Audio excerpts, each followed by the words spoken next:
PKA 800. Got Harley to start with. Taylor? This episode of PKA is brought to you by Blue Chew, Lock and Load, wonderful merch. All those links below. Harley, you're looking cuter every time. I like how your mustache is. I like the mustache thicker than the beard look. Yeah, me too. I've been doing that. I think I got fit, so I wanted to reclaim my jawline. Shave the mustache. I was like, oh, this is cool. Now I'm entering very slowly, but definitely entering my fourth fat era. So the beard is getting thicker. I remember. You know what I mean? Yeah. So you didn't cut weight for the Mr. Beast video? We're allowed to talk about that? Well, I'd talk about that. I've mentioned it a few times. I've lost 10 pounds, so I'm slightly less fat for the video. You lost 10 pounds. What'd you do? I stopped. You cut snacks. 5 almonds before bed. Actually, the nuts are the cut. It grew from 6 to 8 to 14. All right, no bowl, just whatever fits in my hand. I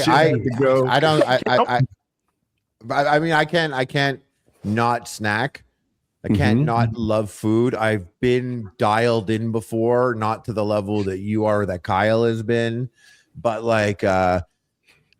whenever I get to that dialed in, I'm like, this is no way to exist. There's no way to exist. I wish I were just super athletic black man or Chinese man that gets super great results without really dedicating themselves to the eating. You know what I mean? This fucking shitty Jewish body, it's already shaped weird.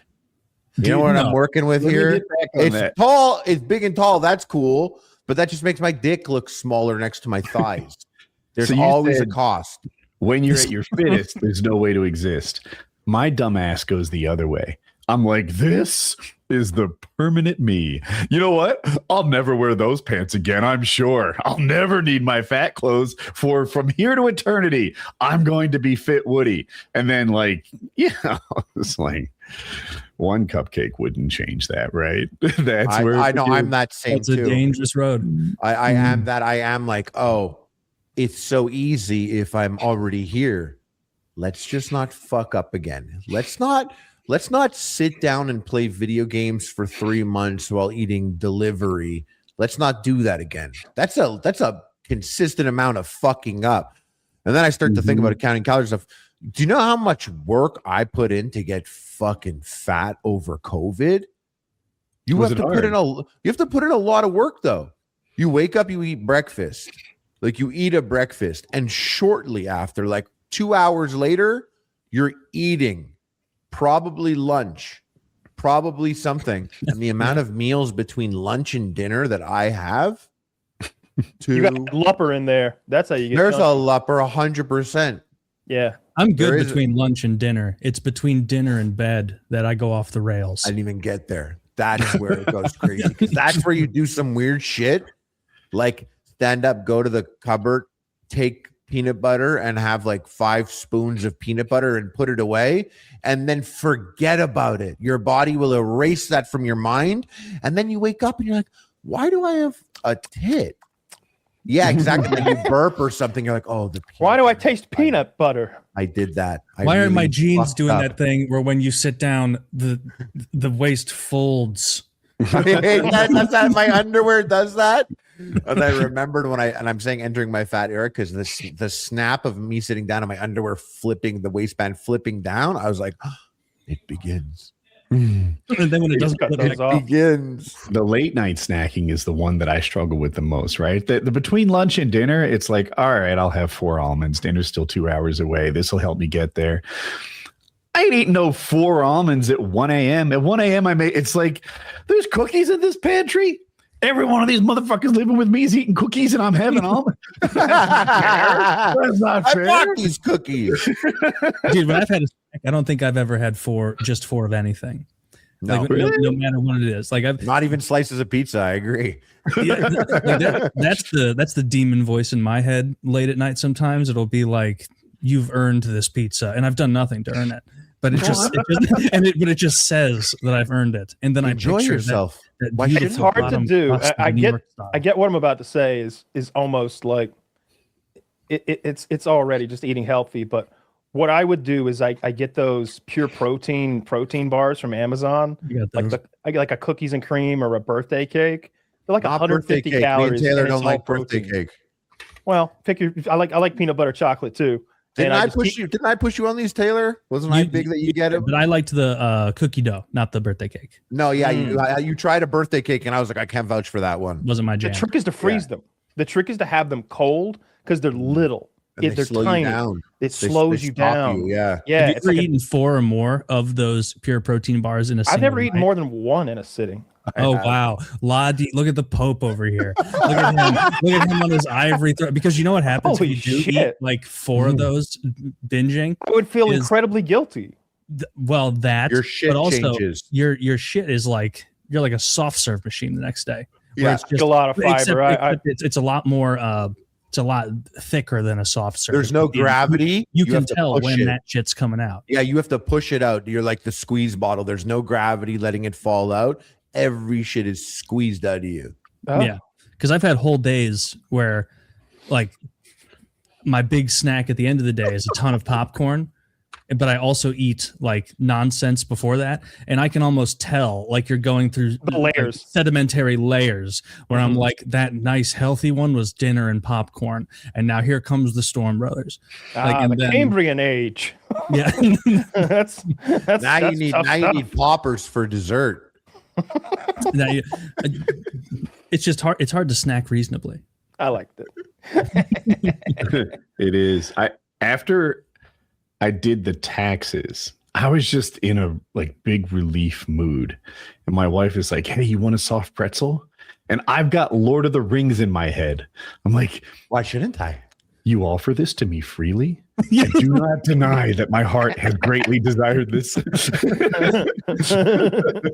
I thought we were going with Bilbo holding the ring. That's what he offers it to Gadriel. Galadriel.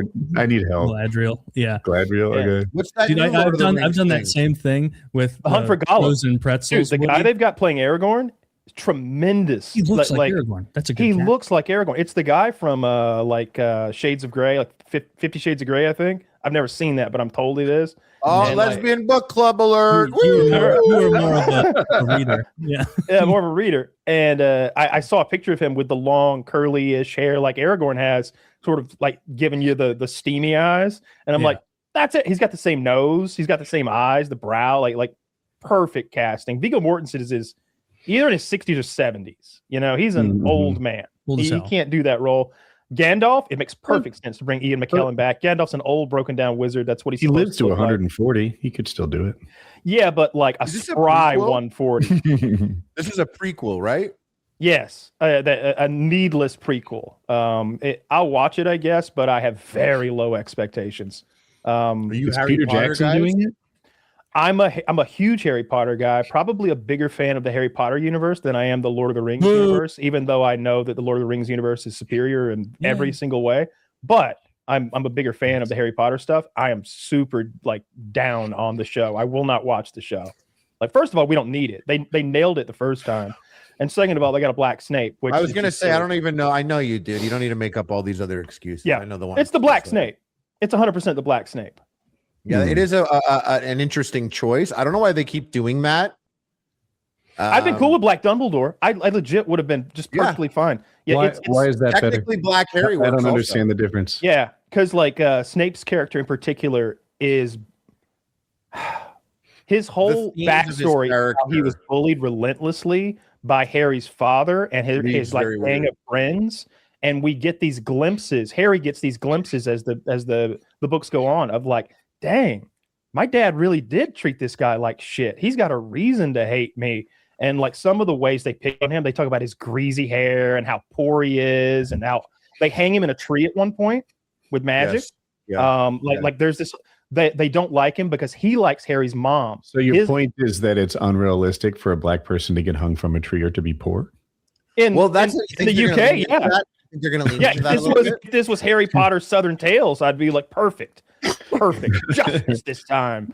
But it's not that. It's not that. It makes no sense to make him black. I would have been. That I'd would be a probably good watched this spin-off. black. And then Hermione's brown. You know, they picked And the insults that get thrown at these two characters are things like they call Hermione a mudblood. I have a question about the brown thing. Did they cast her brown this time, or she was meant to be brown at the start? These are all white kids in the books. Oh, okay. There's only like 2 black characters. There's Kingsley Shacklebolt. Oh, and then there's a couple of Shacklebolt, and then there's a couple of black the subtlety kids. wasn't lost on me, Kyle. Yeah. I can't remember where I saw it, but they were like, look at this guy. He looks like a Haitian cab driver. He's got one of those stupid little hats and stuff like that. He's one of the Aurors in the he's a law enforcement agent in the magicking world. In any case, it makes no sense to make him black. I'm not going to watch it. It's not even a necessary like TV show. And the biggest downer on it is they already admitted they're not going to be able to do a season per year, which was the biggest selling point to me was that every year you get another school year of the show, because the books and the books are broken up into school years, like year 1, 2, 3, 4, 5, 6, and 7. Those are how many years you spend in magicking school, or at least how many Harry spends. And like if you can't do one every year, then the characters are 25 by the end of this thing, and they got beards and tits and stuff, and it doesn't make sense anymore. They're supposed to be 15, and they're 25. That's never stopped, Amazon or Netflix before, though. They'll make shows where they're supposed to be like 17 and they're like 31. And it's really obvious. That's sometimes been since the beginning of time. It seems like they've gotten worse about it, because they used to at least make consecutive seasons. Oh, I meant Stranger Things, the biggest defender. I used to watch Fame, which was a television show, I think in the 70s, if not definitely 80s. And those people were in their 30s playing high school kids. Well, see, it's different casting someone who's older to be a high school kid than it is taking so long to get your show done that they age out. Like you start with an 11-year-old, and you're like, and you supposedly he goes through 5 years of school, so now he should be a 16-year-old. No one knows. Okay. but he's a 22-year-old or something like that, and it looks silly. Like Stranger Things is the biggest offender. Like you look at the last season of that.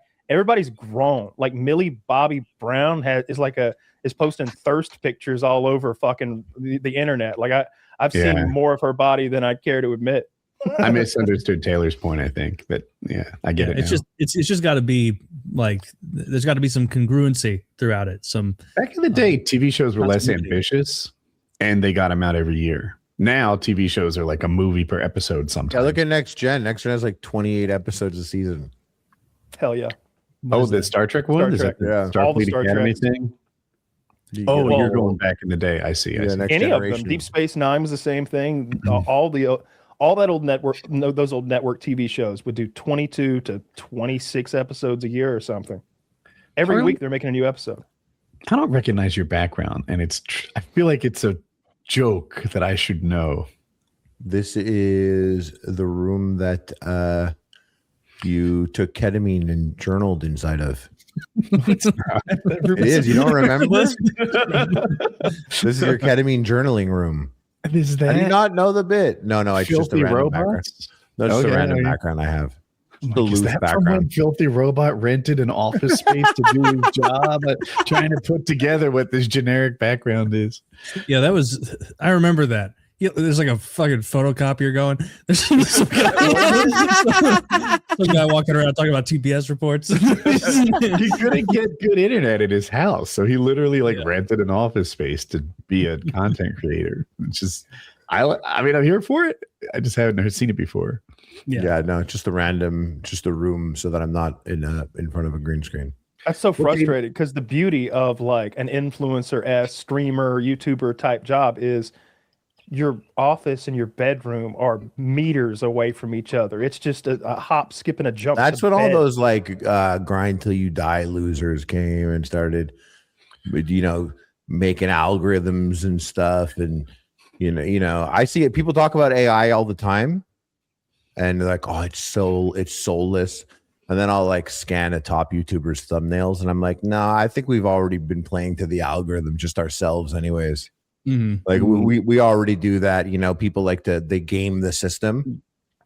You know what I mean? So some people are like, you got to have 3 shorts a day, also 3 reels, 3 TikToks a day. You got to always be uploading new content.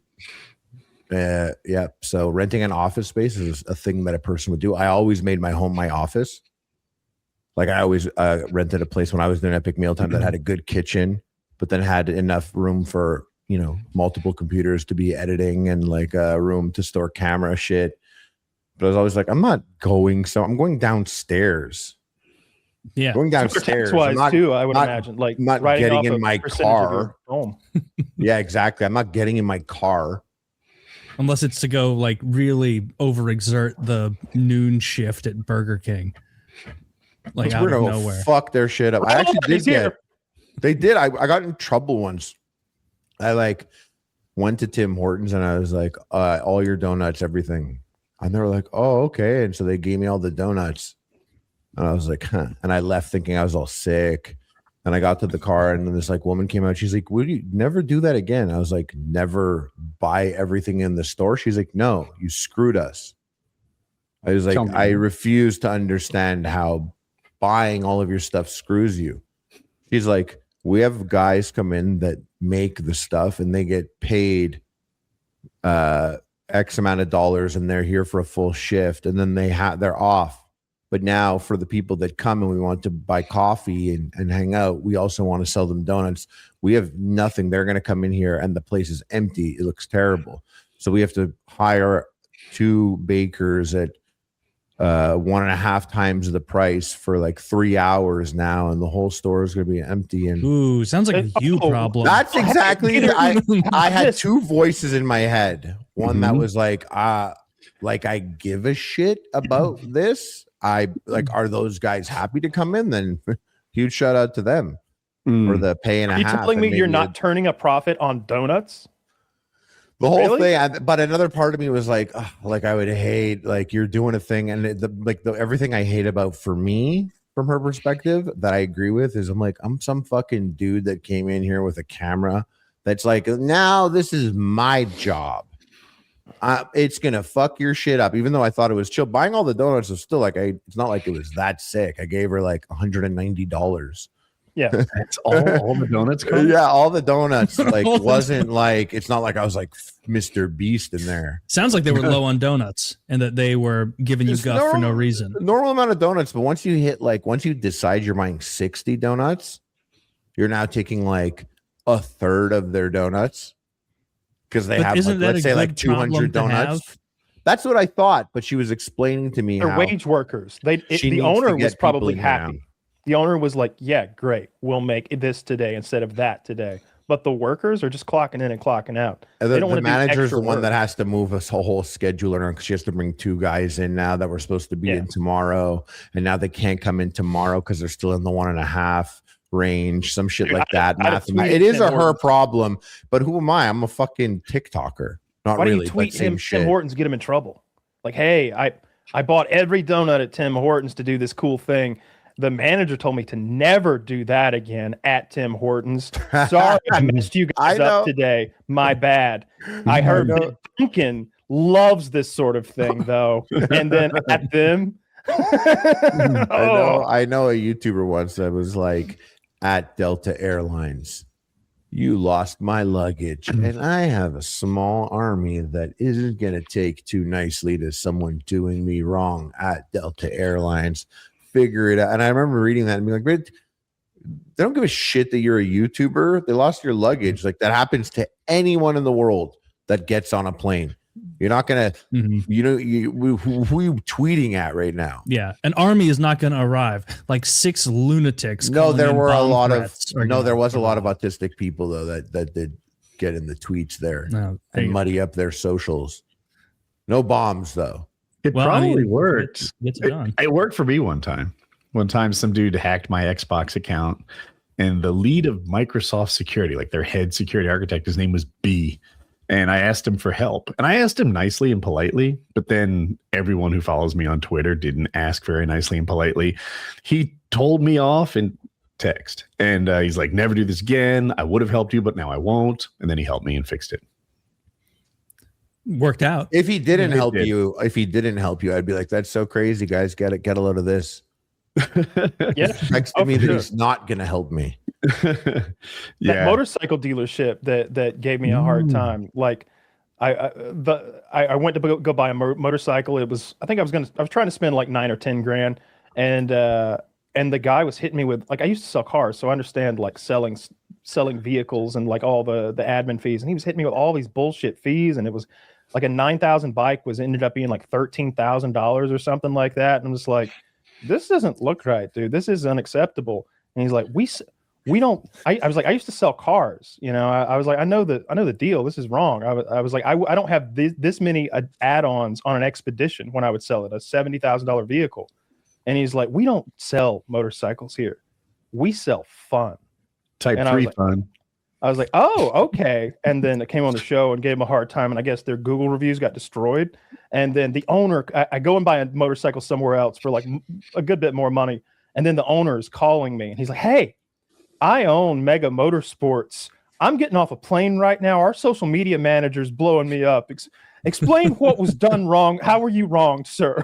And I explain it to him. And he's like, we're going to make this right.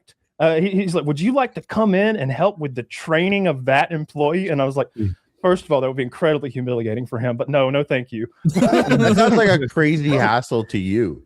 Yeah, exactly. I'd be like, do you have 20K for me to do that? You want to work a shift talking about? Are you giving me a motorcycle? I'd be like, funny you ask that. My instructor fee is one CBR 600. Yep. and because dude, you should get the CBR 700. Because it was our fans, because it was like our listeners doing it, I was checking the Google reviews, and there would be some people who were like 0 stars, terrible service, never used this place, but I've heard bad things. And then there would be, for every one of those, there'd be like 3 more where it'd be like, salesperson Jeremy molested me in the bathroom. Like, I knew it was going to be like, this is where this guy lives. Yeah, that guy was a jerk. RSK. That guy was a jerk, because like that same day I had bought like $1,200 worth of motorcycle gear. I bought all my like first motorcycle gear there, my boots and helmet and everything. And then I'm like, all right, now let's spend another 9 or 10 grand on a bike. And he was a shithead. And like, of course, like someone contacted me like, hey, we're at like blah blah blah in Kennesaw. Like, come on up here, we'll treat you right. And they did. They gave me a used bike for like what they paid for it. I ended up. I had equity in that bike when I rolled out of there. It was a great deal. And did you give them any flavor? Yeah. I don't know. It's been a couple years ago now, but I'm sure we talked about them a good bit. They were super cool to me when I went in to buy that bike. Yeah, that was a good story. Jim Norton used to do that. I remember on social media. Like just escort reviews. She said no condom, and then I show up and she pulls a fast one on me. Dude, he had a lot of great escort stories, but he like United would like fuck him over in little ways where he'd be like, now I'm gonna miss one show because of this. And apparently his fans were rambunctious enough that they would just destroy United, like clog up all of their customer service lines, playing pornography over the phone, like just doing exactly what you'd expect a Jim Norton fan to do. It works. So you can't really, throw shade at influencers and whatnot for doing it, because they've been trained. This does work. Like, as much as you think this is a giant corporation that doesn't care, there are 100% people getting added in emails that care. Like, they don't want that to happen. What's Do you remember the musician United Breaks Guitars, that viral song? So good. Yeah. Oh, so this guy had his guitar, and he I think he bought a seat for it. I'm not sure I have all the details right, but I think he bought a seat for his guitar, but they still wouldn't let him do that. So they took the guitar and they put it underneath with all the other luggage, but he could see out the window how abusive they were towards the guitar. And he made a music video about them breaking his guitar, and when he asked them to like compensate him, they said no. Well, that was a huge mistake, because it went super viral and they eventually had to make it right. 30 million views. And it's, if you scrub through the video, it's really good. Like they picked this like a folk singer or something to wrong, and he's got the perfect weapon to hit him back. Like he couldn't have done more damage with a fucking RPG. He needed a reason to write a song. Yeah. It was like waiting for one. The whole customers always right thing is funny, because whenever something makes sense or it's fair, I'll just be like, no, this is crazy. I shared a story here once, and then a couple of people, like, they went to my Twitter and messaged me about it. I don't know if you guys remember, but I spoke about I was at a gas station and I got 3 Monster energy drinks, or like 5 Monster. I got a bunch, and I brought them to the front and I put them on the counter, and one rolled off and hit the bottom, and the bottom just got dented in on the corner. Mm-hmm. And the girl there started ringing it up, and she definitely looked like she was from another country and sounded like it. But she was here now, and I'm happy she's here, and she is welcome to be here. But she, it is. I think it is. Why her? I just think it's a culture thing. Just wherever, like, the markets that she knows, you break, you buy type thing. She didn't know, like, how the system works, but I was like, oh yeah, here are the drinks. I'm going to just put this one here, and I'll go get another one to replace it. And she was like, well, you have to buy this one. And I was like, what? She was like, you have to buy this one because you dropped it, so you have to buy it. And there was a bunch of monsters. I was buying for a bunch, but I think there was like 5. And like, I'm buying 5 monsters, and I'm not going to buy that broken one. It fell by accident. So I was like, I don't have to buy that one. I could just replace it. You could send it back to Monster. They'll literally pay you back. Your boss will sort it out. Everything's fine. Put it right there. Give it to your boss. Trust me. And I'm going to get a new one. And she was like, no, you have to buy this one. And this is like a real place. This is like I'm at an Esso gas station. And she's like, you have to buy this one. And I was like, hey, I don't have to buy anything here. All these drinks, I could actually just walk away with it right now, not put them back, not buy anything. I could just leave. I don't have to buy anything. Yeah. We could establish that. This isn't an arranged purchase. Yeah. You know, I can walk away. Absolutely. And I was like, I'm just saying, but I'm not going to, I'll go get another one and replace it. Like, that's cool. And she's like, no, you have to buy the broken one. And I was like, what the fuck? And also, I am very huge guy. I'm like monstrous mutant. I can't be like, are you fucking dumb? You don't know how it works, do you? Who knows? How long have you been here? Like, I can't say any of that. So I'm just chill. The guy behind me is super clearly homeless, like a wet piss stain on gray sweatpants right where his dickhead is, tight, crazy hair, dirty, mangy, somehow also bright-eyed and bushy-tailed, but like real. Those guys get around, dude. Yeah, and he's literally tweaking behind me, and he steps forward. He's like, "Honey, you remember me, right?" And she's like, "Yeah." He's like, "Listen, I work in HR." He's totally right. I've been in the business. You give it to your boss. They're going to sort it out. Let him pick a new one. Trust me. I promise you that's how it works. She's like, okay. And I go, and I'm like, thank you. And I get and I always just was like sharing the story of like, I don't know how the fuck this piss stained homeless dude was more credible than I was in this situation to this girl. But she was just not. Yeah. She was not having it. But I forget why I initially was sharing this story of these. You were treated poorly by the gas station, and you were going to maybe tweet something about their poor service. Yeah, it was after the United story, the guitar United story. Oh yeah, and I shared this on the podcast last, and a couple people messaged me, and they're like, "You're wrong. You should have bought that broken monster." But I shared the story with you guys, but I wanted to know what you guys think. If any of you think that I should not have returned or should have paid for that. You were 100% in the right. You dropped the monster, right?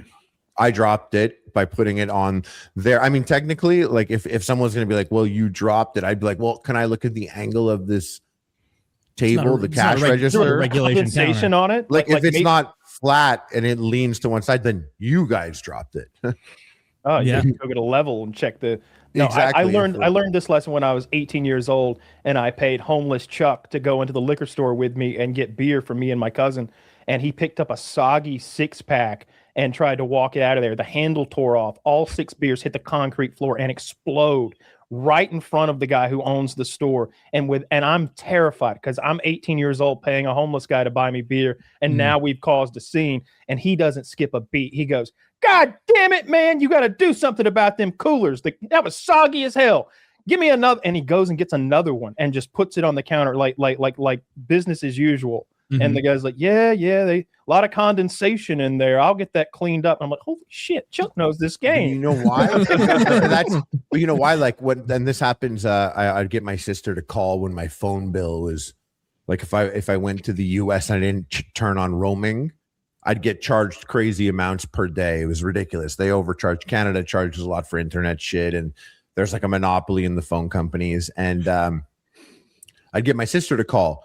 And then she'd hit me back and be like, "Hey, so your bill is, you don't have to pay for your bill, and you got I got your phone upgraded with 1 month free." She's just good at that move of calling Rogers, the phone company, and stay.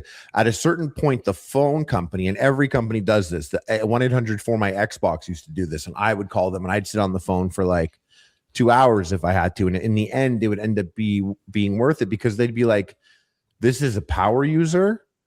And they have demonstrated that they have the time to stay on the phone here and be connected, bounce around.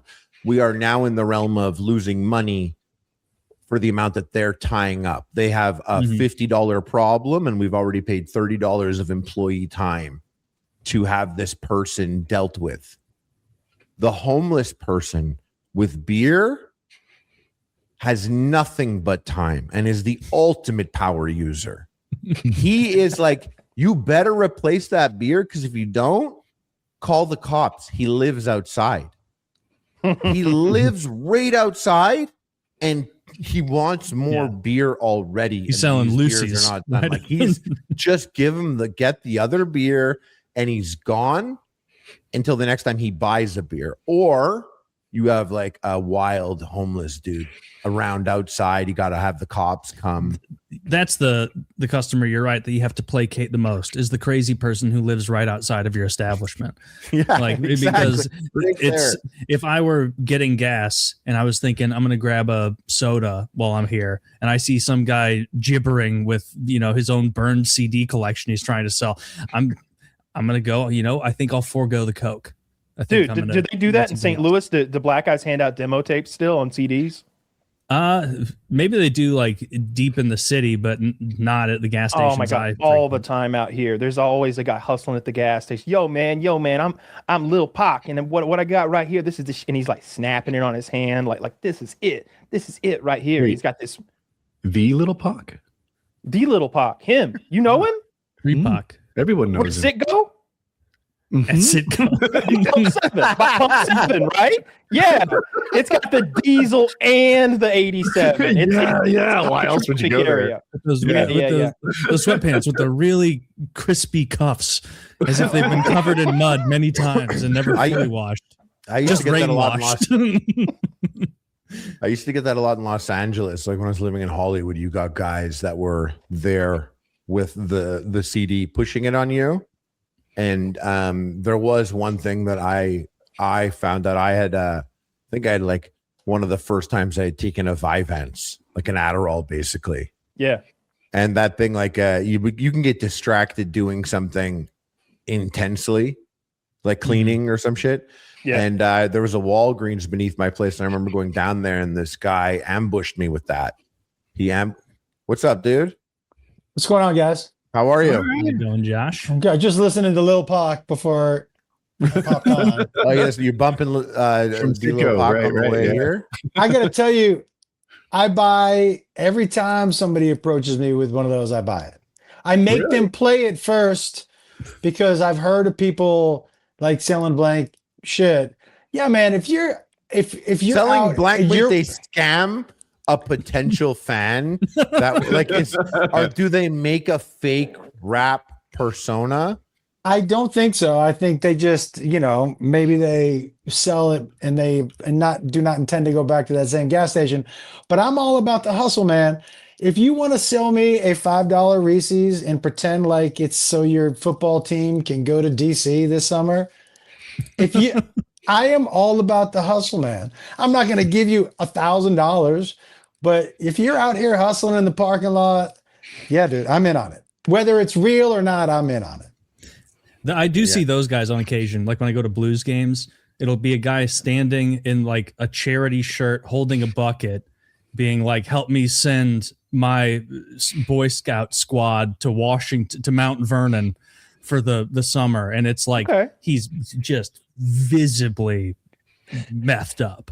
Oh, Just like out of his mind. His pupils aren't responding to light. He's just out of control. And it's like, all right, I think I'm going to keep that window rolled up. And then, so have you ever had an aggressive enough homeless person where they walk up that little median and then they rap on your window? That St. Louis has that. We've got some aggressive ones. I told you, we've got the water boys Winnipeg in Canada. Winnipeg in Canada. I haven't been, but they're like, people say like they will, very normal that they'll touch you. Yeah, They'll Winnipeg accost you. is different. Yeah. I love a good insult for homeless from a homeless guy makes me laugh. I was in Portland, and I'm walking around in my sweatpants and whatever, and this dude goes to me, he goes, "Hey, you got some change?" I go, "No, I don't got any." He goes, "Yeah, you look like you wouldn't have any." And I was like, "Well, I'm going to give you money now. I'm going to use that on stage." So that was funny. You wrote a minute of my act tonight, so I appreciate it. Is there like a shocking noise? Am I the only person hearing this? It's Josh's audio. I hear it too. Okay. Yeah. Is it? I thought it was just me for a second, but I saw Woody's face contort in a very small way, and he's the guy that would. Woody, what's going on with my audio? Heard it. I'm gotta defend Woody here a little bit. Yeah, so it crackles, but only when you speak. But it wasn't doing it when you first joined. When you first joined, it was perfectly fine. It wasn't doing that at all. It was working. If good. you could join the show quietly, we'd solve the problem. That's not what we want, though. We want Josh to talk. Zach, Zach, take him back and get that fixed so we can join again. Yeah, click that and join that, and he'll get you fixed. So let's see if. What Kyle, about you're now? Muted. Am I cracking? Yes. Now you are. It was perfect right when you came in. I didn't notice it right away. I wonder. No, it was fine. It was not crackling. It just turned up on the last. What could it be? Loose last connection, cell phone too close to the wire. I'm not sure what's causing it. I don't know. It's like a thunderstorm. Now is it really? A lot. Yeah. Click that link Zach gave you, and he'll get you fixed, and then put you back in the show as soon as it's all good. Sorry, Josh. You get it sorted out real quick. Woody, don't apologize. You hate that shit.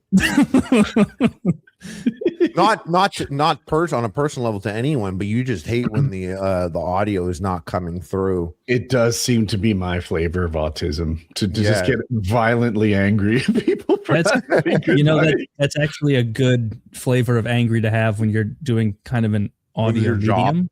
Like, no one does the podcast. It's however loud it is. Favors when I'm trying to make new friends in marathon. Yeah, however loud it is here, it's going to be louder for someone in the car on the way to work.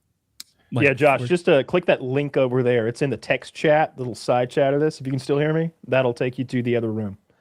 We have the Water Boys in Atlanta, so you'll stop at traffic's always terrible, and you'll get off the interstate, and you're stopped at a red light to go where you're going, and they run to your car with these cold bottles of water to sell you for $1. And like smart, cool, good price. And it's always like 3 or 4 little. Is it legal? Kids, like, probably not, but like nobody hassles the Water Boys. If they weren't selling water, they'd be doing something else. Like this is the best move for the Water Boys. Selling juice. You can't sell juice. I didn't know. I didn't know where to take it. I didn't know where to take it. No. I was saying before, and I took. Oh, my lawn, Jew! I just bought. I don't even know what you're talking about. I don't know how to do that. I didn't even think of that.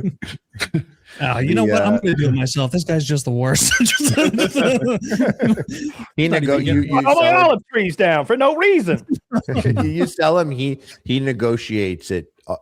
He negotiates him.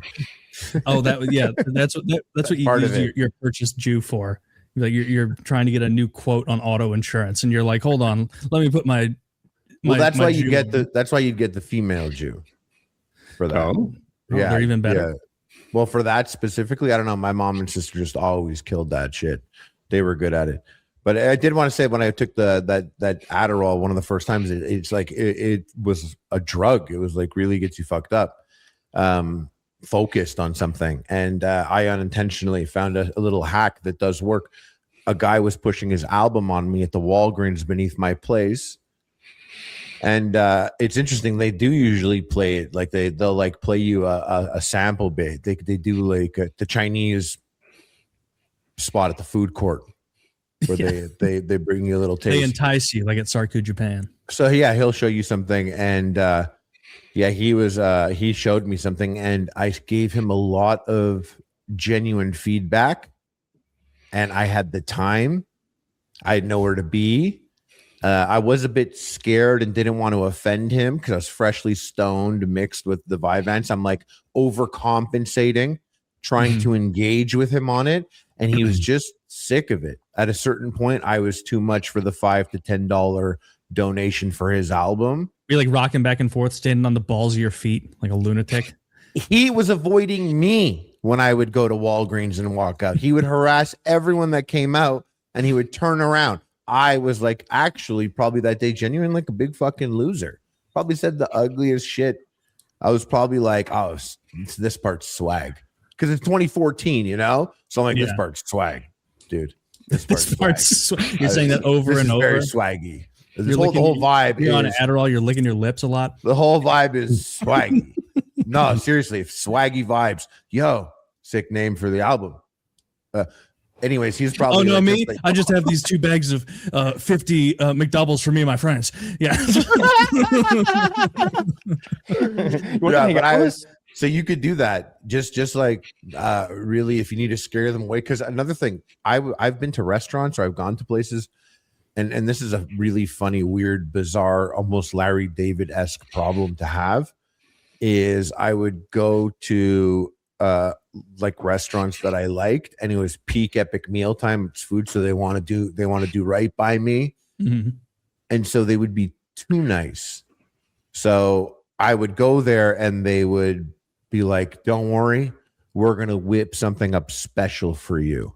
So now instead of me ordering and paying for the thing that I genuinely wanted and was excited for, the guy in the back is gonna do his best version of an epic meal.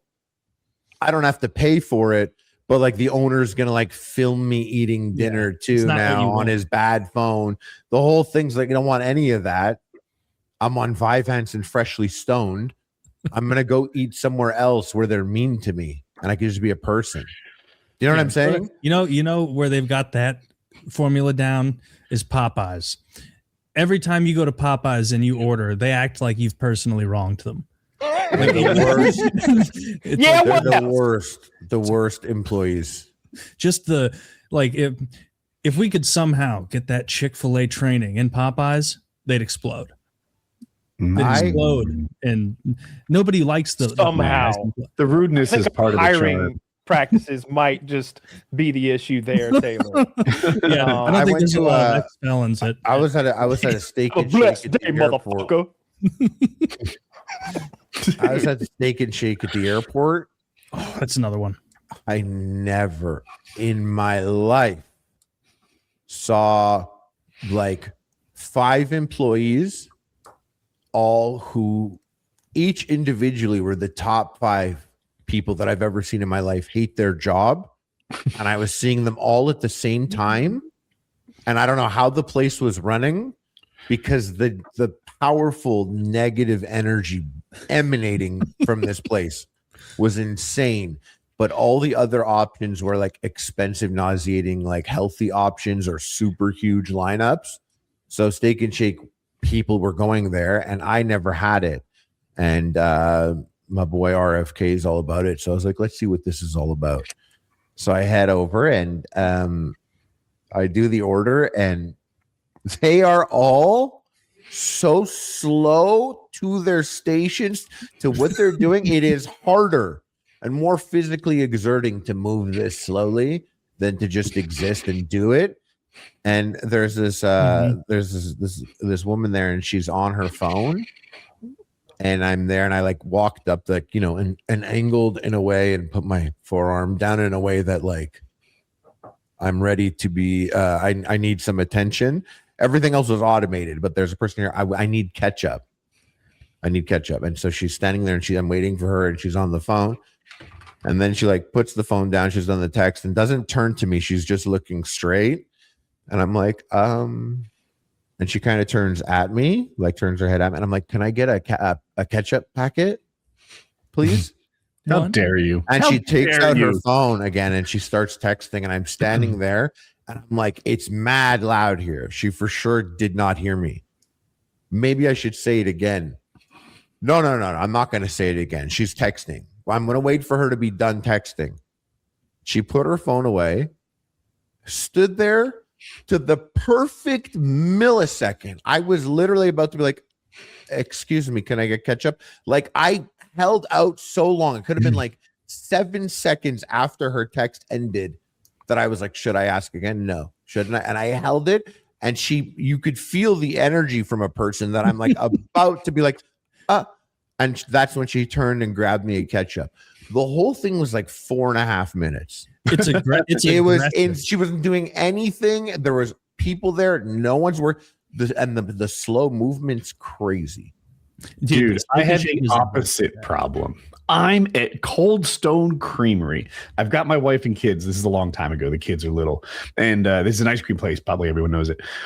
These employees, no one has loved their job more. They're going bonkers on how much they love this job. It looks like Snow White is back there, just like happily banging ice cream, chopping up Snickers. One of them breaks into song. Zippity doo dah, right? Zippity doo dah. Let the rest join, right? The other customers are smiling. They're so happy. My kids are happy. My grumpy ass is like, am I in Crazy Town? This is annoying. Why am I the only one annoyed by these fucking, like, it was like Snow White and the Seven Dwarfs just happily making away, mining, doing their thing, singing their songs. And I'm like, I think this is Cold Apex, Stone, North Carolina, Cold Stone Creamery. Every Cold Stone does singing, and those guys sing like Not there's anymore. one of those like there's one of those saw collars with shotgun shells around their neck. Like they're dancing, they're singing, they're like every But that single was one a you thing. tip. They have But to you sing. went there. People early days, that was a thing.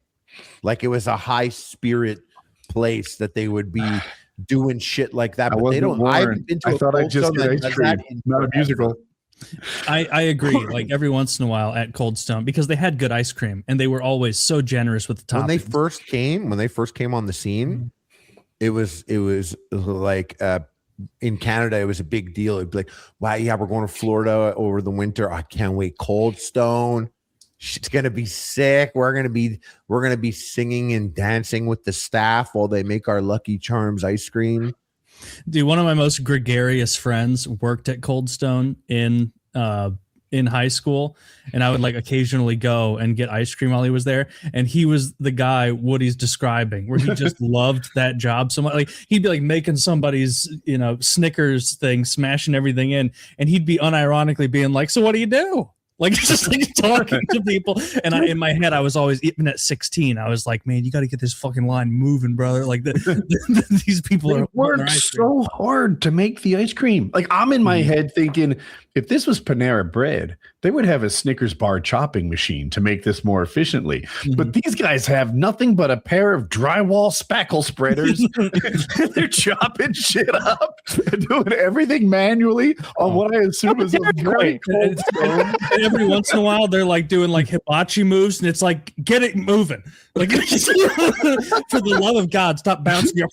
Like, I'm not impressed. Just chop my fucking cookie dough up so I can go eat this in the corner and shame. Has there ever been a more fake skill than that shit the hibachi guys do when they're just clanging stuff? Like, okay, now if you make the little onion volcano nifty, if you flick tossing a the shrimp, that's big. That's you big. flick a shrimp into my uncle's mouth, I'll give you some applause. Okay, you make that big whoosh of fire. Oh, hope a kid cries. But if you're just clanging them, like I can do that. If you make something easy look hard, that's not a good skill. No.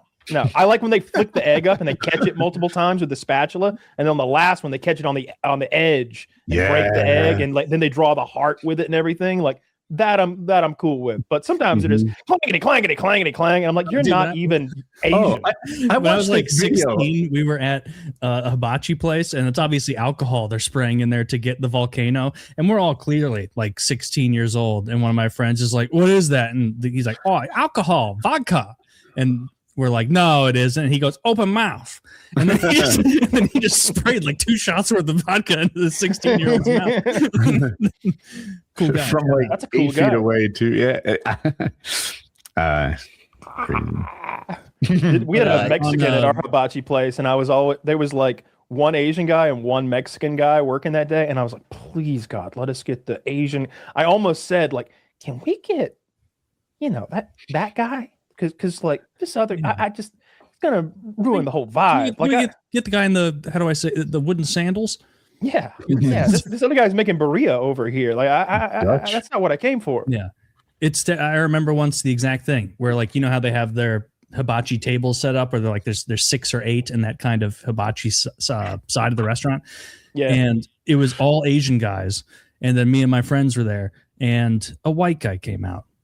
And it's like, I bet all the same tricks and everything, but this is souring my experience. Like if I went to, do they even have Scandinavian restaurants? If I went to a Scandinavian restaurant with like their weird raw fish that no one wants to eat, those wouldn't be successful restaurants. And a Kenyan guy came out, I'd be like, well, come on, let's have a little bit of consistency here. Yeah, I don't care for that. I can embrace the culture. We like our Snapes looking snapely.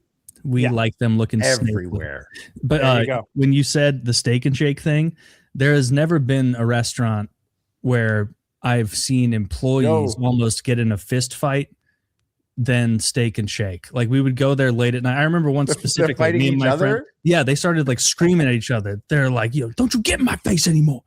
And then words I can't say on the show. And then but like I remember we were sitting there for like 15 minutes once, and they're like smash burgers at Steak and Shake. They cook quick, and me and my friends were like, "Man, this is taking a while. Usually Steak and Shake is pretty quick." And then I kind of like craned my neck and looked back, and I'm like, I don't think the grill's on because there's no one standing there. Nothing is being cooked. They're like aggressively taking forever on our meals, as if we've inconvenienced them for being the one late night option near us. And when the food would come out, it would be good. I have full-on meltdowns and make public scenes over poor service. I find it, like some part of me is like, are you disrespecting me individually? Because that's what it feels like. Instead of my mind going to, oh, this is a disrespectful person who's bad at their job, I'm like, you're singling me out, aren't you? That's what this is about. I'll be honest with you. I would never, ever give someone a hard time outside of the accidental times I did on EpicMealTime. I would never give an employee a hard time at their job, even if they suck at it, because people have their reasons. Sure. But I have been to McDonald's and Popeyes, fast food places that only in the US where I'm like, I'm being attacked right now in a weird way. Can I just say you shouldn't be going to McDonald's for the service.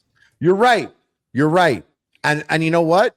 I'm totally comfortable touching the robot's buttons.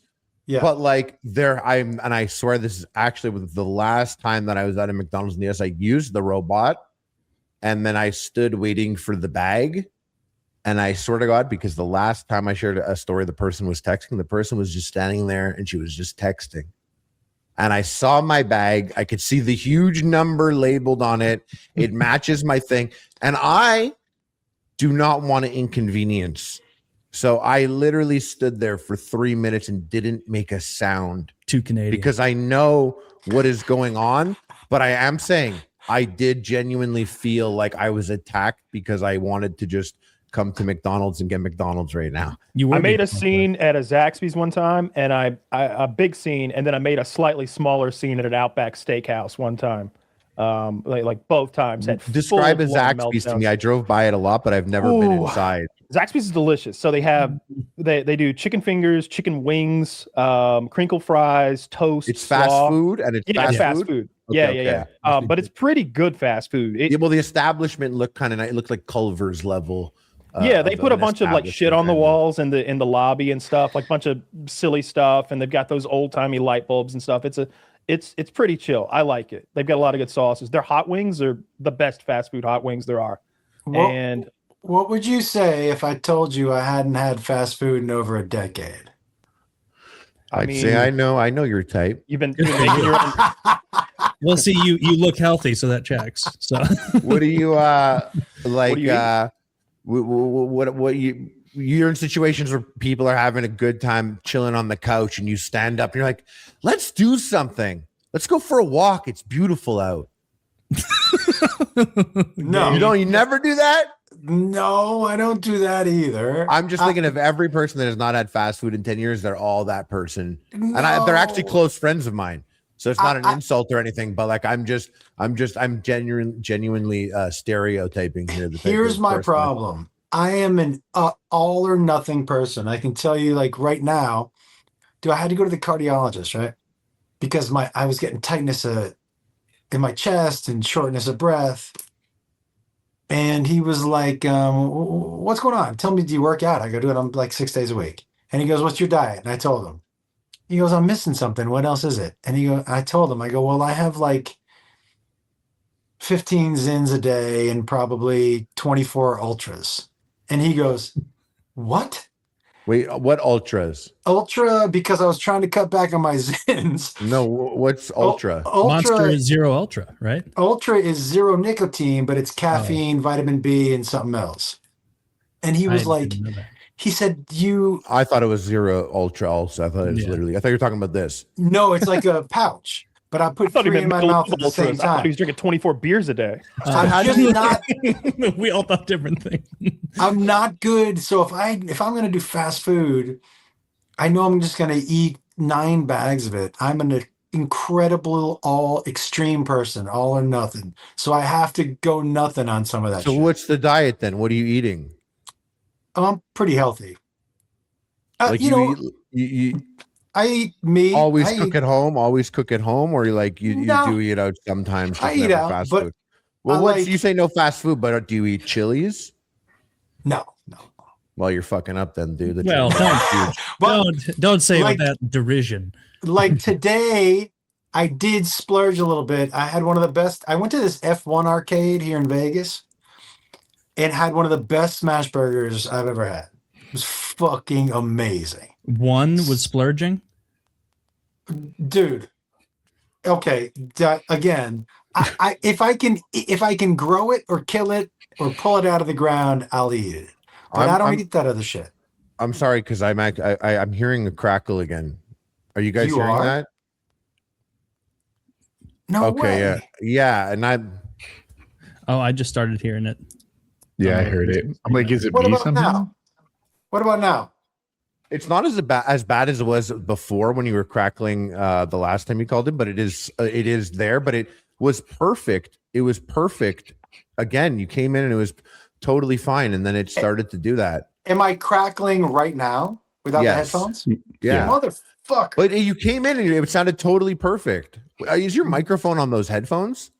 I think Woody came back and fucked it up. I'm going to mute myself. See if it changes anything. Hello? Hello? Hello? It's Hello? crackling. It's crackling. Motherfucker. What not are you me. talking on a Unless mic it's my aura. on a laptop or something? No, I hopped off my laptop and I went to my phone. I don't know. I even changed rooms. I'm in my wife's. You changed rooms and computers and the crackling followed? That's crazy. What's the microphone? Well, before it was headphones and now it's non-headphones. This is a different microphone and they're both crackling? Yeah, I don't know what's going on. I'm going to try one more thing. You see at the bottom, but you see at the bottom the little microphone icon. How many choices do you have there? Can you change that microphone? No, now I just have one because I'm back on my phone. I'm going to try one more thing. Okay. I'm going to try one more. All right. Okay. Damn, I was really enjoying that conversation we were having. He's a professional communicator. Yeah, is he? He's a comedian. He was bringing excellent energy to the conversation. Always. Yeah. Yep. Woody, I've been looking for a new game, but I think I want to do an old game. I think I want to go back to Raft. Raft apparently has just been adding stuff every year for the last 6 years or whatever it's been. And I watched a Raft video last night, and they've got like all these new gadgets and gear I'd never seen before. I'm gonna get the boys together. Wait, can I? Have you want to heard say of Windrose? Yeah, Pirate Cave. But wait, before you guys before you guys. I'm the guest, dude. Don't make faces. I'm the guest. Come on. The fuck? You're mad that I want to talk.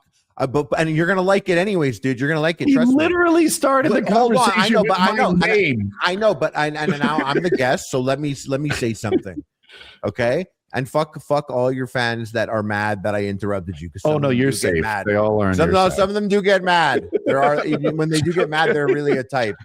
And you're gonna like this anyways because it is games, and I want to talk about this before it's not a game anymore and it's gone to time. So we should appreciate it while it's here. Marathon. I love Marathon. We didn't get to talk about it yet. Yeah, I love it. I think it's a great game.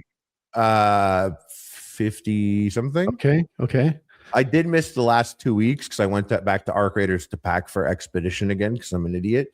But I've been playing Marathon and it's such an there's boomer shooters. This is an unk shooter.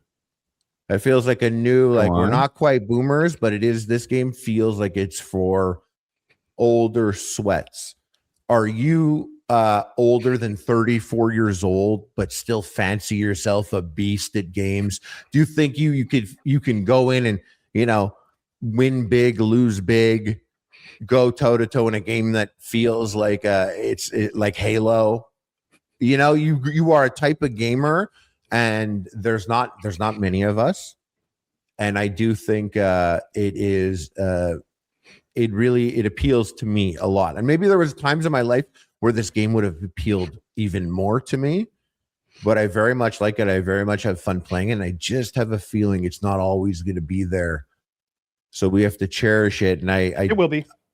They got the money, yeah, and they've promised to support it, and like they've got like a roadmap of shit they're going to do.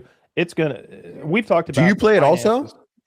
No, but Woody's huge into it, so I've looked into it a good bit. Like it only sold a couple million copies on like a couple $100 million worth of development cost, and then who knows what they marketed it for. So they're on the hook for a lot of money. It's a bad look. People are getting fired in the game industry and in the film industry right now, getting laid off, replaced by AI, and this is a bad sign for man-made, games that appeal to to niche audiences, I suppose.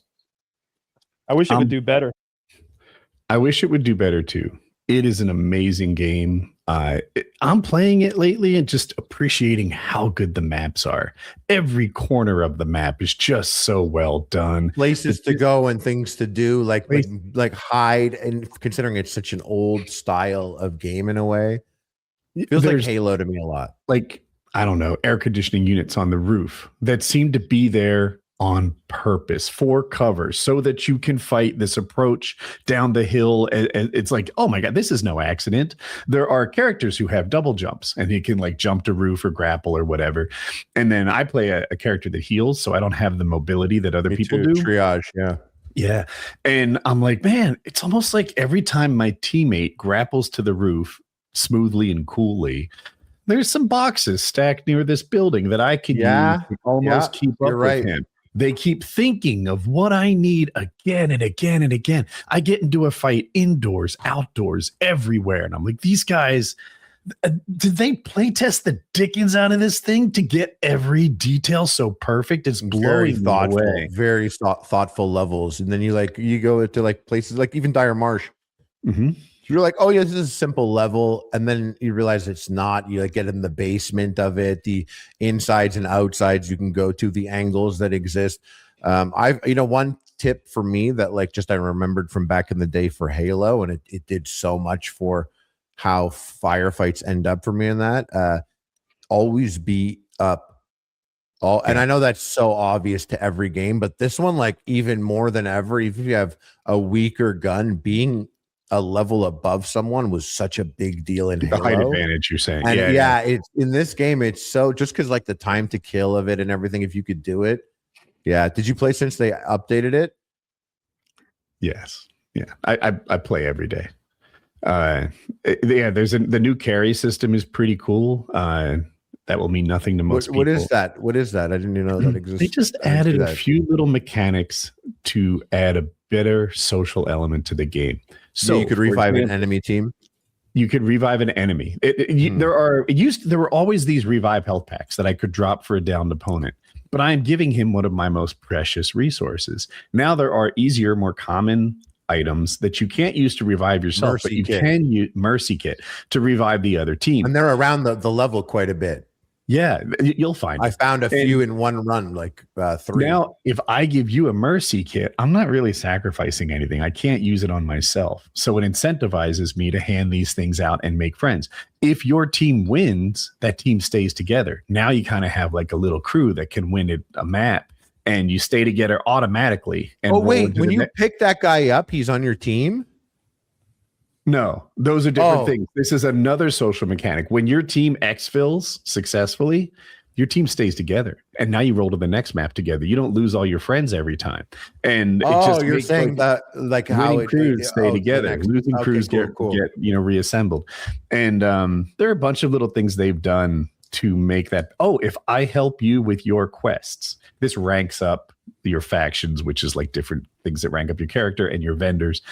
If I help you with your quests, I get these carry points that I can buy for like guns or just reputation or whatever. I can buy a bunch of different things by helping you with your quests. That's a new system too.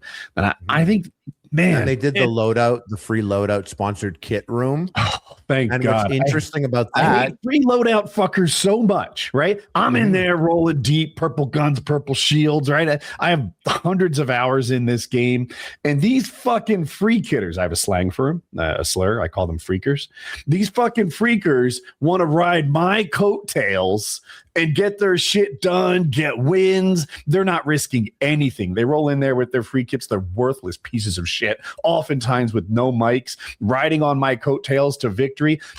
I hate fucking freakers. But now there's a new map, a new sort of mode where everyone's on Fraggots. like that too. There's a new mode where you can only bring in free kits, and that's terrific. That's terrific. Now there are fewer freakers infesting my sweaty lobbies. What they do is no one kills each other because that guy doesn't have anything. So they did a really smart. What I took from it was I thought that it incentivizes people to go do your missions. So you're in there with free kits. I wipe the lobby in these freaker lobbies. I went the free kit, and we were like, we were running to where we would hear gunfire, and then like waiting. We were making noise. No one was pushing us, so I was like, I guess let's go do our missions. We're like doing our missions and shooting UESC, and there are guys out there, but they're not really. They're doing something also, and they're halfway through their mission, so they don't push you because they know I have an overrun on me, also a white one that's not anything, so they're not going to do it. I thought it was pushing that a little bit because they did say they wanted more casuals. I just like it because if I'm playing during a time of day where I don't have any friends ready to play with me, I can drop in these freaker lobbies. I never bring a kid in. When I didn't have my friends, I never brought a kid in because I had too many times. Just some fucking losers. They run off. They run in 2 different directions, and I'm like, oh, so I'm fucked now. The round is fucked. I always have kids. I have so much fucking money in that game at this point. Bill Gates is like, how'd you do that? You're playing against like dads who have 90 minutes free times. There's level-based matchmaking, which is fun. So I have some friends who are level, but they are dads. Though Taylor's right, they are older. No, they're unemployed. They are the elite. But they are old and jobless. I don't know where he's getting this. They're literally. It's just an old. I find the game skews old. I think I think it appeals to older gamers. There are some young bucks is with 30 old. No, that's a sensitive young man. Okay, well, some would say 35 is a sensitive young man.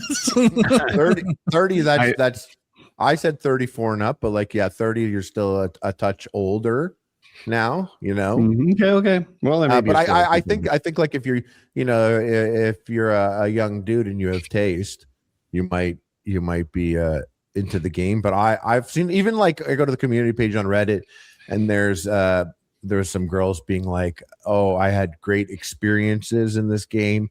I'll go, I'll play, I'll talk. No one even talks that I'm a girl or mentions it. There's nothing weird said. Had multiple games, and I'm just like, these are 40-year-olds with a daughter. They're not, you know what I mean? They're not they're not hyped, and it's still a sweaty game. you know. Mhm. But no one slurs like Arc Raiders slurs. That game had all we that games. I have not I've been seen called such the a N-word in that slur game fest. a lot. I have Check not that. been at such a slur fest since Modern Warfare 2. Rust. They call it slur gators, like slur raiders. Like it's Arc Raiders. Yeah, it's just I don't know why the proximity chat. I've never played a game where the proximity chat was as Marathon has prominent. it. No one does that. But they don't talk to each other very much. It's almost a rarity where I hear the other team say anything. Whereas in Arc Raiders, it's just nonstop. In Tarkov, it's 99% of the time polite, like, hey man, what's going on? And you'll hear like another grown man like on the other side of the building. Not much, dude. Just got off work trying to run these tasks. I need that golden Zippo, you know what I mean? I'm like, yeah, I kind of do, I guess. You play Rust, it's the opposite. It's people literally tag your base with swastikas, and it'll like the worst things you can imagine. Just in bombs everywhere. Entire base. It's like, oh, the Nazis live over there. They could do that. Oh yeah. I like that about computer games, not the swastikas in particular, but I liked computer games where people would use like the avatar creation system, like in Battlefield, to make a detailed anime picture or some shit like that. Oh, in Modern Warfare 2. They would do that. Yeah, Battlefield did that, but like tagging the actual place or using your own custom tags is great. I mean, the swastika, it's funny that they keep it. They added spray paint, and then Rust also just already has like signs of different size you can apply and picture frames, and you can use this tool to upload photographs from your hard drive on. It'll like paint them for you into the picture frames, so you put anything on there. Oh, trust me, you should have to paint it if you're gonna go Nazi mode or like hammer and sickle. You should have to do it. Just imagine, like people have a big photo of the Fuhrer out on their front deck, and it's like, damn, that looks legit. Like I'm kind of on board, you know. Like it's funny that developers are like, let them. Yeah. Oh, Rust is the Wild West. Everybody's very. Is that kind of having a scarecrow? They're like, this will keep them them away. Tell Kyle about it. So as you know, there's in-game art that you can make in Rust. Peanut did a Rust stream that lasted 2 weeks, and they brought in like real artists, and they made an art gallery, and the stuff in there was so mind-blowing. Like I was like, took my breath away. That like, this is real art. Look at this eyeball they made. And then there were like in-game sort of jokes about Peanut and the stuff that if you watch a lot of streams, you'll understand the references. But it was so good and so talented. It blew me away. So they get all the streamers to come there and check it out. And they're looking at the art gallery. And then there's this button that says, do not press. Big, clear, obvious, do not press. It's a red button. They press it. It's the Red Wedding episode, man. The door is shut. Everyone gets locked in. There are these Tesla coil shocking devices that murder everyone at the art gallery. And it was a really good show. It was fun. You'd have to press it. Peanut pressed it. Yeah. He's like, should I? And he's like, don't press it. Don't press it. It's clearly labeled, do not press. And that was all the bait he needed. Josh, you don't seem like a guy that plays games ever. Right? I do not. He would get too into it. He'd get caught up in the grind. Your son keeps you a little connected, probably, right? He plays a lot. Yeah. Like what's he playing? Do you know? He likes FIFA. Okay. And he likes my oldest son. So he has a PlayStation. And my oldest son, who was in the service, likes the first-person shooter stuff. But I like people. I used to. The first gig I ever got was working. I was a spokesperson for Nintendo, and we sent out. I don't know how old you guys are, but if you remember a Nintendo game called Donkey Kong Country, which was like the first big move into different graphics, and they sent a VHS tape out to people who had Nintendos. And it was a half-hour, basically, advertisement for the new game, Donkey Kong Country. And I did that. I did a bunch of stuff for Nintendo early on. Donkey Kong Country was crazy when it came out. Yeah. Because it was the Super Nintendo making like mock 3D looking characters and locations. It was really nuts. The graphics were fucking nuts. I remember being on the Nintendo campus and walking through. It was the first time that I had never done a deep dive into video games, but there was Nintendo just groomed you. Sorry, full- continue.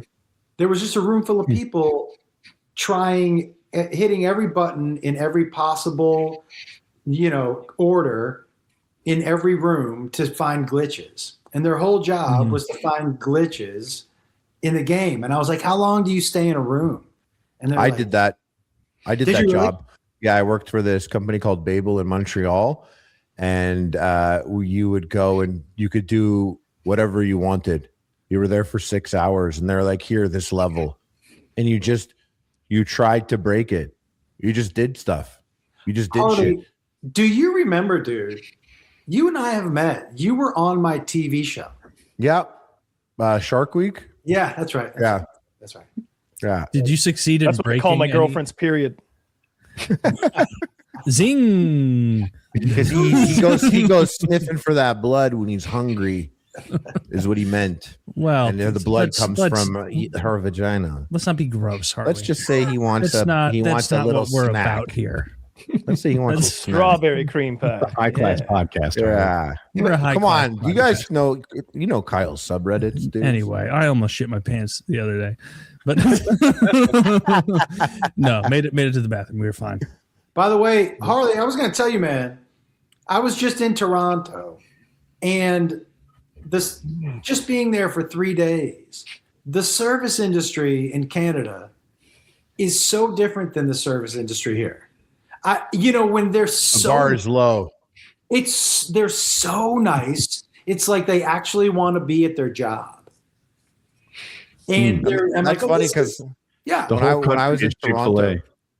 when I was in Toronto, when I was living there, I found that the people at their jobs, they meant it, but oftentimes they were like, it's weird doing cashing people out at a register. I don't want to judge or score someone, but I am aware when I get to the cash, because like when I analyze the lines, I quickly make judgments of which one I'm choosing.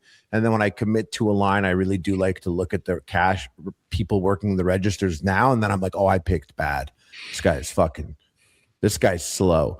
But I never felt like I was personally being attacked, like someone texting in front of me. I'm just like, oh, look at this guy. well, the Doesn't know where people the mushroom barcode is. I'm like, that girl knows where the barcode is on every item. She's picking it up and she knows where the barcode is. This guy's turning everything around and looking at all sides before he ends up on the barcode. I'm gonna be here for a whole extra minute and a half when my line is shorter. But I'll yeah, tell you Toronto, that's in Toronto. The Montreal. people at the mushroom stores knew their shit. I couldn't believe there were mushroom stores. Yeah, Like, what's funny is they have mushroom stores. You can go in there and just buy hallucinogenic mushrooms casually, and they sell them like it's iPods. They're in the glass there, and it's like Really? yeah, it looks like an Apple store. No, then the cops come in 2 weeks and shut it down and close all the inventory it's up not and legal? stuff. No, but it's a weird place where then they open it again. Oh, It's really fucking bizarre. I mean, there's a storefront. The name of the store was Shroomies, so they weren't hiding anything. I knew one Shroom Bros, I think it was called. And yeah, no, the glass had like hallucinogenic mushrooms painted on it, like cool, trippy mushrooms. I flew back with 35 grams. You can't do that though. But I did. My son was like, "What if you get busted?" And I said, "Listen, And you're like, what are you, a cop? listen, if I get busted, it'll be the best thing that's ever happened to my career." So here's the two things that happen. Either I get busted and it's the best thing that happened to my career, or I end up with 35 grams of mushrooms. It's like a win-win yes. scenario for me, you know? No losing there. Where do I want to fly anyways? Where do I want to fly? Yeah. What if Seriously. you got like a No do fly not fly list. list? Yeah, you do. But so what? Where are you going? Where are you flying? Where have you flown this year, Woody? I'm not a good example, but Josh flies a lot. Every weekend. Yeah, but They put me on a no-fly you could list. fly within the U.S. They wouldn't do a no-fly list for mushrooms. Nah. Canada's interesting though, with not letting Americans back in. Harley, Okay, the first time I flew into Canada, the people working the border were so nice. It tricked me. So I walked up and the guy was like, "Hey, how are you?" And because it's so different than the US, I was like, "I'm good." And they said, "Great, what are you doing here?" And I said, "Well, I'm doing stand-up comedy." And the guy was like, "Oh, I love stand-up comedy." I said, "Thanks." And he goes, "I hope you have some great shows." And I said, "I appreciate that." He goes, "Where are you playing?" And I told him, he goes, "Maybe I'll come see a show." I said, "Great." And he said, "So do you have anything you want to declare?" And he was so nice. I was like, "Yeah." Oh. He goes, "What do you got?" I go, "I got some edibles." He goes, "Oh, how many?" I go, "Just 4. He goes, "Great." I said, "Great." He goes, "Do me a favor, just walk down that hallway." And I was like, "Okay."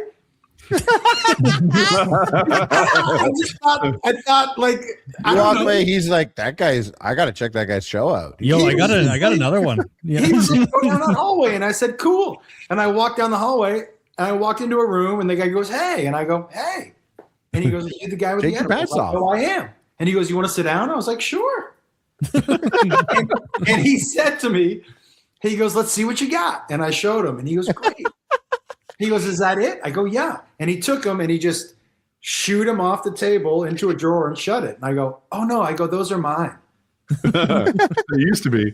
And he said, no, we can't let you bring them into the country. And I was like, "But I declared them." He goes, "Yeah, I know." He goes, "That's why you're still coming into the country." Yeah. But he was so nice about it. I was just like, "Oh, this is where we go smoke weed together. Me and this dude." But they took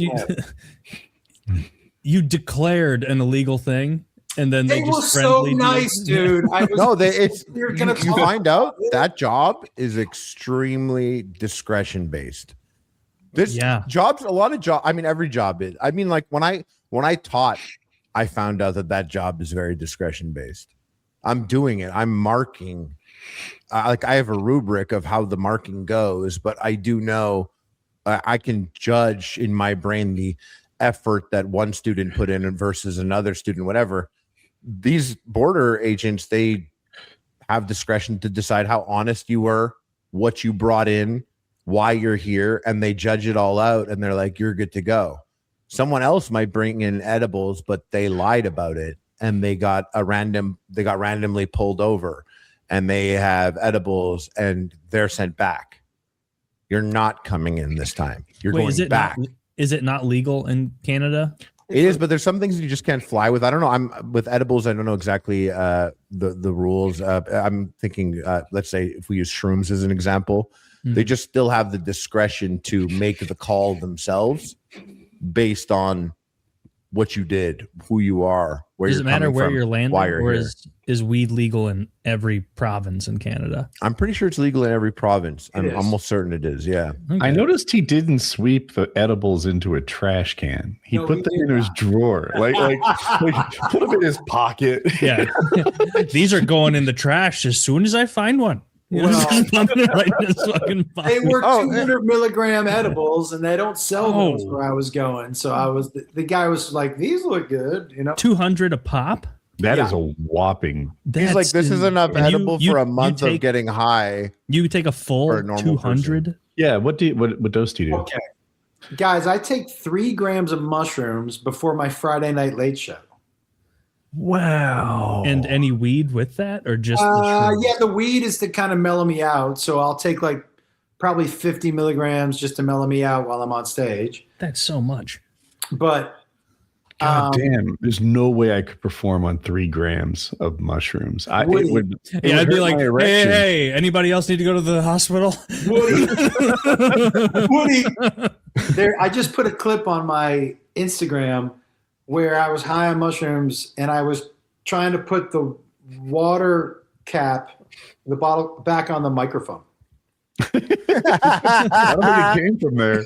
And I looked up because I was like, "Oh, maybe the audience didn't see it," but I'm like, "Of course they saw it." I'm standing in front of them and they're all staring at me.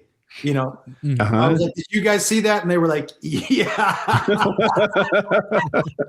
Oh, And they could hear it because it was like, Yeah, those little remnant serrated edges just crisping across. Way back in the day, we went sounds to hellish. we were in me, Muscles, Glasses, and Tyler. We were guys from Epic Mealtime. We were in Ken Block video, RIP, and he didn't like our shoes and was like, "You guys can go to the DC flagship store, take everything you want, everything, literally, like anything. You could literally take." I was like, "The whole store?" And he was like, "Actually, if you can, yeah." And we went and I got there and I saw right away like a snowboard luggage bag, which I still use, this big DC bag, and I was just putting shoes and shit in it, shirts, tons of stuff, everything, like loading it up. We're all grabbing luggage and packing it up, and we go and pack it up, and we're heading back. Before I left, I went to the woman. I was like, "I need the receipt saying that this is free, because otherwise you have to pay to bring it in, the duty of it." So she printed me out a receipt that it was all the items, that they were zero. And then when we went through, it asks how much you spent, and I said zero. And then when we went through, we got pulled over into the other room, and we went in there, and he was like, "What is all this stuff? This is brand new." And I was like, "Well, I have the receipt at $0." And he was like, "This is $15,000 of value, though. It doesn't matter that it was discounted. No, you have to pay duty of $15,000, which is like 50%. So I would have to pay $7,500, or I leave this stuff here." And I was like, "Oh, that sucks. I guess leave it." And he was like, unless tell me how much you love Jack Daniels." and it wasn't exactly those words, but he basically did like a dance for me monkey thing. Yeah. And I was all like, "Oh, Muscle's glasses will suck all your dicks right now for this guy." Muscle's glasses puts on the aviators across. The guys are like, "Oh!" It was peak the channel, and we get all our stuff. We got to leave with. And then they were like, "All right, get the hell out of here." Yeah, they're like, "Oh, take your DC That's shoes out of here." awesome. Yeah, and we got to leave with them. When my wife and I were getting married, we had $0 and 0 cents, and she's great at starting businesses and figuring out, and great with fashion and visuals. And a friend of ours had come back from Mexico with this belt buckle. My wife was like, "I think we could mess around with that belt buckle and make some money with it." And it was like a belt buckle that had some abalone on the outside, and it had like dried flowers, or we put scorpions and tarantulas, right? And we went to Mexico, and we found these guys who could make the belt buckles for us and put whatever we wanted in the belt buckle. And we made them with the belt, right? Because they would make the belt in Mexico too. Buckle and belt, $12, my cost. Fred Siegel sold them for $350. Damn. Right. So the upsell was crazy, because somebody in the fashion industry told me in LA, "You can either sell this for 20 or 400. People in LA either want to feel like they got a bargain, or they want to feel like nobody else can get it, but they don't want anything in between." So we chose the 400. So one time we had an order for 150, 75 women's belts, 75 men's belts. We're driving back across the border, and we had never been pulled over before. And the guy goes, "You have anything to declare?" I go, "No." And he goes, "You're not reselling anything?" I go, "No." And he goes, "Pull over. We're going to check the minivan." I go, "Okay." And he pulls over, and in the back, he finds 75 and 75. And he goes, "How do you explain these?" And I said to him, I go, "They're wedding gifts, 75 women, 75 men." And he couldn't disprove me, right? And he goes, "You don't mind if we search the van, do you?" I go, "No, not at all." Before we had left, my wife and I had gotten into a fight. She was like, "Hey, take this price list." I go, "I don't need it." And she goes, "You need to know how much they cost." I go, "I know how much they cost. I go every week." She goes, "Take the fucking list." I go, "I don't want the fucking list." And she had crumpled up the paper and thrown it at me. So this guy finds this crumpled up price list in the back. One of the guys who works for him brings it back to me and goes, "What's this?" And I was like, "Oh no." And the guy at the border said to me, "You get two options. I arrest you right now, or you take these back to where you got them and drop them off." He said, "Because if you drive back across the border, I'm going to search this van. And if these belt buckles are in the van, I'm going to arrest you and I'm taking the van. And I was like, well, how much will it cost me to get the van out? He goes, no. I'm taking the van. Yeah. I was like, oh, like, I don't get the van. He was like, no, you don't get the van. And good luck getting out of jail, basically. Doesn't that feel like a bluff? I'd be like, so there's no way this guy did not feel like a bluff at the Mexican border, my friend. Yeah. Well, you just go to a different border. You think Did they'd you have consider tagged? that I also have a gun? Hey, Try and find it. Is my math right? Is that $60,000 worth of belt buckles? yeah. Yeah, she should. I hope you told your wife, like, hey, great idea with the list. Glad you threw that dude. piece of evidence in there. I would have done like Mac from Always Sunny. Like, wait, what is that? I was Eat it, just swallow that shit right down. she was like, look, you're going to get these belts and belt buckles across the border. We need this for the wedding. She goes, let me make a phone call. She calls her sister-in-law, who runs a lot of nursing homes in Southern California. Somebody who worked at one of the nursing homes told her, don't worry about it. Tell him to drive to Rosarita, wait at Tacos Locos or whatever it was called, and wait for a guy named Pedro. And I was like, oh, I'm getting killed tonight. You want me to drive and wait for Pedro? Like, he knows that I've got He's a belt buckle coyote. But I did. I was with my buddy. We went and sat and waited for Pedro, and he showed up, and it was the shadiest thing, but just for belt buckles. And he goes, you have the buckles? I said, I do. And he said, do you have $250 American? And I said, yeah. And that wasn't part of the deal. And he was like, it is now. And I said, cool. Like, yes, Pedro. And I drove across the border. I guess he did, because he met me in San Diego, but it was bananas. I didn't know that they could just take my vehicle. Yeah. Game wardens can do that. Like here, if you were driving in your truck on some backcountry road and you saw a deer and you shined a spotlight on that deer to blind it and make it illuminate, and then you killed it from your truck, you've committed like 3 or 4 crimes. And in the commission of those crimes, you've utilized that truck. So regardless of its value, $100,000 truck, whatever, they're taking it. They're also taking your gun. They're taking all the guns in the car. And they get it forever? Yeah, it's theirs. Yeah. They try. It's their goal. They will try to wrap somebody up and put them together on false allegations, especially if they've got like a nice new vehicle, because they can just take it. Holy shit. Pretty corrupt. And that's a game warden. Oh, game wardens are. I dealt with so many corrupt game wardens just harassing us daily, stalking us. Like, he would be in the general area listening for the gunshot, and then he'd rush to the scene of the hunt to, like, let me see your license. It's like, you looked at it yesterday and the day before and the day before and the day before. Why are you bothering us? Like, he's like looking at the back of my dad's truck. Is that a quail? Like, no, it's an old crusty dead baby chicken. like we have a chicken farm. Like, look like a quail for a minute. Well, it's not. What are you doing to us right now? Leave us alone. Yellow quail. It was like it had turned into a tiny little crusty skeleton back there, you know. Quail, that's just a bald eagle. Leave me alone. Like, They do it's they will get deal. mad at that. Yeah. Like, if you hunt, it's a big scary deal if you accidentally even like break one of the rules or laws. We were dove hunting and some jabroni. So. When you dove hunt, it's like a bunch of people in a field, and the dove has no chance when he flies over, because if I miss, my buddy's going to hit it, and if he misses, like, we're all out in the field shooting. And some dummy, some jabroni shoots a hawk down.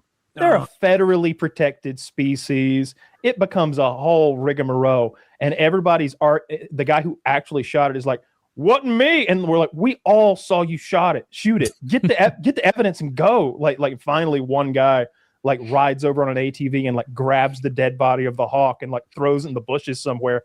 It wasn't 5 minutes later till the game warden was there, like checking everything, like just looking meticulously for any little infraction. Some of them are like kind of chill. That day was chill. My buddy was pretty drunk next to me hunting birds, and he's like, hey, should probably go take a break up there and get some water, huh? he's like, yeah, I think I am a little thirsty. like you lock him what up. happens if they had seen that you had shot a hawk or whatever? They'd have shut down the whole field. We'd have all been held for questioning. Someone would have admitted to shooting that hawk. And if they didn't, the property owner probably would have been charged with like a number of, I don't know if they're crimes per se, but serious infractions that would come with definitely fines, like big thousands and thousands of dollars. Was it even a good hawk? Like a nice It was one? a red-tailed hawk, you know? And he's a dummy for not being able to tell the difference. Doves are very distinctive. Oh, visually. I thought you meant he missed a dove and a hawk was nearby. He intentionally shot a hawk? He didn't know it was a hawk when he shot it because he wasn't much of a hunter. They look so different than doves. Doves are very distinctive. Their head, their wings, their tail, like it. You know it. If you hunt doves, you're like, because I've dove hunted as well, and there's no chance I'd be like, I was wondering biggest if I would dove know, I've ever seen. You'd know. I was wondering if I would know a hawk, but I definitely would know what is not a dove. After me showing you once, you'd be like, oh. Then now I know forever. That will never be a mistake I make. It's like the difference between a penguin and an ostrich or something like that. It's like, okay, I won't get those mixed up, even when it's flying. But yeah, he would have been in big trouble. I had a friend of a friend who like got caught hunting out of season, and instead of just surrendering, like a Hunting normal what? person would do, he pointed his gun at the game warden. No. Whoa! Pointed the gun at the game warden. Yeah, no, Isn't this jail? They hate that. he went to jail. Oh yeah, oh yeah. That was I can't remember his name, but game wardens I hate. they hate it. If you're a gun guy, that's largely frowned upon. He like drew down on the game warden, and it became this whole thing. He went. So to what jail. happens? Don't you get? Isn't that like serious? Isn't that? Yeah, like, he went to jail. That's jail for that. He'd been to jail before though, so like he didn't care. Like this guy, I feel like that's He's worse. not a That's game he had warden. spent more like a lot of his thoughtful about not aiming your gun at someone. he had spent a lot of his youth in like youth detention centers and like really scary places. A lot of dead hawks in his past. Probably and I just remember he carried a steak knife, like a wood handled steak knife that you would use to cut up your steak, like not a big one, but he carried it in his truck and he had it wedged like where the odometer is. So that he could stab people. He liked to stab. Like it still said He likes Texas to Roadhouse. stab people. I remember one time he's like, I love stabbing people. Ain't nothing like it. I stabbed this guy one time in the lockup down in Macon.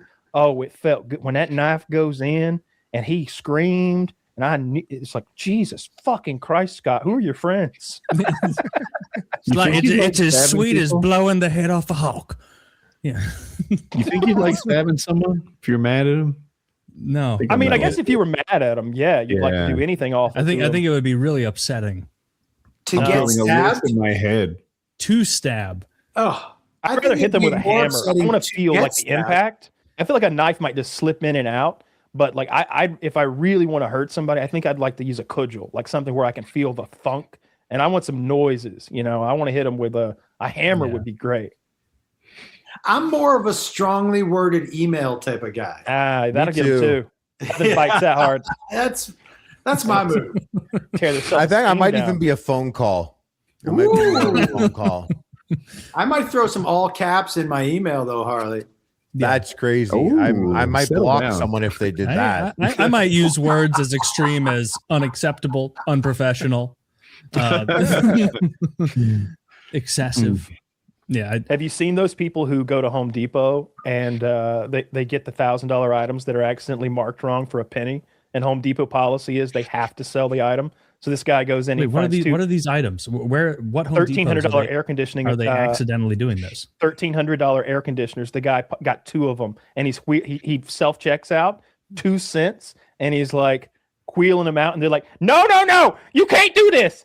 No, and he's like, go ask your manager. It's almost like a First Amendment auditor. The manager comes over, and she's like, have a nice day. Like there's nothing they can do. He just Kyle, wheels out his shit. If I return those, do I return them for the penny or for the 1,300? For the penny, I would imagine. No, I would It's the think that receipt. if you didn't have your receipt, you'd get store credit for $1,300. You need to prove that you bought it there, though. and you didn't get it just anywhere, any old place. But I see your point here. Home Depot's got a really good return policy. I got a water heater there one time. Statute of limitations is up, and it was a very electronic heavy water heater, which was new to both me and my dad. We'd always had old school ones that was mostly just knobs and buttons and shit. It had this digital display, and while installing it, it got very wet, and we ruined it. And I was like, let's just put this motherfucker back in the box and take it back. And they just took it back. They just took it back immediately. I got a different water heater that didn't have all that digital shit, and it was a good day. I love places that have good customer service and good return policy. And if you keep behaving that way, that'll certainly be a continued policy. I mean, my wife them. ordered a couch once. I forget from where.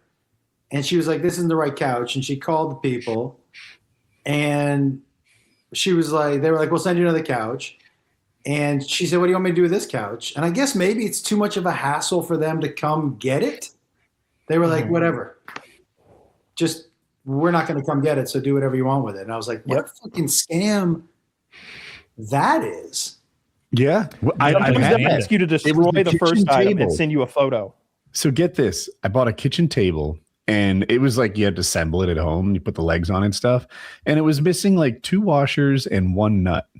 So we write them a letter, say, hey, can you send us a little package with these washers and nuts? They sent us another kitchen table and said to deal with the old one on our own. Wow. What are these, free? Sometimes they'll make you like destroy the item before they'll send you another one. I've had them do that before. And I don't remember exactly what happened with my smoker, that Traeger smoker I bought, but I got something good happened there where like. They refunded it and said to keep it.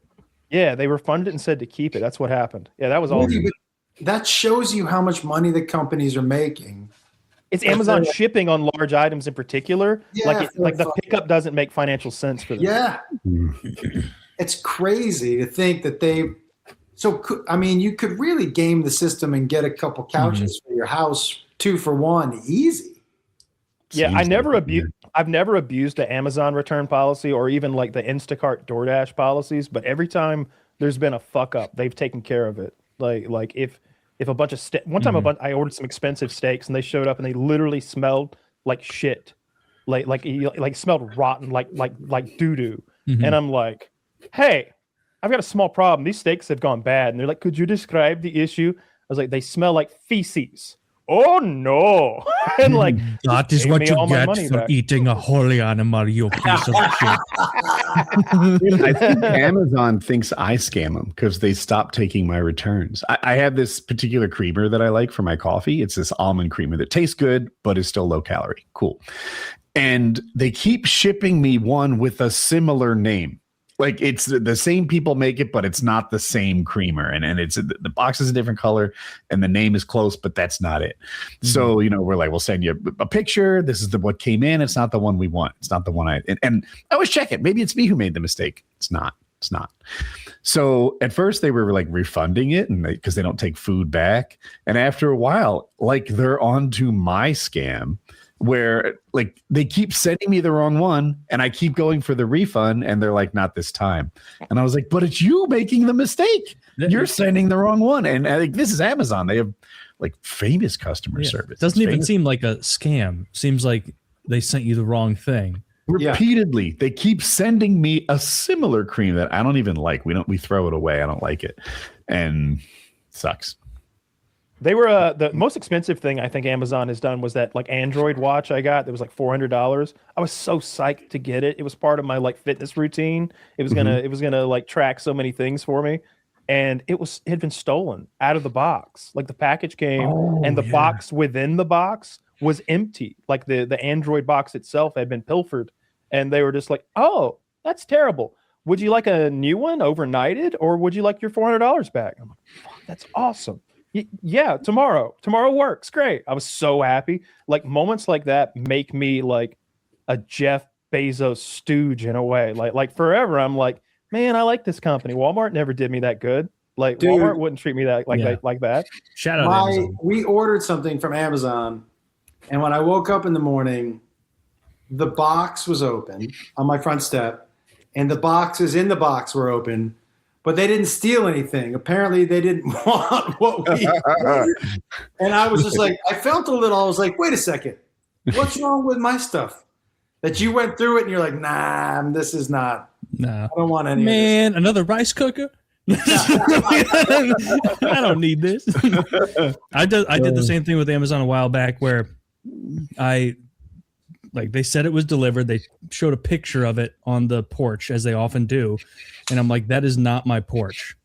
Like, I don't know whose porch that is, but they delivered it to someone else. And so I went on there and I was like, reason for refund. Item didn't arrive. And it's like, do you have a picture? And it's like, obviously not. Do you want a picture of my empty porch? Like where it would have been? Uber does that. They're And like, then send the picture of the item. it was you didn't maybe 2 hours after I had done that a well-meaning neighbor saw they had been misdelivered my package, and so then I had 2 of the item. And I was too embarrassed to go back to Amazon and be like, I didn't really fuck up, but we're all in the wrong here in a way. I've had to do that awkward neighborhood jaunt, looking up from my photo that they've sent me to neighborhood stoops, trying to match the porch. And then one time I ordered dinner for me and my girlfriend through DoorDash, and I'm like, oh, that's the neighbor's place. They took it. They took it and ate it. They took it and ate it. Dude, I had to deliver something from my front porch to a neighbor today because I got a few things from Amazon. Oh, I was in the mode of ripping open the boxes looking for these yard flags I needed, and I ripped one thing open and I was like, command strips? Why would I need a giant, almost industrial sized box of command strips? Those things you use to hang stuff on the wall that doesn't go in. Apparently they're great. And then I checked the package and it was my next door neighbor. And I was like, oh, well, I can't put it back in the package, but I haven't opened his main thing. And so then I kind of jogged across the lawn, put it on his front stoop, and was like, maybe he'll think they just didn't use a package this time. And then I went back. And then I checked later, they did grab it. And so all's well that ends well. I always just tear the packages open. Like I tore the packages open one time and there were all these books for retarded children. And I was like, oh no, this is definitely not for me. You didn't order those. I didn't order those. And then the neighbor comes looking for their retarded child books. And I don't know why I lied. I felt guilty for opening the package, I guess, or I'd done something wrong and I just automatically denied it. But then as soon as he left, I was like, but now he doesn't have his retarded child books. And hey, by the way, before you go, I happen to have all those. So let me go to my library. I barely even, I've actually got these on audio, but I listen to Everybody Poops on audiobook now. So you can. The happy ending to the story is now Kyle reads on a 3rd grade level.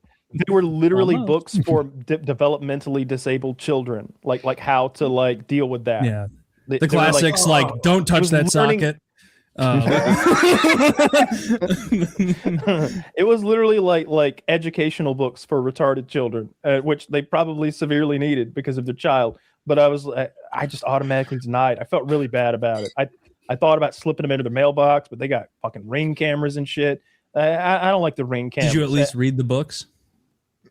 Yeah, I flipped through them, learned a few things. I have a few social skills. You being there my neighbor has my neighbor down the other street has the same address as me. I'm 54 and they're also 54, and we're both right close to the corner of the streets. And there's been many times where a delivery will be like, your Uber Eats was delivered, and they take a picture of not my door. And I spoke to that person, and we just kind of have a thing going where food might just appear there. You could take it. I'm going to order another one anyways. Uber made the mistake. Send me a brand new one. I'm not going to, I got to go there. I got to head over to his place, walk down there, end up on his, which I don't like, ending up on his Ring camera, picking up my fucking order for 3 people just for me. It's like me picking up a huge brown bag that has grease stains on the outside of it. Have you ever? I don't need someone having a montage of that every time.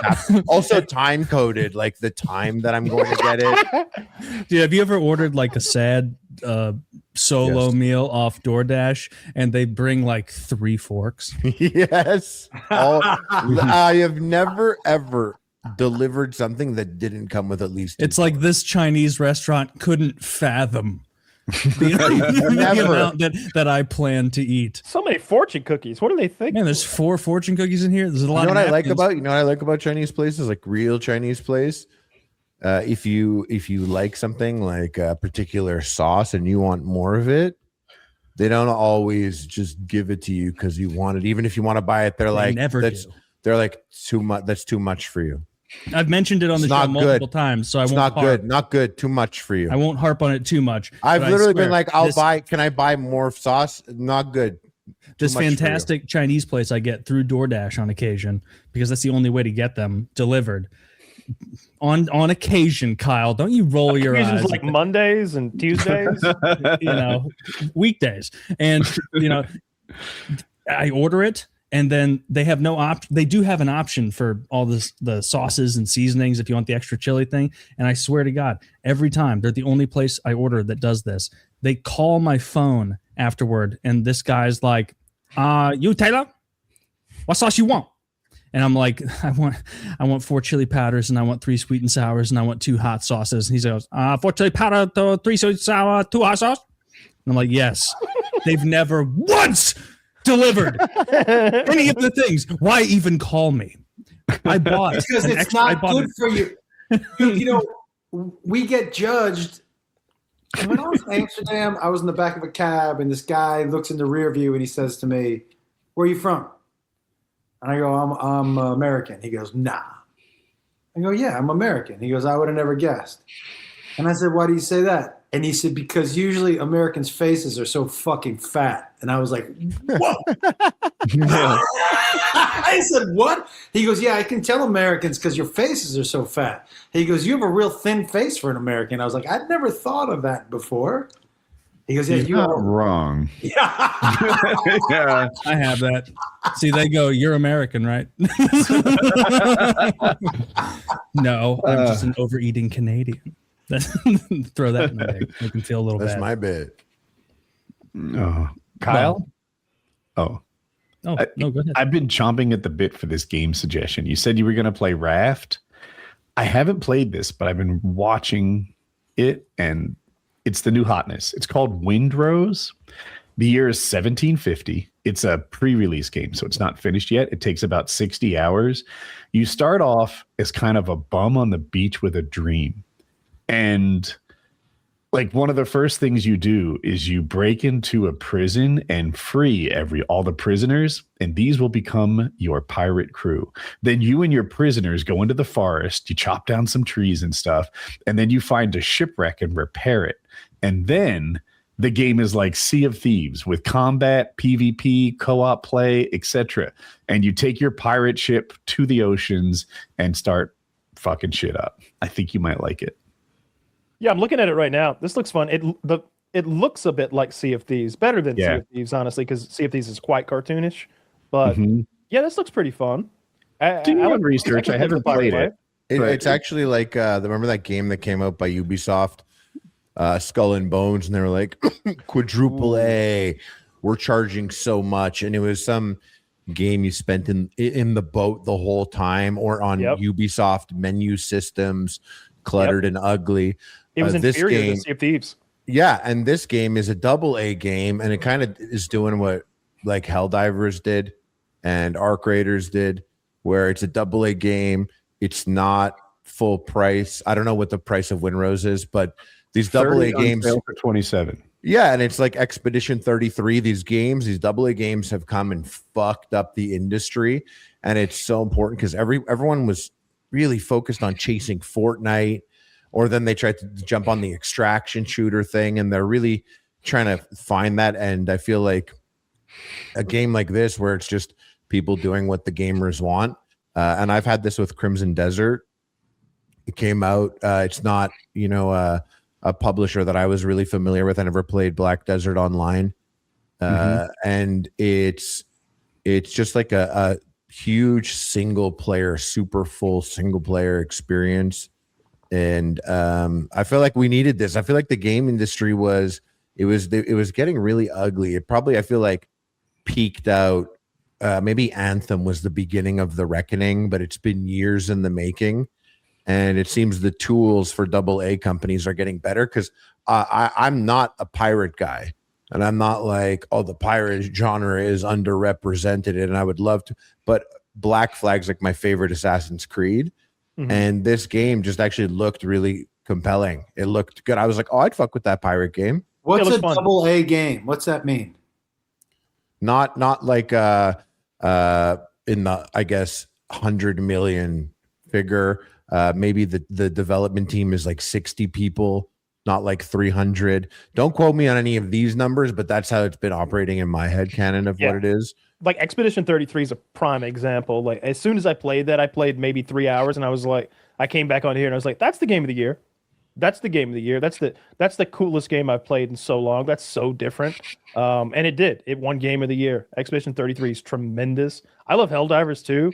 I played a ton of Sea of Thieves, but it was hard to get my friends like invested in it. They didn't want to like live the pirate life, I guess. I like just cruising in the ship and all of us playing our instruments and sailing in and fighting a kraken and stuff. I really enjoyed all that shit. I'm looking for something new, like I said. But multiplayer. I like it when it's co-op. Yeah, I like. I don't necessarily need to play a game like Marathon, like an extraction shooter or a shooter in general, but I like it when we're all chipping in our own way, even if we're all not clicking on heads. Like if we really need a guy who will just stay back and organize and like catalog things or whatever. Like I like that there's a lot of busy work, a lot of time invested, and a game progression is super important to me. Like I always want to be earning and getting that new thing, but I don't want it to be so far out of reach that it's impossible that I'm going to burn out before I ever get it. Battlefield 6 had that issue where it's like, oh my God, like to platinum this weapon or whatever, it's like 100 hours on just one weapon. That's crazy town. But like I've been playing Phasmophobia a ton recently. I played like 100 hours in a week or something like that. I really like that. I played well, it's not new, but Backrooms Escape Together, I think it's called. That was, dude, we should play that. That was hilarious, that game. I think you played a different one than I played. There's a couple of them. I think I played Escape from the Backrooms or something like that. Yeah, they're all funny little jumbles of words to say Backrooms and Escape. But I played Backrooms Escape Together. I remember because I bought the wrong one and refunded it. There's literally 5,000 Backrooms games on Steam. Yeah, Harley was talking about how people have shifted away from AAA. I don't share the hate against AAA games. I worry that we're moving towards a like sort of era in gaming where AAA is dead. And like I like Marathon. I like how well done that is. I can see the $250 million budget that put that together, and they sold it to me for 40. I love it. Grand Theft Auto, is the budget on that $2 billion? Is the budget? And they're in a rough spot because there is no way for GTA 6 to stand up to expectations. There's no way. I'm so happy it's not my job. I'm so happy it's not my job to make that. Josh, game. I know you're not a gamer, but GTA 5 came out in 2011. $2 billion? Googled it to fact check myself. It said between 2 and 3 billion. It's the most expensive game ever made because GTA 5, which came out in like 2011, 2012, if I want to say. Something like that. So decade and a half ago, and now they're trying to follow it up, and with the biggest, best GTA ever. People's expectations are going to be out of line. There's no way they match How up. much did GTA 5 make for them to spend 2 or 3 billion on this? More than 2 or 3 billion. A crazy amount. One of the highest selling games ever. And beyond that, there were a lot of like the people who really enjoyed the game, which seemed to be everyone. I didn't play much.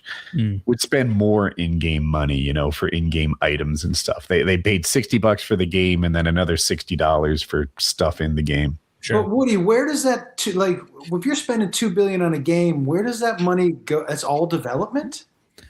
No, there's some marketing in there and there's buildings and whatever. Like it's a big company that makes it, but it's a lot of it's development, and what's going to drop is a really polished game in a really big city, a huge environment where so much of that environment was like, you watch a movie, you sort of absorb it once, maybe more than once, and that's it, real surface level. In a video game, gamers push up against every single wall. They lift every rock. They see every jump angle. It is hard to get a game right because people are going to spend 1,000 hours inspecting it for mistakes. And there'll be millions of people doing that. So I like a really well thought out AAA smash hit game. And the fans seem to be moving away from that. And isn't it going to be the first game that's like $100? They haven't announced the price, but I think you're right. Well, I thought that Ubisoft game I referenced was more expensive. I thought that was a $99 game. My little Skull world and Bones. Games have shifted to, like, Marathon was $40, Arc Raiders was $40. I thought games were getting cheaper, which is wild. But GTA is going to be expensive. I like the indie game market because it's putting pressure on the AAA guys. Like, we were playing Burgling Gnomes this week. Burgling Gnomes is a free demo, and it's so fun. It's so fun. You play you and your buddies are all cute little gnomes burgling an old man's house, and he like captures you, and he'll put you in the oven or in the freezer, or if you make him mad enough, he comes out with a handgun and just starts blasting. I've seen hilarious videos of this game. It's everybody. I bet you've seen that Smit guys or Smitty guys video or something when him and his boys are playing, and it's like, he's got the gun, run, Charlie! And Charlie's running with his little gnome legs, and the old man just shoots him, and he explodes into gore. And like your mission objectives are like, collect Scrabble, get 5 bits, clog the toilet. And you're like, all right, I'm on the toilet.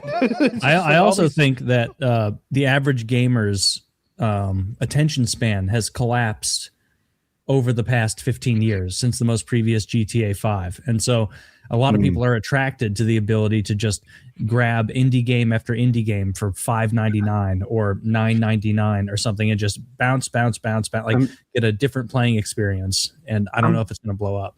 I'm glad Kyle's dwarf game exists for the people that like it. But no. Okay, gnome game. I was being racist, I guess. But they are distinct. But anyway, the map, you can explore this whole map in like 100 seconds. It is a small game. And the things you do, there's a list of 5 out of a possible like 10. Like, this is a small game. And it is so miles away from the AAA thing that I like get into and want to perfect, and becomes like a craft that I'm working on. I hope that the thing I like isn't smashed by the thing Kyle likes. I want you to dip your toes into Rust so bad because you're going to love it. It's all those things. It's so deep, and there's so many infinite ways to play. Like, I watched a video today.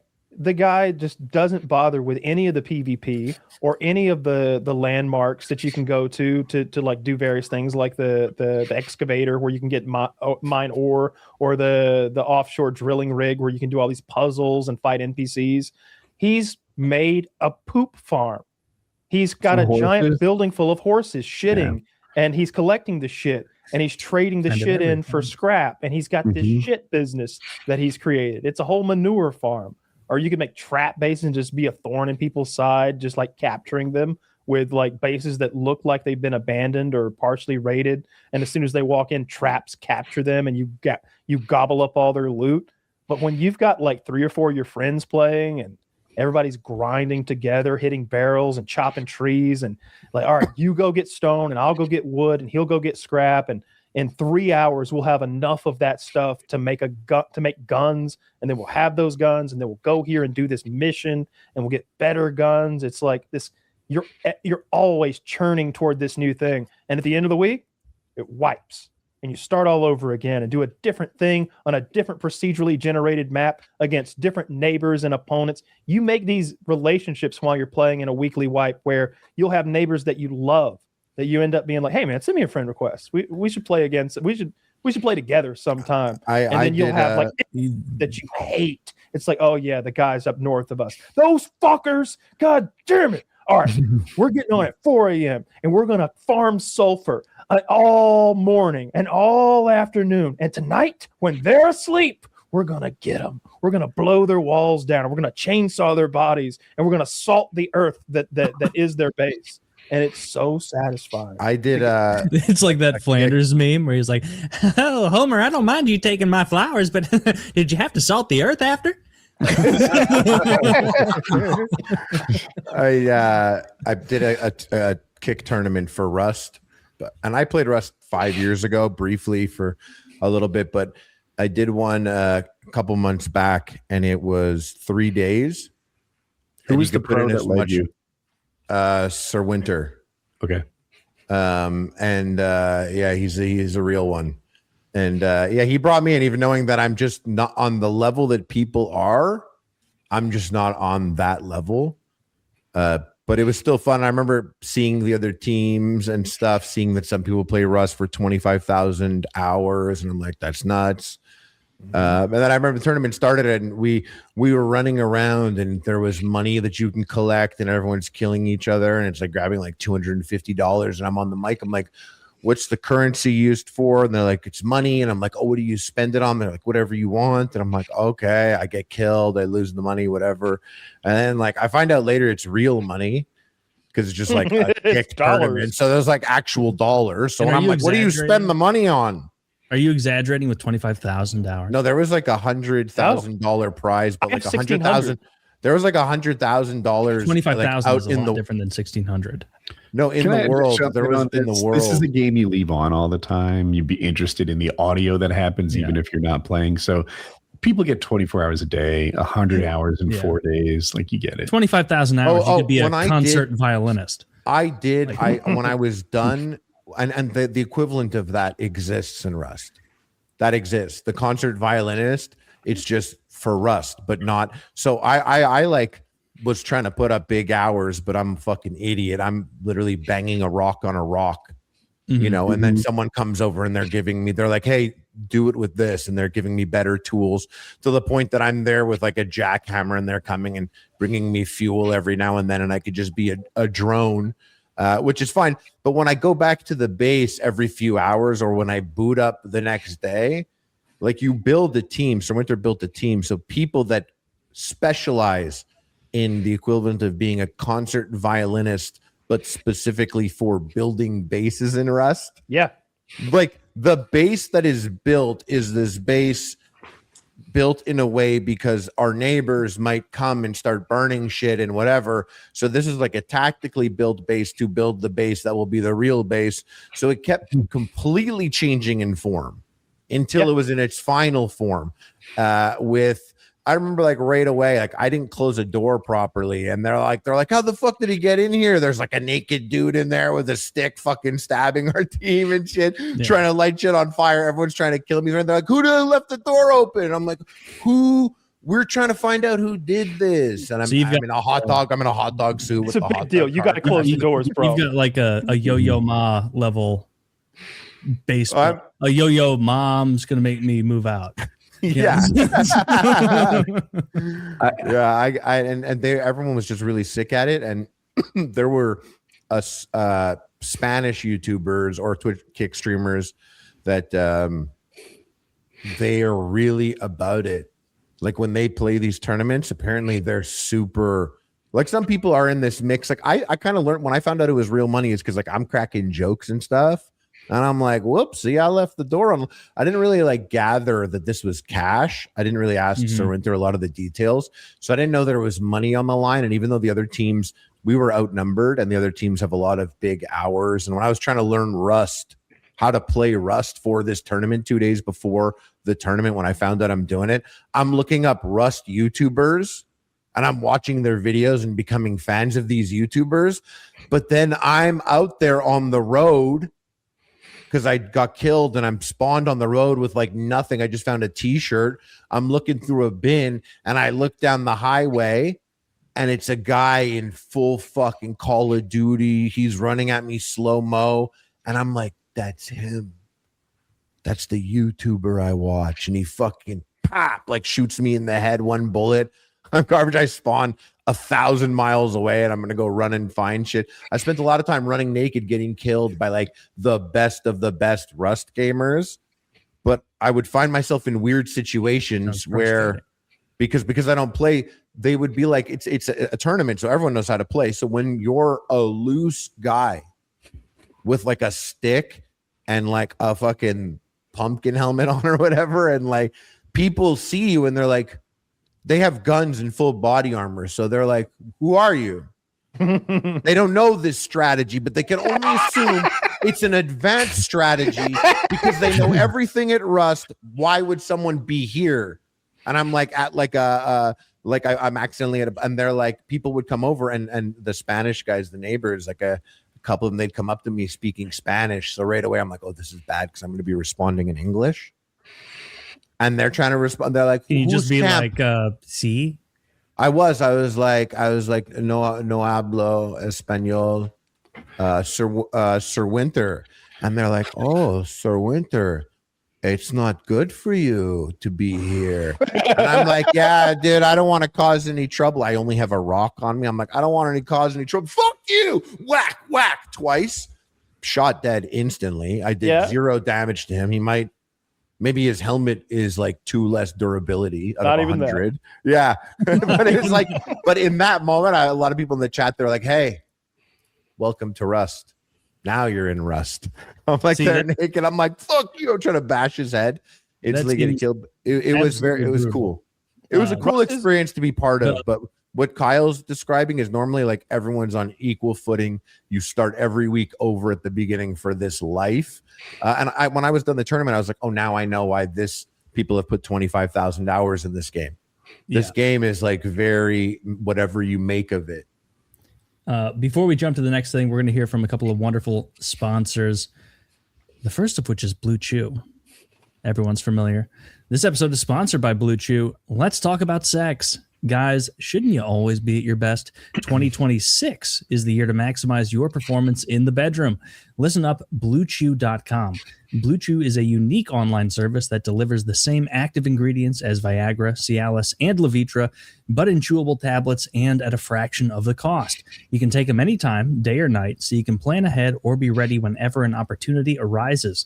The process is simple. Sign up at BlueChew.com, consult with one of their licensed medical providers, and once you're approved, you'll receive your prescription within days. The best part, it's all done online, so no visit to the doctor's office, no awkward conversation, and no waiting in line at the pharmacy. Blue Chew's tablets are made in the USA and prepared and shipped direct to your door in a discreet package. Blue Chew wants to help you have better sex. Discover your options at BlueChew.com. Chew it and do it. Also got a special deal, folks, for our listeners. Try Blue Chew free when you use our code PKA at checkout. Just pay $5 in shipping. That's BlueChew.com, BlueChew.com, promo code PKA to receive your first month free. Visit BlueChew.com for more details and important safety information. And thanks to Blue Chew for sponsoring the show. Again, that is BlueChew.com, BlueChew.com. Try it free when you use our promo code PKA at checkout. Just pay the $5 in shipping. $5, folks. $5. See how nice your dick can look. Because, my God, folks, the first time you take that, and Kyle led Woody and I to the tadalafil and never led us astray.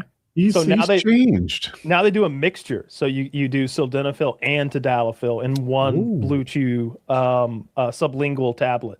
It tastes like, well, it's not my favorite flavor, but it gets the job done.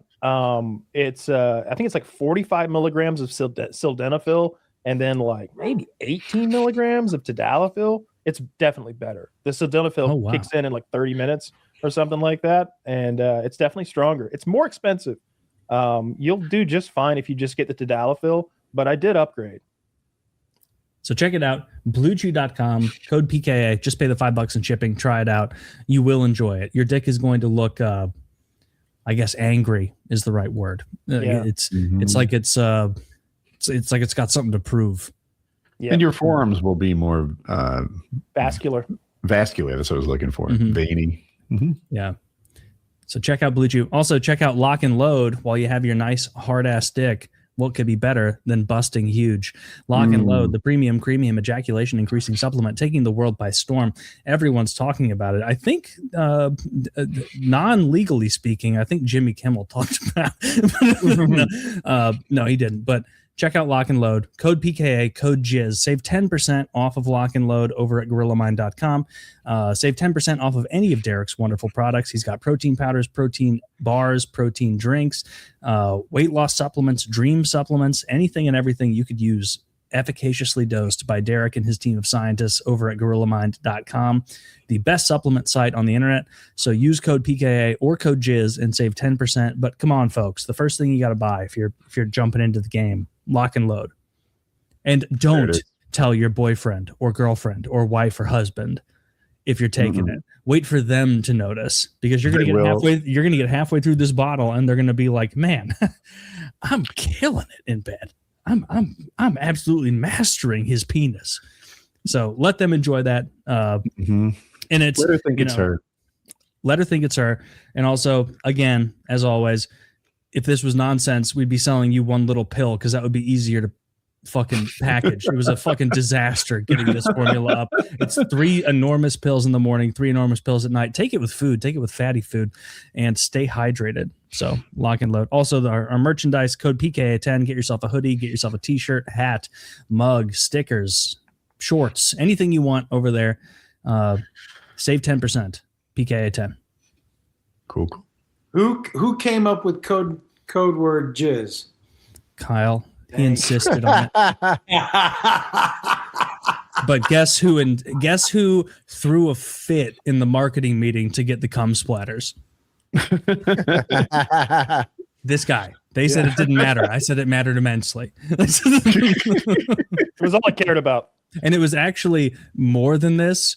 And then Derek's guy was like, "I get what you're saying, Taylor, but we're going to have to, it can't be the menagerie you're looking for." And I was like, all right, well, I suppose that's It's like credit card processors aren't even going to want to do this if it's just slathered with semen. And you're like, all right, we'll tone it down a little bit. Go to 80% cum coverage. I insisted on a tasteful amount. Slathered with semen is a great phrase. Yeah, absolutely. And that's what your loved one will be when you take our wonderful product.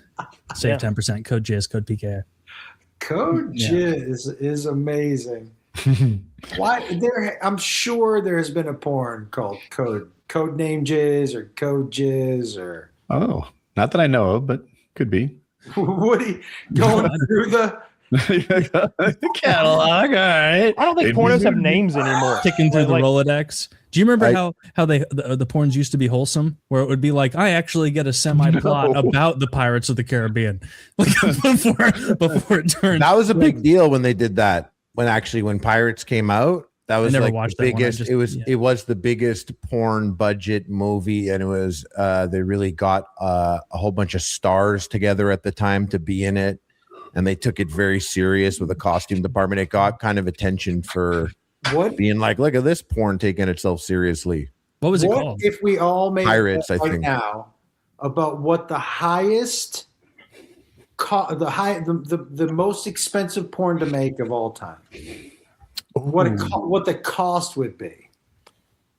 You have the answer? I don't, but somebody's got the Google, I'm sure. I bet it's still low, right? Because Do you think it's more than $1 million? Yes. No way. No way. Really? No, I would. All right. I'm going to go with the Pirates. I think that Pirates one is $1 million. Or it was $1 million. Yeah, it was a big, and that was like the budget was $8 million. Yeah, that was like, and one was like 2008. Yes. How much was it? $8 million. What? They had full cinematic production with sets, costumes, CGI, and stunt work. It was shot like a Hollywood adventure film, and it had extensive post-production and effects with a large cast and elaborate locations. Most adult films are made for a few thousand or maybe a couple $100,000. An $8 million budget is wildly outside the norm, which is why Pirates 2 still holds the most expensive reputation. So I'm finding a lot of what I searched agrees with Kyle, but Caligula, a 1979 movie that sits in a gray area between mainstream and porn, was $17.5 million. But I think that wasn't produced to be a porn. That was produced to be a that's a real movie. Helen Mirren, Peter O'Toole are in that movie. There, But so don't there there's is actual- Oh, there's- Peter O'Toole. so there's like close-up non-simulated sex that was added after the fact, and all these big orgy scenes. I don't think Helen Mirren and Peter O'Toole knew that there were going to be full penetration orgy scenes with like blowjobs and stuff. I think that was added and supplemented and edited in after the fact. But it is very raunchy. It is. I'm it's not just a saying, porno. if you have full penetration, repeated scenes, lots of people getting their dick sucked and vaginal penetration, you can't completely deny the porn aspect Have you of it. seen I it? can. Woody? I've Have I never seen it? I've never seen it. The I pirate don't one? know. No, I've I've seen that. Caligula. Caligula. I've seen It's an old scenes movie. of it.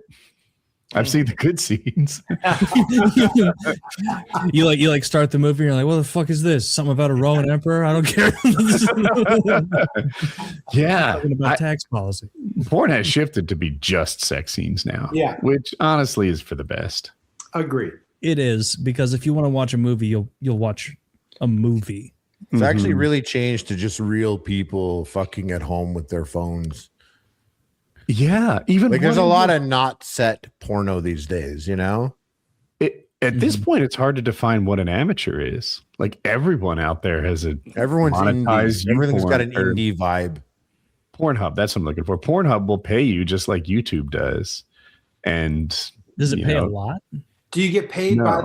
by the views? Is that what you how- do get paid for the views. And do you remember Kyle, I wish he was here right now, but he was a big fan of this one creator on Pornhub, and she was like the face of the amateur section. Her boyfriend wrote me. Selena 22. Do you remember this person? I Selena remember him 20 mentioning. I don't remember the backstory though. So her boyfriend was a fan of the show, and I texted back and forth with him for a bit, and the amount of money she made was like full-time minimum wage. Like not nothing, but 30 grand a year, something like that. Yeah, I guess that's not Okay. minimum wage, but Yeah. It's Kyle 30. will know more now because, damn, blast from the past. This was years ago. Yeah. Selena, 22. yeah, I think she was making like 30 grand a year or something like that. as an actress in porn. As the number one amateur on Pornhub who would upload her own videos monetized. Oh my! This is a while ago. This is like 15 years ago. I Is wonder that- if the CPM on YouTube, how it compares to the CPM on Right? I don't know. I could see them know. hosing you on Pornhub, or I could see them being much higher. I don't even know which I direction. to feel go. like is the advertising so much better on Pornhub because it's so targeted? Or I is would it love to worse? look at the back end of someone's. It's 50 cents to Someone's- Oh, you $3. can see the back end in all her videos. Yeah. Yay! 50 cents to $3. Yeah. It actually took me a second. It's 50 cents to $3, which is pretty similar to YouTube, I suppose, if you got non-targeted stuff. Well, then how much are those ads where it's like, you have to fuck this old lady? The one thing is you gotta bang her. You're like, You guys know Amir, but You Amir, can't quit it. one time Amir was like, "Oh yeah, was talking to this girl last night and whatever, and she lives close by." I was like, "What was going on?" He's like, "Oh yeah," and he was telling all of us. He was like, "I was on the porn site and just got a message from someone nearby." And we were talking, and we were all like, "Dude, that's a robot." And it wasn't even AI chatbot. This is older. Like we're talking like 2018, so it's not good at responding. But he's probably also wasted. And he was like, "What? No, they were saying things to what I was saying. We're like, yeah, it's simple programming, dude. It's a bot. It's an ad." And even we're all like, we didn't even know you could write back in that box that it messages you in. And he was like, "No, what?" And then the next day, with even more fucking Amir crazy shit, is he was like, "Yeah, so remember that bitch from last night?" And we were like, "The robot?" And he's like, "Yeah." So she was trying to talk to me again, and I was like, "I know you're a robot, bitch. Yeah, keep trying. I'm not gonna fall for." And we're all like, "Bro, it's a robot, dude. Why are you even responding that? You're not talking to anyone. What are you even saying?" He was like beefing the robot again. He was like, "I know what you are." Typing it out, all wasted. He's like, "You think that you, my friends, and yeah, and I'm onto your game." No, but way fucking dumber. Dude, Damn. it's a little insulting. Like they're like, "Oh, there's older women in your area that want to fuck." I'm like, "Is this a targeted ad? Come on." Yeah, Leave me because for alone. mine it says For you, Woody, are they like 83? no, it's you must be into MILF. For me, it says they're sexy black bouncy booties in your neighborhood. So And it'll whatever say- flavor, it'll be a warning, they know what though. you want. There'll be a warning where it's like, if you turn down even one old lady pussy, you are out. We're cutting you out of the system. So you have to be ready now. I have seen that. That's recent. They're like the Well, I'm women definitely on not this missing out site on this. that you could meet, the women that you on this site that you could meet, they have to fuck you. That's how the site works. That's literally how the site. If they don't fuck you, they're banned. Sign up for your trial. Dude, Reddit is pumping me ads for adult diapers. And I'm like, how did I give you this impression that I'm getting diaper ad after diaper It was giving ad you on Reddit? trans underwear before so you could tuck your dick. What? I mean, That's that interesting. one's what? warranted. No, yeah, it did. I was getting trans underwear ads, and I guess they have this, like, grippy socks so you can walk around the hospital or whatever. You run I around think they kicking. have that on the inside of the underwear so that your dick stays tucked. Oh, that seems tremendously uncomfortable. Yeah. I mean, yeah, it was. You don't. I don't think What he's your, like, well, your dick doesn't get this algorithm activated. didn't find me for no reason. You really want to shave. If you're on the if you're going through the process, apparently your dick won't be activated. So at that point, it's just like a piece of gum. Activated? Wait, Yeah, it's are we not done gonna. with the It's not underwear? gonna. It's like the underwear is it's- going to wreck it? No, your dick is just dormant, so you can tuck it back all if the you're- way. It's just If like you're on the it's like a- hormones, you're saying. yeah, exactly. It's just it's like a piece of gum. Ah. You tuck it back there. You could probably tuck it back into your ass cheeks. I wonder, like, if you're going through the transition and you're on. That's how I like estrogen- to think about it. So you have to split the And balls, pop it in. pulling it back. If you're on estrogen and it's hard to get hard, can you overcome it with Blue Chew and let the Yes, of estrogen course. and the Blue Chew fight? Like Of having a course. humidifier and a dehumidifier in the Yeah. same room? Oh, you absolutely wins. can. We're in a real Sodom and Gomorrah time, brother. Remember the trans girl in our Discord started taking lock and load. She's like, oh, I leak like crazy now. He's pre-coming all day. You know what you should do is sign up for the subscription. So just keep renewing. She's like, my panties are so wet. Everyone is so uncomfortable. Yeah. What do they call that? Panty sugar. The Any- leftovers inside. No, Well, I never heard that in my life. I've never heard Who's that they? before. no, that's Who's a new they? for me. And That's that's just at crazy. your house, Kyle's the most Willie. perverted guy I know in my life. And he's Okay, you you fucking virgins, go to the subreddit. But Panty anti Sugar? sugar. Sugar? Panty Like- sugar. It used to be No, called I- stinky draws. I Get out of here with trust that. you. I trust you. Anti sugar. Ew. I don't want to see some discharge-ridden underwear from some Walmart shopping bum. When I No, hear no that, thanks. when I hear the sugar part, I think about when you used to put a string in that liquid and it would create the rock salt. Yeah, now that's the rock fun. candy. Now that's I had fun. a one night stand. That's childhood wonder right there. I had a one night stand in college once, and when I woke up in the morning, I went to get my stuff on, and she had the biggest streaks in her panties. Oh no! Oh, And I was just like, I'm so glad I did not see these last night. It still wouldn't have been a deal breaker, but I would have been upset with myself. You know, what I That'd break. mean? All right, that's a good question, Taylor. must be near your fucking must be near a sewer.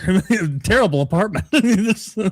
If a girl you've brought home like pops her panties off and she's and you're getting amorous, and then she's like, actually, let me run to the bathroom real quick. I'll be right back. Why don't you get a little more comfortable? And you're like, oh man, you've done it this time, Taylor. And you like got her panties. You're like kind of twisting them between your fingers, like stretching them and stuff. And then you notice that she's got like a trucker style skid mark in the back of those things. Do you keep going forward with this? Because there's a chance that she's got a shitty ass right now. No, I would not, but I would also not be cruel. I would find a way to insist on an enormously long movie and hope for sleep. What if you just Can I ask tell a her? question? I would tell her to take a shower. How old am I when this happens? If I'm 20, 21, I got to tell you, not a deal breaker for me. Oof. No, I don't think Yeah, there's been a point in my life where I'm getting down with a shitty. That would take me shitty out of girl. that would take me out of the mood. Yeah. the Because then smell. I'd be thinking like, what's she doing in there? One What's time happening a in girl the was bathroom? riding me and I She's fingered cleaning her up. butt. One time a girl was riding me and I fingered her butt and I pulled it out and there was just a big wad of doo-doo on my fingertip. You got a little And Hershey kiss? And she's like, she'll ride me. And I'm looking at it over her. Like she has no idea. And I'm like, oh, like she's riding me, but I'm got my hand behind her and I'm like looking at it like over her shoulder. And I'm like, we're in a hotel. So I just You're like, reached She's like, yeah, come in me. I reached behind the headboard and I wiped the doo-doo behind the headboard. Wait, it was her headboard. It was at a my hotel. headboard. It was Your the hotel, my hotel room. Yeah. I would have had to put it back on her. Put it back in. You're not allowed to do that. No. That shit. You pull that shit out. That's you're not, couple things. That reminds me, like when my youngest brother, 7 years younger than me, I was probably 12. Where so he was is 5. this story going, he was Taylor? thinking about putting stuff back in, and we were in the car, and he had the most disgusting booger I've ever seen in my life. And he took it out of his nose, and I was like, "Oh, that's disgusting! That's so gross!" He holds on his finger, and I'm like, "Get rid of that!" And he looks at me, and he goes. Somehow He tried to stuff it back. I've never seen that move in my life. Even worse. That's fucking hilarious. That's even worse. I've never even thought of that. That's a hilarious move. I might start doing that around people as a bit. That's crazy. Oh my god, what a great bit that is, dude. Are you kidding me? Just crammed it right back up in Putting your there. boogers back in? Not ready yet. He was flummoxed by my disgust and was like, "Well, I gotta get rid of it." You can't, stuffing it back in like you're packing, putty. When it into comes something. to fingering the ass, you can't or fucking it, whatever comes out, that's your responsibility, and you can't get mad at it. You actually can't even. I didn't get mad. No, I you just- can't get mad at it. You can't even be See, like- disgusted by it.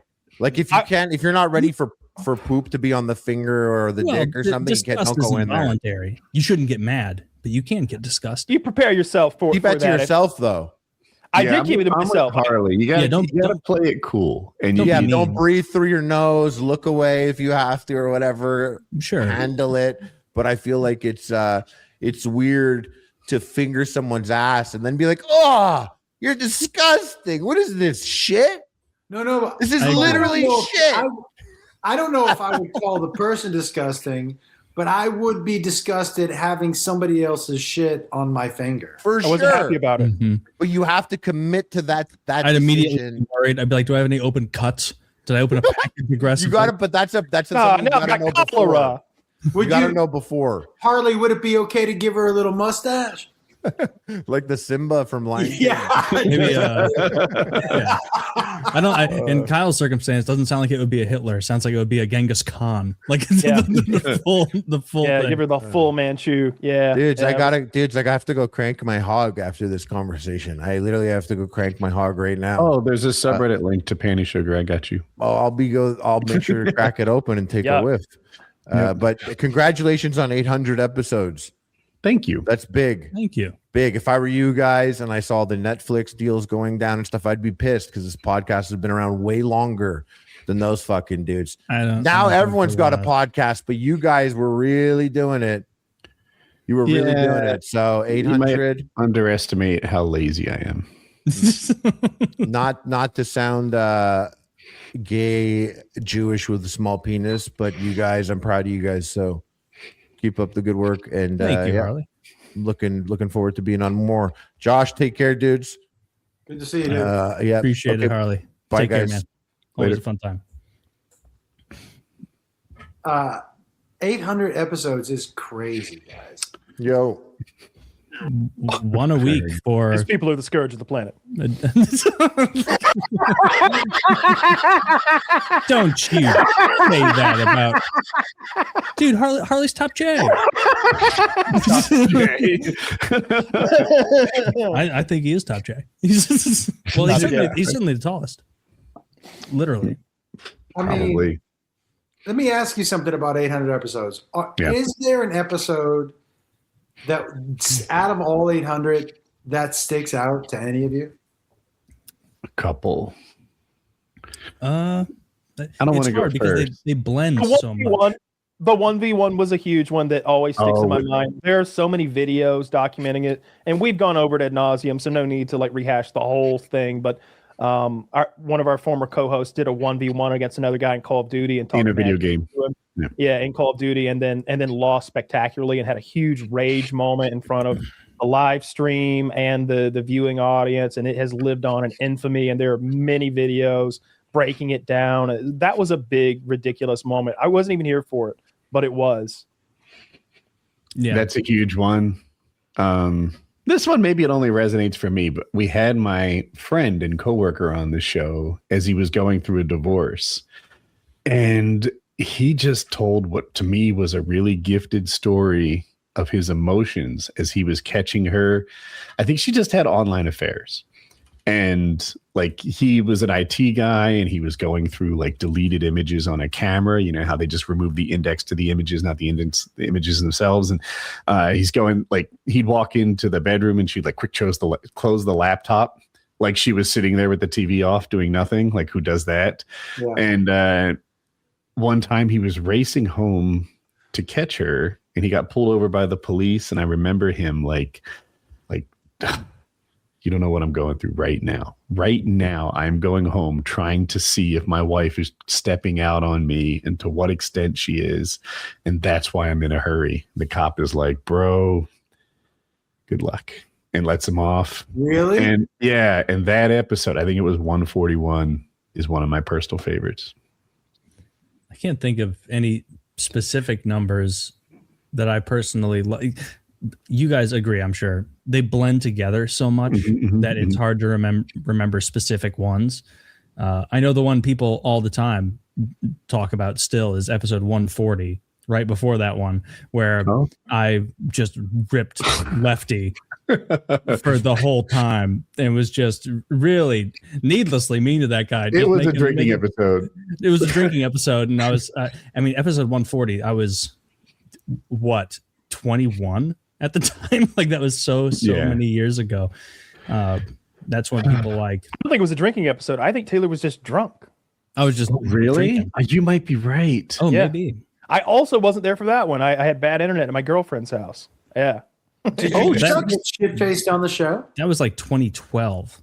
Exactly. Yeah. It was exactly 2012. I think you're right. When Yeah. Kyle returned from federal prison, that was a pretty big one. That was That's And he fun. told all the stories of how like Kyle used his social engineering skills to get through federal prison for 2 months unharmed. And, he just made a friend with a big guy, started working out with him and stuff, and how he had navigated like the cafeteria and the bathrooms and the rules. And it was a strong episode, I thought. That must have been fucking fascinating. Oh, it was so fascinating because like, That was 2019. I'm like an alien. This is an alien world to me. I have no concept of it, but everyone here is like used to shit like this. This isn't their first day. And it was so bizarre. Just learning like when like that you better wash your hands even if you don't piss. If you go in the bathroom, make sure you wash your hands before you come out. Like I almost got in trouble because of that. Someone said something like to somebody that somebody told my friend like, "Hey, get him in line." He came out of the bathroom but didn't wash his hands. I didn't do anything in there. I just went and like looked in the mirror and like maybe like washed my face or something. They were like, he's like, "Oh, I heard you didn't wash your hands when you came out of the bathroom." And I'm like, "From who? What the fuck are you talking about?" There's not a lot to talk about in here. Is personal hygiene a big deal in there? Huge. So there are some guys who won't wash either because they don't have like personal hygiene outside or because they're really depressed on the inside. and they're just like giving up on like taking care of themselves at the slightest, that will be an ass beating. Like if that continues on for too long, they will stomp you out for being a dirty fucker. Like, because we all live and share this kitchen, this microwave, these toilets, these sinks. Like, this is our personal shit. And especially if it's your cellmate, like if you've got a dirty cellmate, like that's another thing that like you'd get beat up, I'm sure. Like you get plenty of warnings. They're not looking to get in trouble themselves. But if you're dirty and if you're not respectful of everyone else's community stuff, like remote controls and buttons that we all press, like on the microwave specifically, that was a big one, or the ice machine specifically, that was another big one. Like we're all sharing this stuff and cooking our dinners in this microwave. It better not be dirty. Like everything's very clean, very clean. The details of it. Kyle bought, I think it was a radio, maybe a special radio that like worked in this prison, and as a way to ingratiate himself to the black people in the prison, he like found the right target. He's like, saw your radio's broken. I get out of here in 2 months. You can have mine when I leave. And now this guy is like, well, this Kyle guy's all right. He would come check on me. He'd come by my sub like, hey, what's up, boss, man? Looking forward to getting that radio at the end of these 2 months. Hey, listen, you need anything? And I'm very suspicious of that. I'm like, I'd love some more Diet Pepsi. I could only get the 6-pack or 12-pack that I'm allotted. And he's like, Diet Pepsi, I'm on it for you. And sure enough, he hooked me up with some Diet Pepsis. You needed the radio to listen to the TV. Like the TVs didn't like put audio out. You had to tune in to like a specific radio station on this thing, and that was that TV's audio or this TV's audio. They each had a different dial so that it wouldn't be everyone could watch 4 TVs simultaneously in the same room listening with your headset. So it was a big deal to have a good one. Yeah, and when Kyle kind of delivered, he was so happy. I can't tell the story like Kyle 10, but he's like, people don't keep their word. You can't. You're different, man. You do what you say you're gonna do, and it was a win for him. And just there's a zillion little like he used his charisma to make it through prison, and I thought that made for a good episode. I tried to. Sometimes it would rub the other way. Like I got into a screaming match with a guy over the TV one morning. I'm trying not to get punked out, but I'm clearly going to like give him what he wants. He's like I wanted to watch Everybody Loves Raymond, I think, and it was like 6 a.m. and I'd been up all night. It's a pretty good show if you're in prison. And I've been up all night, I've been and watching this show on reruns. Like they do one after another on TBS or whatever it was. And he changes my TV to a different channel, and he's black. He's not supposed to touch the white people TV. And I'm like, I'm watching that. And he's like, we watch the news in the morning. And I'm like, there's every other TV is on a different news channel. You need ABC News that fucking bad? Like, what is it? We watch the news in the morning. And I was like, oh, this is going to escalate. This is going to be an actual confrontation. And I'm like, I click it back to the news, and I'm like, there you go, kind of like a smart ass. And I'm like, that's as much like respect as I can like salvage from this, is being a little bit of a smart aleck when I change it back to him. Guess what? I'm not happy about it. And then you walk away. That's all I had.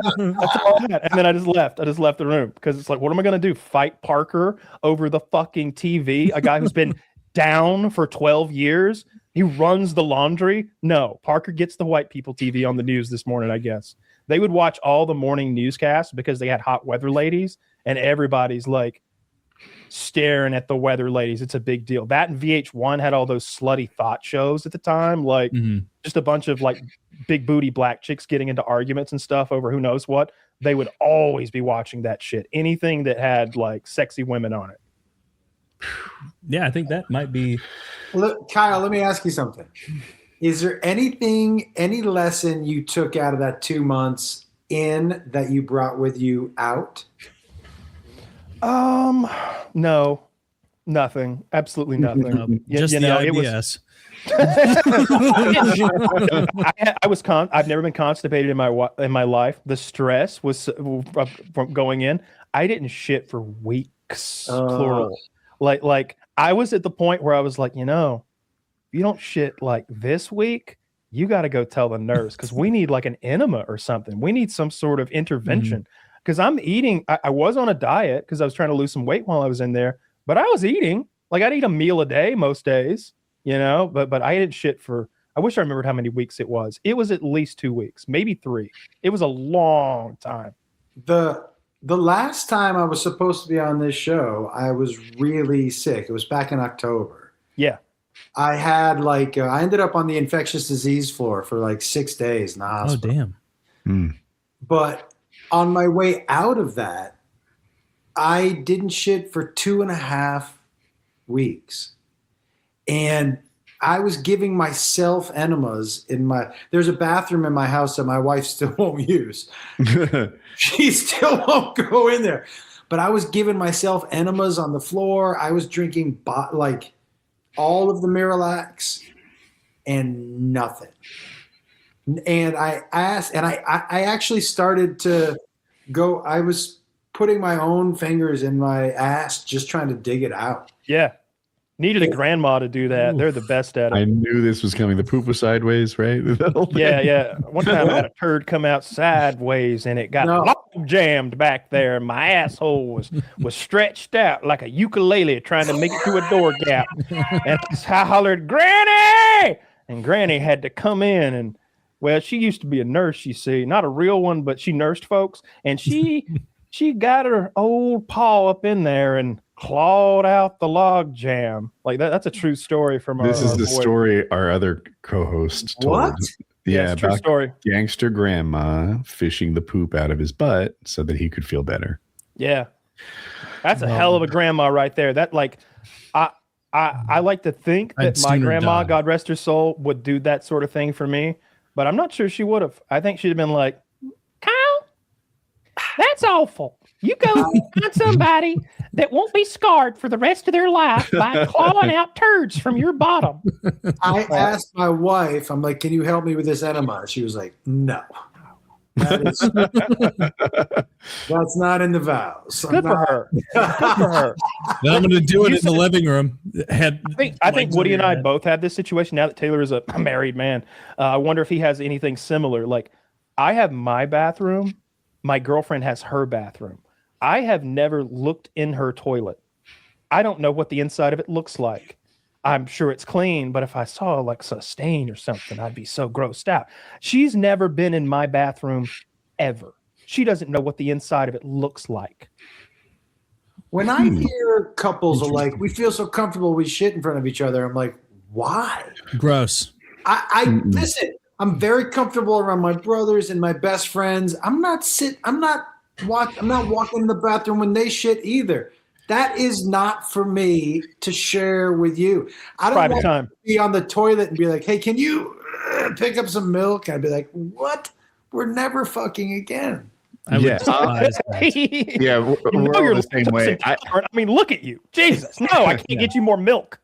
Ideally, you could live with me your whole life and not know that I poop. I can't quite pull that off. There have been times when it's like, you want to use a different bathroom. Yeah. That's happened. I think that's just being polite, frankly, is like you want to split the bathrooms up a little bit because sometimes it's D-Day in there for me. And, I'm absolutely painting that bowl. And I don't want her coming in and doing that. And Shrimp basket. Goes in the sometimes it sounds like a kid throwing rocks off an overpass into a river or something. Yeah. Just You know what I did? Someone threw 10 nickels into the toilet. One of my big, I swear it's like a whole upgrade to my heckin' house. I replaced the light switch that turns on the exhaust fan with one that has a timer. And now you can just bop that exhaust fan, shut the door. 20 minutes later, it turns off on its own. Oh. I got some Febreze in there. I'm not sticking it up that bad. I'm not a fucking farm animal, but we definitely have never shared a bathroom, never shared a toilet. Yeah, I don't know, like when people we poop in front of each other, I'm like, that's not the flex you think it is. That's super gross. Yeah. That's super gross. You've crossed a bridge that didn't need crossing. So yeah, I look at it through a slightly different lens. I'm like, that it's fine for you. It's just not for me. I broke up with a girl for farting in front of me once. Like immediately? That's pretty funny. Well, you know how I operate. I just sort of phase you out slowly by opening your message. You know what I mean? Like, I don't open your messages all the time, and I reply lol like once every other day. She didn't live with you. I broke up with a girl once because she refused to believe that the L in salmon was silent. Fuck. She was saying Salmon, like Salman Rushdie or whatever, that guy who had the fatwa put on him. And I was like, hey, after I was just like, I'm going to have to break up with this girl. I can't. She keeps saying salmon. He's still kicking it. I bet Salman Rushdie's still alive. That fatwa never got to him. Salmon Rushdie is. Salmon Rushdie, maybe. Salmon. Sorry, I'm doing it myself. Salmon Rushdie. I once broke up with a guy for saying for not saying the L in Salmon Rushdie. No, but she didn't just like fart. She went poop, and then she like audibly made it. She was like, like it was clear she was like pushing it out, and it was like, ooh, you're like right next to me, and like she didn't like look. She didn't go whoopsie daisy or like whoops. She was just like, like. She did it like a dude might burp after eating like a satisfying meal or something. Like I don't like that. Oh yeah, that ruins an illusion for me. To get that do you out of fart in front of your wife? No, Me? No. I don't think it's appropriate. I think it's Never happened and once. It's not just in front of my wife. I try not to fart around anyone. It's rude, and people who act like it's like, oh, I'm just open with that. No, you're being No wrong. one has ever heard me fart in my life. Right? Yeah. I can't claim that. Yeah, I mean, that's what I aspire to. My wife and I have our 30th anniversary in 3 days. So I won't say I have never audibly farted. Like, mistakes happen, but I've never pushed one out like Kyle's ex. I gotta tell you, guys. Well, not an ex. This is where we. She's not an ex. I was trying to make her pass, Tim. This is where Josh goes the other way. Fork in the road for us. I enjoy because I know my wife hates it so much. I do things to bother my wife. I have this one really long eyebrow, and I keep it. Me too. I twirl it in bed next to her because she hates it. I pluck it because it. Oh no! I like to twirl it, and I just stare at her, and she's like, "I fucking hate that eyebrow." I have a whole part of my eyebrow that grows up, and I just let it ride. Because I know that, people like Woody look at my eyebrows and they go, if only. My eyebrows are the worst. Look at I this. donate if I could. Don't It's do like that to I've got yourself. half eyebrows. I have one eyebrow, just a half over each eye, I would argue. You're like Woody, the you and opposite of one of you those and Russian premiers. Me and Woody like holding hands as we go into surgery together. He's my donor. I donate them. You have like a Hitler stash for eyebrows? Don't you think? It just flips up here. Oh, you're talking about Taylor. I'm sorry. I got No, confused. you. But do you see how they like? I swear. I can they're see both side bits. almost- Oh it's yeah. not bald, It but looks like just light hair on the side, not bald. it's less than you want. Come on, man, get an eyebrow pencil. There's literally like a cosmetic. Yeah, dude, I bought a hair replacement system for eyebrows as a bit for the show and never used it. Oh, I did the same thing like 8 years ago when Kyle was like, Taylor, it would be funny if you put more minoxidil on your face. And then I looked up Hold the on one side second. effects and it was like, this is not ideal. This can actually do pretty rough things to me. Like That guy's is such real a king shit. weird choice. Brezhnev. What a weird choice, though. Yeah. Brezhnev? Yeah, Leonid Brezhnev.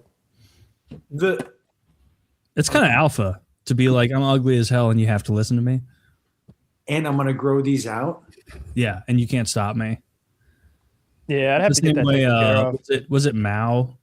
Or no, was it Kim Il Sung that had that giant tumor on the back of his neck? It was, yes. And he just forced everybody to take nice pictures of him instead? Yeah, it was the Russians, I think, that took the photo of the big thing and like published it on some state visit that was going down. Yeah, he had That a would be big tumor on his neck. Just being Or able growth to of some kind. Kyle, was it like a fat? They get those fat balls sometimes. Is that Yeah. what it was, or was it? I it was think a it was gigantic a tumor cyst on the or back of his neck. cyst or a The first goiter. premiere of North Korea. It was had a like baseball gigantic thing. sized. Yeah. It really protruded off of him. Like it was not something that you would not immediately notice. pull and up be Kim grossed Il-sung. out by. Yeah, but show the find a picture of it with obviously the show the tumor. back picture. Don't show. There's only like one or else. two pictures in existence of it because it was a crime to photograph it otherwise in his country. What? It's North Korea. Yeah, yeah. North Oh Korea.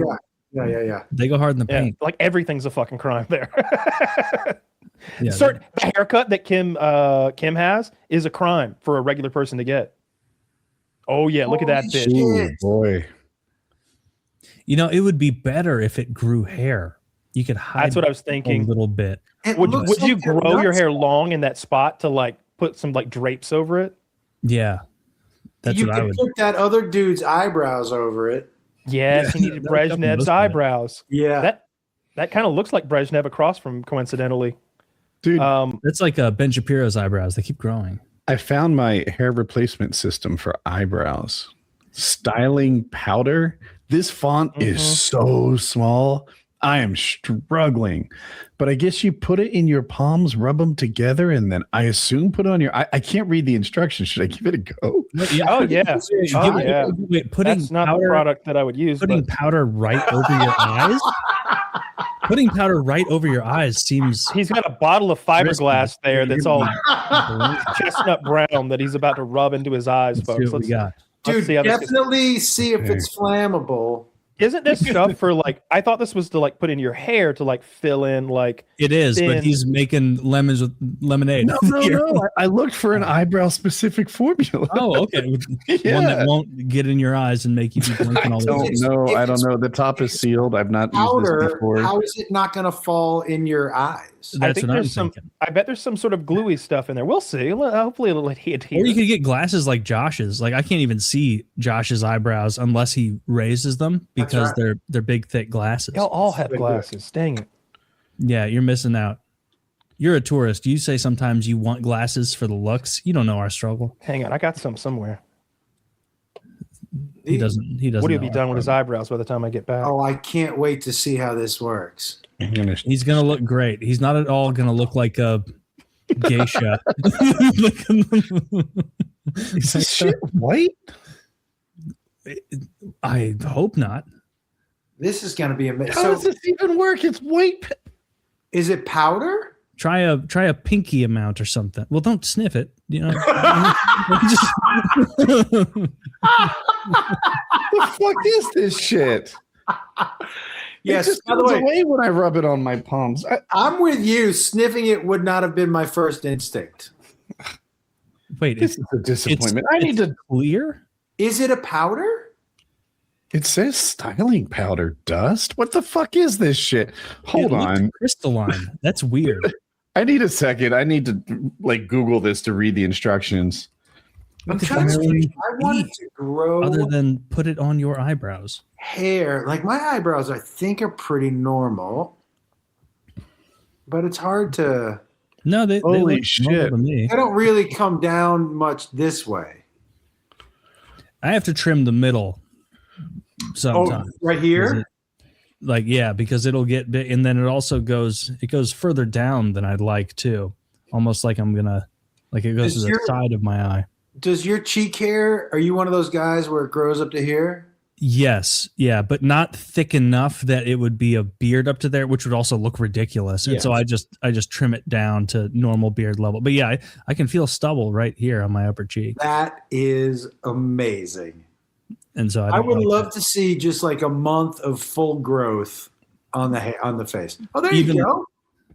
Kyle, what you look perplexed. Why do you not have it on both ears evenly? First day of glasses, you're muted, by the way. No, that was right. No, he had one. He was cockeyed. All right. It says my hair is supposed to be damp. So I found an old water bottle.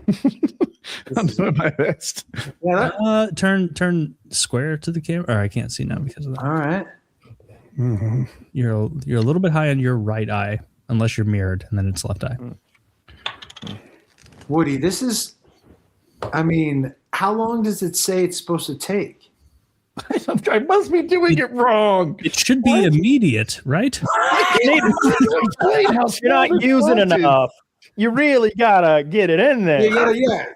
Try maybe try putting a decent amount on like 2 fingers instead of the palm, and then forcing it into the brow. Maybe the thing is it's going to force more light refraction or something. If you pour a bunch in your hand, what does it look like? Can I see what it looks like? Is it Oh, I like- see the powder everywhere. Oh my god. Oh, yeah. Definitely don't snort that. That This doesn't. is not what this is for. This doesn't make any sense. Why would it be white? And why would it be a Google this product and see if you can figure out how to use it. Xylene powder. It's a binary compound. You forgot to add the second part. I guess it's supposed to add volume. I swear I it's just feel not. like they're cockeyed. I don't know why. But that doesn't look like hair growth. It looks like something that No, will it's add supposed. volume. Yeah, that's the deal. And I thought it would be dark, and I thought it was going to be little dark fibers that kind of just added volume and darkness to my eyebrows. I didn't expect a white powder. I don't know what that. It says level 3 styling powder, matte finish and volume boost for modern hairstyles. So achieve long-lasting volume and matte finish with level 3 styling powder, the ultimate solution for adding texture and lift to modern hairstyles. This says nothing about eyebrows. Yeah, It nothing is- at all. It is not.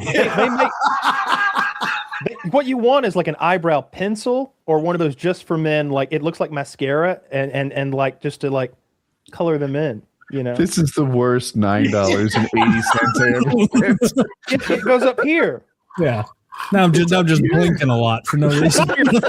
Brushing off in your hairline. Like I think you're supposed to take a big wad of it and like Yeah. get it on your scalp and All then I've style done your is hair. Turn my face into a mild fire hazard. Yeah, stay away from open flames. You'll go right up. Yeah, it now, says that. now You based on the followed the listing, instructions. now based on the listing, you should avoid open flames for a bit. Yeah, you'd be Yeah. like Michael Jackson in that Pepsi commercial. Oh my God, that would be amazing. No, Woody was doing it right. It says lightly sprinkle the powder into your palms and press Not it. rub on your Well, eye. not onto the eyebrows, I guess, into the hair Yeah. is what they're doing. Well, now Actually you're says being never into judgmental. the eyebrows or near them. No, it I'm just doesn't. reading the instructions. Right here. Guys, 7:00 Pacific is my heart out. I got to run. Oh, okay. Sounds Okay. good. Thank you so much for coming on. I appreciated you. Yeah. Listen, I apologize for the audio stuff. Thanks for being patient with me. Of course. I want you to know that whenever I go live on any platform, in the chat is always people saying, when are you going back on PKA? We love you on PKA. In all my meet and greets, I have your fans. So That's sick. yeah. Your fans are amazing. I really appreciate you guys having me on. I know it's been a minute. And last year I was sick for like 3 months. I appreciate your patience. Of Thank course. you so much. We enjoy man. I having you. appreciate Thank you so much. Yeah, Yeah. you guys are the best. And when I still have not seen any of you at any of my shows. Not yet. Someday. Everybody keep checking out Josh's shows. You'll enjoy it. Very funny guy. I appreciate you guys. Thanks, Josh. All right. Thanks, man. Take care, man. Later. All right. We got to figure out this eyebrow thing. I smell like a salon. I can smell it. I haven't gone nose blind from it yet. There are those little hair things. I shook it Like- a lot. No, not that product, but what you mentioned. There is exactly that because I've seen nearing bald people on the front of their head sprinkle that in, and it appears to add. Michael Active Scott hair. in The Office Yeah. has that going on in the second and third seasons. Does it look good? Oh, It does look good, right? But he, When they go not close using up, that you product. see it, and you can see that like they have also like colored in his skull to some extent. Like they have sprayed some. They do it to Stanley too. Like they like give Stanley all this fake. They just color his scalp dark black, and it's obvious in the close ups and stuff. But it's kind of charming, you know. On that show, they all did their own makeup. Like there's no makeup department. They wanted everyone to look normal. Oh. So everyone is doing their own makeup. That's why they all look like normal people there. And they're all actually doing busy work. They're like, yeah, that's me doing my taxes in the background in season 3. Like they told us to stay busy, so we did. That's pretty neat. I'd like go back to college. If I had a job where I could just study at work. Right. Like try to do something as constructive as possible, I guess. If you're just going to be sitting there doing nothing. Do you think you'll look into Winrose more? See if it catches your fancy? The pirate game. Yes. When's it? Yeah, I think so. Especially if it's something that my friends It just came out want to as play. pre-release. It's a game that I guess we'll get. It's an early access game. That's what the words I'm looking for. But you can get it now. They're selling it for 10% off, $30, $27. I'll do that. Yeah, because I'm actively looking for something. I'm kind of done with Phasmophobia.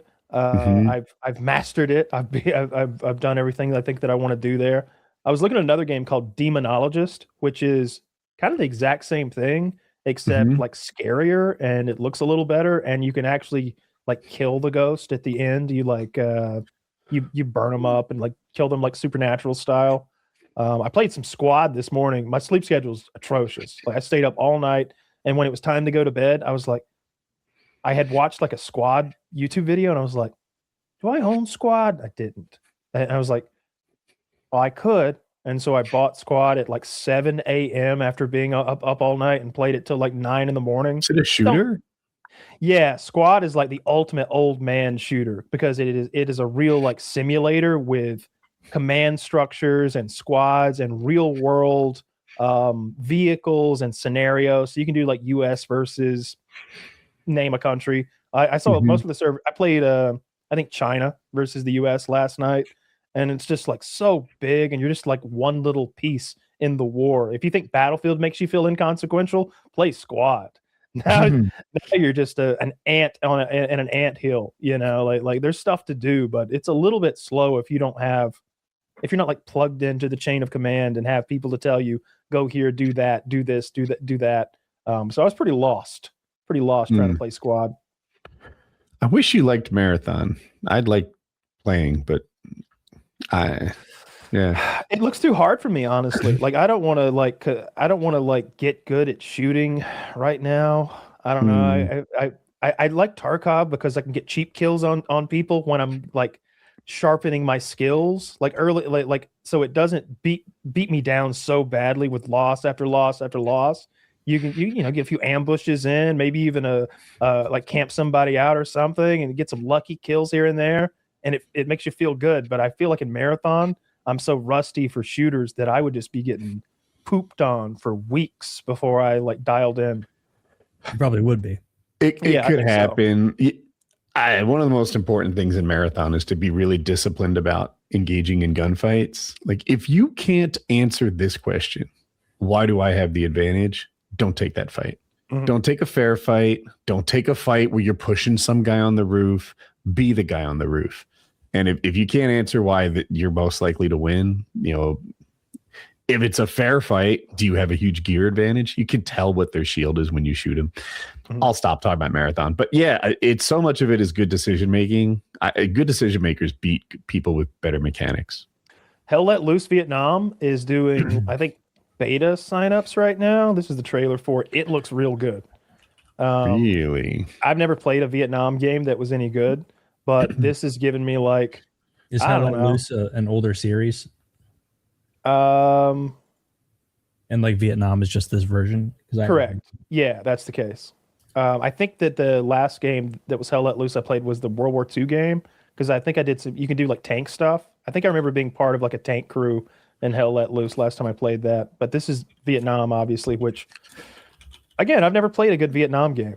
I'd be down for that. I looked at it and I'm like, iron sight after iron sight after like not even a sight, because it's an RPG and it's just a rough indicator of the general direction it's going to go. And I was like, I miss, my red dots. Isn't everybody forced into iron sight a little bit fun though? No, I like some scopes. I like something. Well, I bet there's weapons, just not their machine. It's definitely fair if everyone has the same sights like that. I can get on board with fun. Well, that's in the eye of the beholder. I guess there's less to grow to. I'm like, the thing about an iron sight is it like basically covers your eyes for everything below the target. And I'm like, don't cover my eyes during a gunfight. Give me a good red dot where I can see his whole body and like what's going on. But yeah, it's like shooting the do you remember the MG42 in what was it? Was it World at War? Was it Modern Warfare 2? That LMG you could get where just looking through it, maybe it was COD 4, where it had decent damage, but you couldn't see a fucking thing on the screen when you were ADS. Yeah, probably the MP44 in COD 4. It was the level 55 unlock that just stunk. It's that World War II machine gun, maybe German machine gun. Yeah. Yeah. Did you see the trailer for the new Escape from Tarkov game thing? No. What are they calling it? Like Space Tov or something? Startov. That's their nickname for it. And they put out a big trailer for it recently. It seems to copy every idea Marathon has. Like, you are a shell that is a runner and an exfil shooter, I think. It just looks like Battlestate Games is making Marathon, but I'm interested. We'll see. Wait, they're making a new game when the old one isn't even done. It's done. The old one's done. Oh, Tarkov is They're still adding new maps and stuff, but it is 1.0. And you're kind of right. I think it's more like an Elon Musk sort of thing where he has more than one company now working simultaneously. He has another development studio. This one's in Dubai. And now those developers are making a game, to which I heard and thought, you fucks. First, you get some Russians, right? Name all the great Russian games. Tetris and Metro. Okay. Yeah. Oh. Yeah. Like the reason this game is so fucking hacked is because none of these guys have made a game before. Like, Russia is just not filled with great computer science talents. And now they're going to Dubai. What are we doing? Can we hire, can we make a game in a place that has like a little game development central?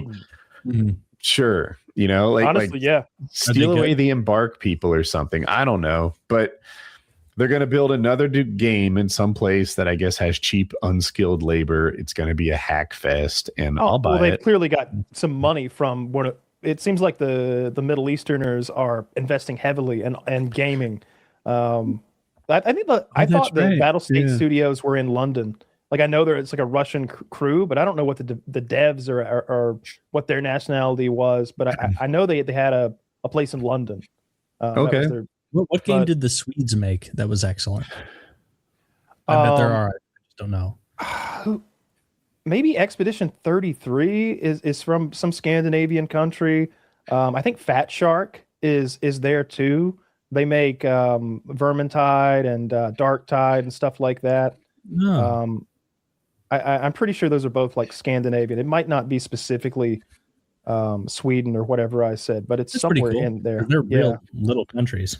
They're small dev teams. That's like what Harley was talking about earlier with specifically the Expedition 33 crew, because it was after the game came out and like went gangbusters. There were all these photos of the dev team, and it's like they all fit in one picture. There's so few of them. Meanwhile, Rockstar has thousands of people on keyboards typing away, making this thing. Do you know the name of the game It's not called Startov. That's nicknamed that. Do you know the name? Yeah. I'm Core 3, maybe? Core. Maybe it's Core with a 3 for the E. I'm just on Pastilli's channel, and he says first cinematic of Tarkov 2, and then it says Core, COR, and then the numeral 3. So maybe that's what it's called. I think it's called Core. Yeah. Core. But with a 3 for an E.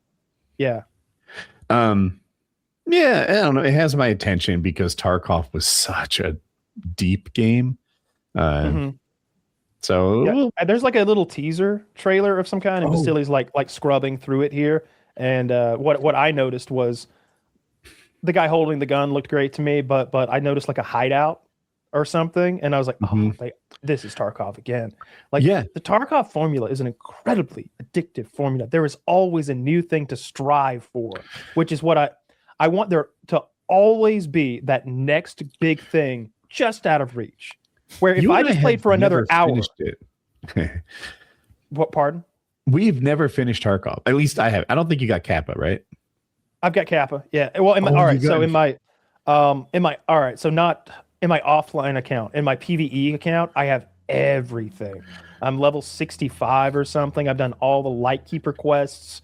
I've done all the new map quests. I've got Kappa. I've done every single available quest there is to do. Oh, I once was like 2 kills off of Kappa, and then the wipe came. I was like that close to it in PvP, but I never actually got Kappa. But by the time you get it, you don't need it anyway. It's like, man, I really could have used this when I was grinding all day, every day. Like that would have been a big help. But by the time you've got Kappa, you're so rich and your gear is so meaningless to you that you don't even. It's just a flex. That to me is the true end game in an extraction shooter. Like when you're so rich that you lose your gun and say, I got 13 more like it back in the vault. Now you've beaten that wipe. And a lot of people will put it down and pick it up next season. I'm hoping Marathon can sort of replicate what Tarkov did in that it got bigger every wipe. Yeah. That's not where I put my money, but it's where I put my hopes. They can. Like, I bet they're bigger than Tarkov was in its first year, like I think those Twitch events are massive for a game like that. Like exposing people to it and showing a guy like Pastilli or Landmark or whoever it might be really playing it at a high level and succeeding and having fun. I think and especially if you're doing drops are so big, you get so much more viewership. And then even if the numbers are not even if the numbers are inflated, so you've got like 200,000 people who are watching, but really we're just AFK with a Chrome bot like clicking for us. That's what I do. But now you're on the front page of Twitch as like the most viewed streams, and people are like, Marathon. That's not that game where you make that runner like run awkwardly with keystrokes, is it? Oh, it's a shooter. Neato. Like that's how you build your game. And it's going to take that kind of building for them to grow that audience, because extraction shooters are just by their very nature so punishing. I think that if they had an arena version, like side game that you could play, that you go in and shoot the shit and jump in and play like 4v4 deathmatch with pre-made kits. I think that a lot of people, not only would you be able to loosen up before you like jump into the extraction shooting stuff where you lose your kit's gone, but also like it'd be a lot less stressful for the people who have gear fear. I saw Ark had lost 80% of their player base in the last 60 days or so.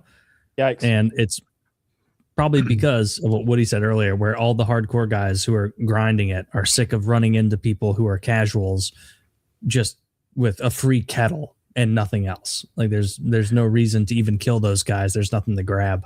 I agree. Also, Ark I don't think they've done enough to add new content. They added something recently. There's some new bots that even good players struggle with, but it's too little too late. Like I gave up on Ark kind of before that content came out.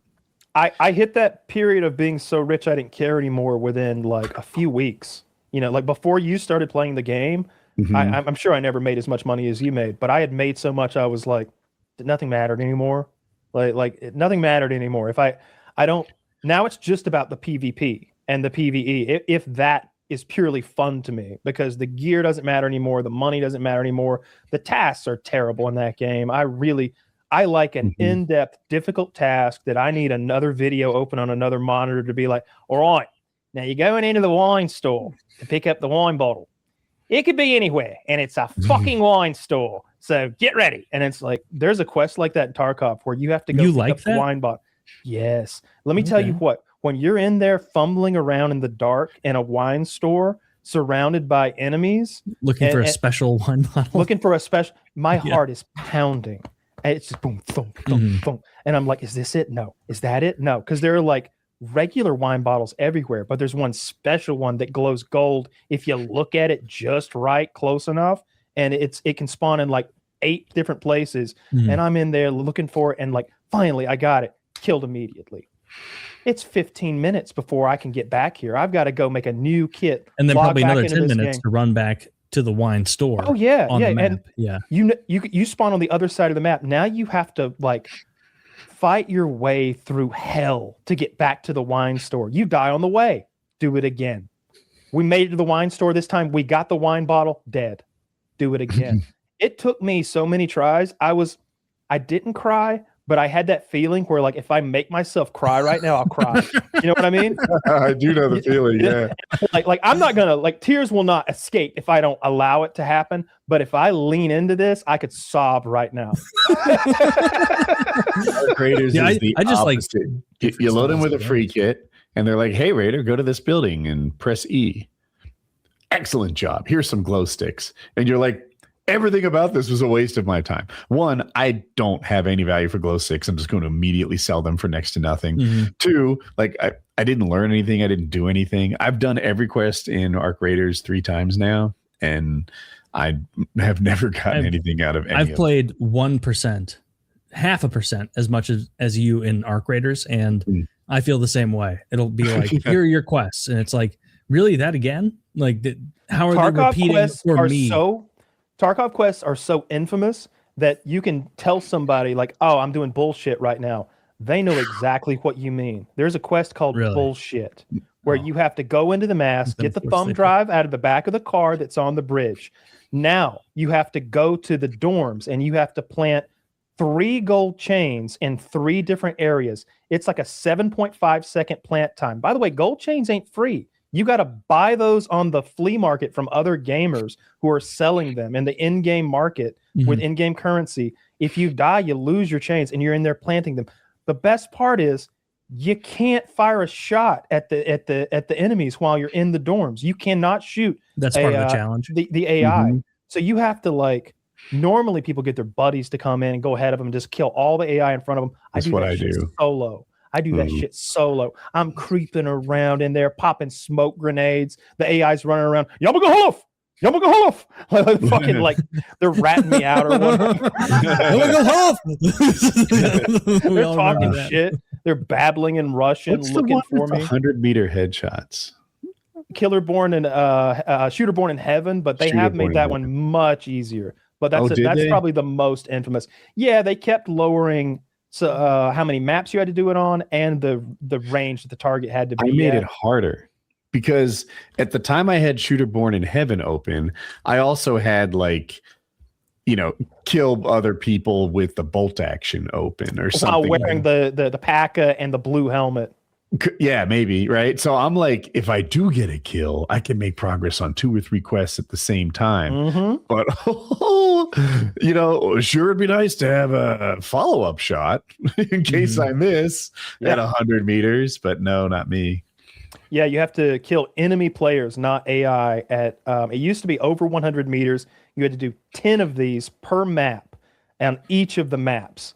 And some maps, it's hard to even see 100 meters to like another person. There's only like 3 sight lines on the map where that's even possible. And then again, Taylor, like getting a headshot on another player at 100 meters in Tarkov is a skillful thing unless you just get dumb lucky. But you got to do it 10 times on every map. And there's a lot of stuff locked behind it. Oh, it's a motherfucker. Most people don't grind that all the time. They'll be like, I'm taking a break from Shooterborn in Heaven. I'm going to go in with shitty armor on this time and kill 10 AI with a shotgun headshot. There's stuff like that. You'd have to kill 10 players while wearing bad armor. And it's like, with an M16, I think, or an M4, one of those. And it's like, I'm risking a half-decent gun with terrible armor against players who were better equipped. And I have to do this repeatedly. It's hard. Yeah, it's hard. Yeah, you'll spend millions of rubles playing badly because that's what the game demands of you. I'm in the minority on this, but I'm glad Marathon doesn't have as many stats because, as a streamer, they'll be like, "Hey, Woody, can I see your lifetime stats on your Escape from Tarkov account?" And it's like, well, you got to understand, I took a hit when I was doing Shooterborn in Heaven, and don't even get me started on bullshit. My KD would be a lot higher if I just ignored this. Yeah, there's a learning curve. I've got a really high KD on my PvE account, obviously. Wait, where you kill bots? Yeah, the bots are so hard, Taylor. Well. Like I promise you couldn't make it through the bots. Okay, they would destroy you. Your AOE skills would not translate. Okay, you would run into Rashala and he would destroy you. Okay, the bots are legitimately really I've played with my buddies, and the flying ones will be around, and then I'll see some flying ones where it's like just dead. And then there will be one that looks very similar to me, and I'll antagonize that one, and my buddy will be like, "No, what have you done?" and then he goes, "Shit." And I'm like, "We'll just hide in the TP," and then it comes right in the TP, kills me. Frustrating. Yeah, I die over and over against the bots sometimes because it makes you do such difficult things, and they're so good. They lock onto you and kill you instantly. Like on Lighthouse when you're trying to clear out the water treatment plant, and there's snipers and machine gunners and automatic grenade launcher gunners just holding the area down from every conceivable angle. You have to approach from a mountainside and snipe out like 6 or 8 people from really long range. It's hard to even spot them. It's tough. Tarkov's so good. Tarkov and Rust are the goats of shooters for me. This is a non-Tarkov thing, but what are the gayest, dumbest Reddits you guys are aware of, because my Reddit experience is like 1% you guys. Like, is there a forum where you go to just to kind of laugh or mock? Conservative memes is pretty good. It's conservatives making memes. I like that one. I usually get a chuckle out of it. The problem with Reddit is they took all away. So What does that now, mean? well, you Oh, used the to be front able the to- front page. Yeah, there is no more front page of Reddit. Like you can't just sort by all and see every subreddit aggregated toward the top, like whatever's popping today. I do So that. you'll just on where? Popular. Oh, but Popular doesn't do that. Oh, Popular- how's it different? It's a much shorter list that seems to be like curated. I It's, didn't know. and then I've got Popular and I've got News. and Okay, that's it. funny. The first thing I saw on Popular when I opened it was some person's hand holding a disgusting looking bottle, and it says, "What is this drink that an Indian guy gave me for helping him find his tram?" It's just a disgusting bottle of, "I just got some retarded lady to take a bottle of shit." That might be it. Oh The my! one I go to from time to time is mentioned it before, but ARFID, ARFID, the avoidant restrictive food intake disorder, where it's a bunch of people who are just supremely picky eaters pretending that they have a disorder, and they'll be like, and they all serendipitously have the same safe foods. It's all chicken nuggies. It's all Kids fries. foods. Yeah, it's all like They're homogenous. yeah, they'll say things like, "Am I an asshole for thinking that my boyfriend getting mad at me is inappropriate at his house? His mom made a full giant Italian meal for us, and then I said I want buttered noodles, and she had to make them specifically for me. And also I said no to the marinara sauce and no to the meatballs.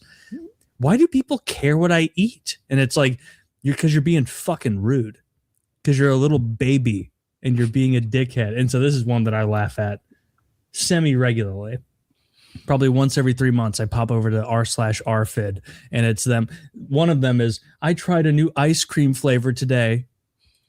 And it's a bunch of people in the comments being like, "Good for you." And the ice cream, it's a picture of an empty ice cream cup, and this pussy has taken all the cashews out. So they picked all the Kicked them out. cashews out of their ice cream. He's eating Rocky Road. And there's just a big pile of almonds there. That might be what it is. I can't even. Ugh. Oh, one of them Yeah. looks like a cashew. Yeah, it's pathetic. It's like someone needed to say no at some point in these people's lives. I would get mad if I like cooked, like specifically that. If I made my homemade meatballs with pork, veal, and beef, and then I had been making a marinara sauce with roasted garlic that I've been making all day, and you know bought the fancy noodles or even made my own pasta, and then you want some buttered noodles, and you're an adult that's normal functioning adult, get out Yeah. of here. It's Get outta rude here. as hell. Like, No, leave. You're not. You were invited to dinner. Okay, not this is not what you're refusing. Basically, no, I wouldn't like that at all. yeah, they're like, if I went to someone's house and they served something that wasn't my favorite thing, something I even was like, I'm milk toast on this, I'm gonna I'd eat eat it Yeah, because Oh, I'm gonna be polite and eat it. Like, I'm full that- Ted Lasso about that. Unless Yeah. there's some reason I think it makes me sick, like I don't do peppers very well. If you've got a really pepper food, I'll just find something else to eat. But yeah, I'm with you. I'll suck it up.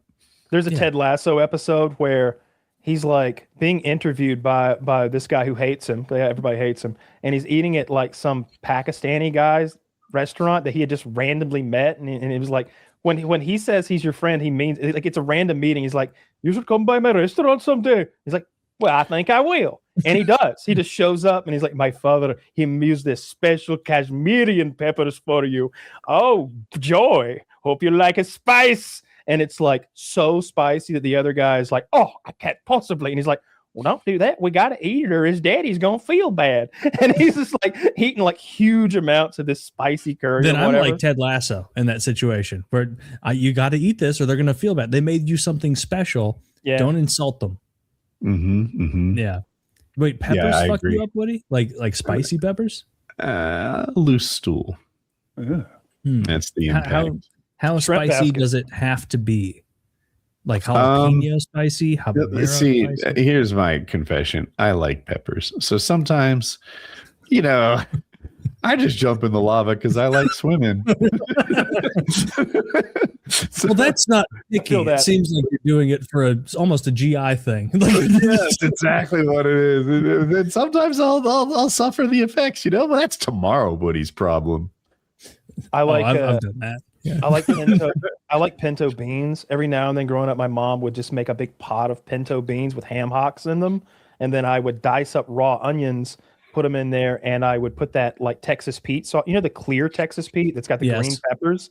I'd put a bunch of that shit in there. But you're eating a huge bowl of pinto beans. That is the And meal. fiber. Yes. So now I only eat that when I'm home alone for a few days. I'm like, pinto time. Pinto beans are a perfect example. That's one of the things that I can take or leave. Like, to me, those are not that flavorful, not that good. Oh, with the ham Not hocks even not they in are. my top 10 of anything. Okay. But if someone serves me those pinto beans, you at their house, you bet I'm wolfing them down. You bet. I'm a little excited. Is it psychosomatic or is that eyebrow better? It's that. Look at that fucking whole eyebrow. I think we might have a whole eyebrow, fellas. That's what I'm saying. Taylor, would you give some of your eyebrows to Woody? Yes. I have a whole branch of eyebrows to donate. And That would then be fascinating they're if so you donated brow hair to Woody. I went from Every half once in a I'll send while- some too. I got a little third. to spare. every once in a while I'll grab my eyebrows and You. like pull out and I'll be like, my God. This is like how far one will go. I watched this Thick as hell. marathon streamer. His name is Aztec Cross. That dude's eyebrows are so perfect. He's got to tweeze them. He's definitely tweezing his eyebrows. They're beyond perfect. And he's I'm not sure about this. I'm just going by look. I think he might be Native American Indian. If he's not, he's something. So he's just a little hairier. yeah, he is. He's He perfect looks very eyebrows, right? Southwestern. Interesting. He has Because very usually nice they're, eyebrows. Yeah. Native Americans are less hairy. Well, Yeah, maybe but I'm They're wrong. like He- Asians in that they don't. Kyle, get what do you facial. see? Aztec, I guess. What does that tell us? He looks Mexican to me. Like Okay. he looks like a good old New Mexico boy. You know, Arizona or something like that. He's a little brown. He's got that straight black hair, and he's got a He's a shaved- handsome guy. I like his content, and he plays my favorite game. So Yeah, I'd fuck him. there it is. But his eyebrows are beyond perfect. As a guy with You wanna check eyebrow out those- deficiency syndrome, Take a little Uh, peek ski. Hey, little gander thin brows. Ooh, those are 100% groomed, Woody. You're on the money. Like that's yeah. not how he's- anyone's eyebrows grow. I just saw him get very angry. Yeah. Look at those. Yeah, every so often they'll do a close up and stuff, and I'm Those just are like, sculpted. You can see on the ridge at the top, mhm. almost that shiny bit of skin where there used to be hair. He just needs to embrace himself for who he is, like me. No Just let way. him- Those are let him grow. tremendous. He Every hair on browbeats his you. head is exactly where he wants it to be. He browbeats you. Yeah, you've been brow mogged. Yeah. No. He's brown maxing. I could replace every one of the hairs in his eyebrows and still have thick eyebrows. Did you see Clavicular did that interview and got really like kind of dunked on by the interviewer, and then he OD'd on meth like a couple days later at a club and had to be carried out like a sack of potatoes by his security? I saw the OD Oh. potatoes thing, but I didn't the Australian guy interview because I only saw one clip, No. to be fair, where I think the it was 6 Australian guy minutes was or like, something. so do you think of yourself as a bit of a, kind of a leader for the incels? And Clavicular answered like, my entire thing is that I, have women around me all the time. My entire thing is ascending you out of insuldom. Why would you ask that? He was like twitching and like I don't know. panicking to the question, and he was like, maybe I could look in. I see you've looked into me. I what if I wish I had taken the time to look into like who your wife cheated on you with. And he's like, well, I don't have a wife. Well, clearly I I'm haven't done my gay. research. Like I'm a it- it- homosexual. It was a bad look. No. But then I saw him a couple days later, like on live stream, on meth, like losing like not consciousness, but like he needed to be. I saw them carry him out like he was on a mix of things. Seemingly, he looked like Spider-Man being carried by the crowd. When I hear meth, I think Adderall now.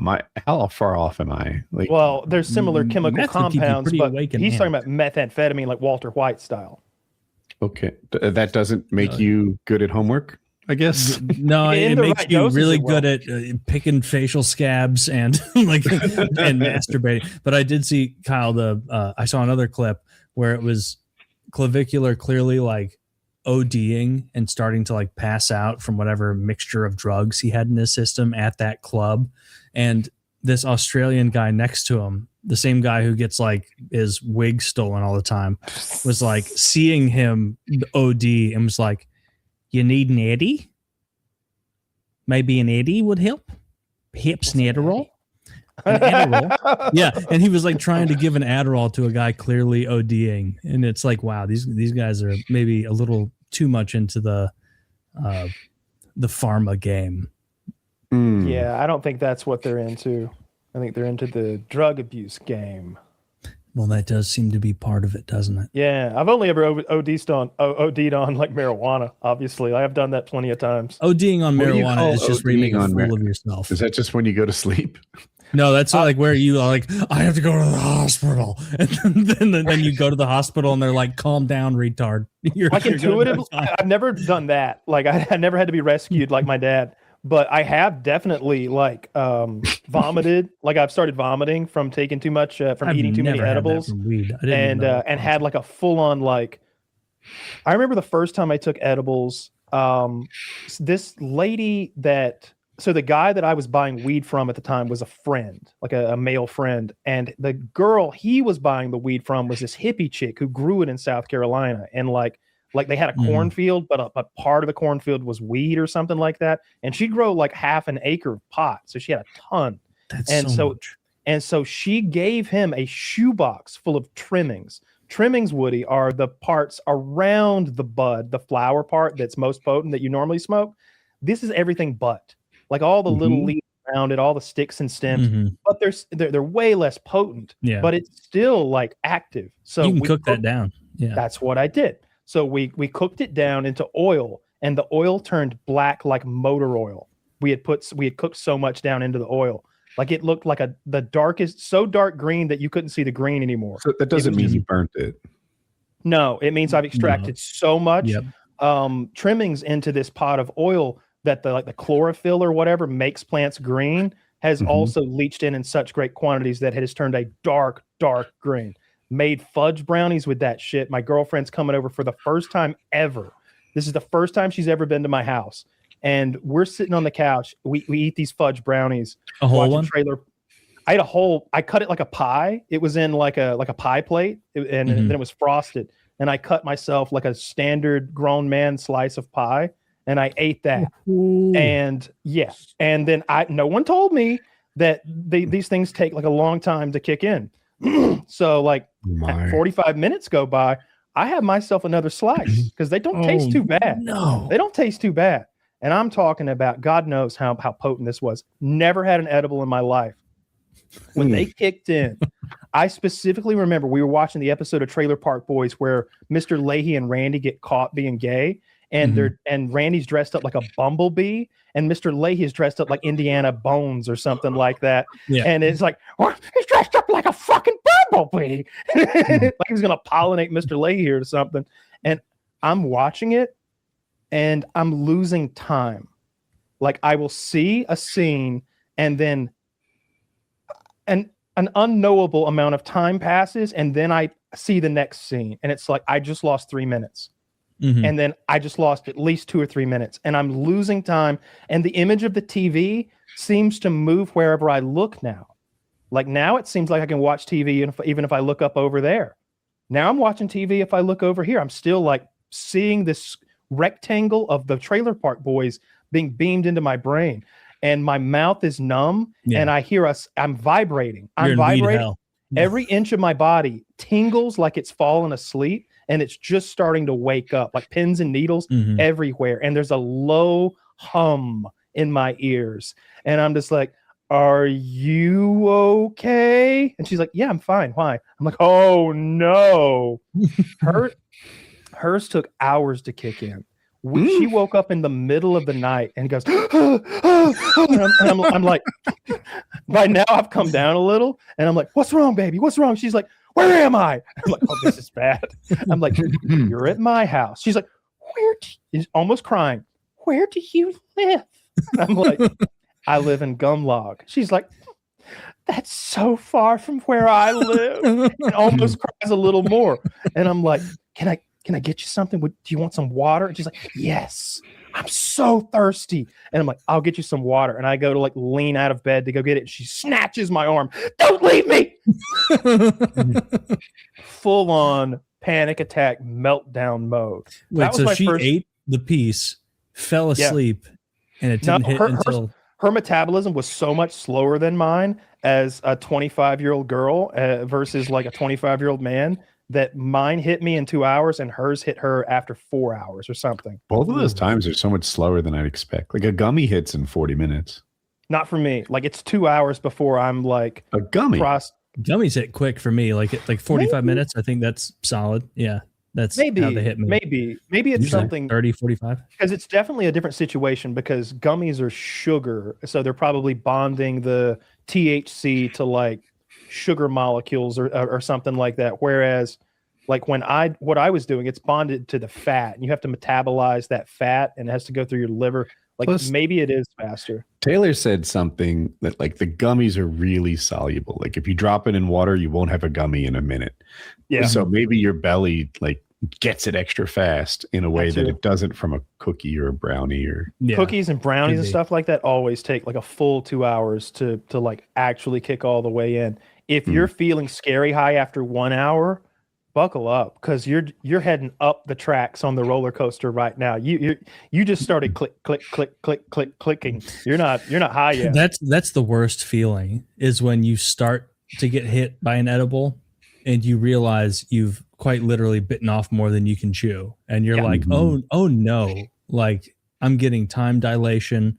I am like concerned. I'm like having deep, earnest concern about the plots of the show I'm watching, where I'm like, I really hope Ricky and Julian can get out of this. like almost upset by it. That's the worst. That's why gummies are the way to go. Quick little pops. Well, you make them yourself though. You can make some like tastier stuff that's way more potent, you know. And if you've got trimmings or something, it's free. I hear you. Potency isn't even a sales pitch to me. Like I want an appropriate dose, not a high one. You also couldn't buy them back then. Like now you can go to any gas station. Where I want to be. Yeah, how many? You can get a gum. 10 milligrams in a gummy gets me where I want to be. Like if I take 20, I'm very, very high. Like very high at this point with my tolerance. I haven't had edibles in months and months. I really edibles like my are better than vaping. Like I've become full on preferential of edibles compared to vaping. Maybe I'll order some, give it another whirl. I use binoid.com and these are so good. Like they're so cheap, so good. They taste good. And I don't know. I like them a lot. They always have mushrooms or a mushroom vape. I thought we talked about it. Didn't come. Yeah. Like I ordered it, but it didn't show up. Do those work though? The mushroom vape's a scam. The reviews seem to suggest that they work. Like they've somehow got synthetic mushrooms or something. Like maybe they got them out of, I don't know. I don't know how it works. I haven't looked too much into it, but I ordered it, but it didn't come. And I took that as maybe they're not allowed in Georgia or something like that. And I just didn't care. All my mushroom friends only take them as edibles. Like, and I know if the vapes were solid, they'd be doing that because it is easier to immediately get that hit.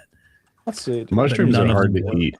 Like I haven't done it in probably 2 years or something. It's been a while, but it's like, okay, this isn't going to be easy. We'll get to the other side. I've got a cran grape chaser. Like we can make this, we'll get through it.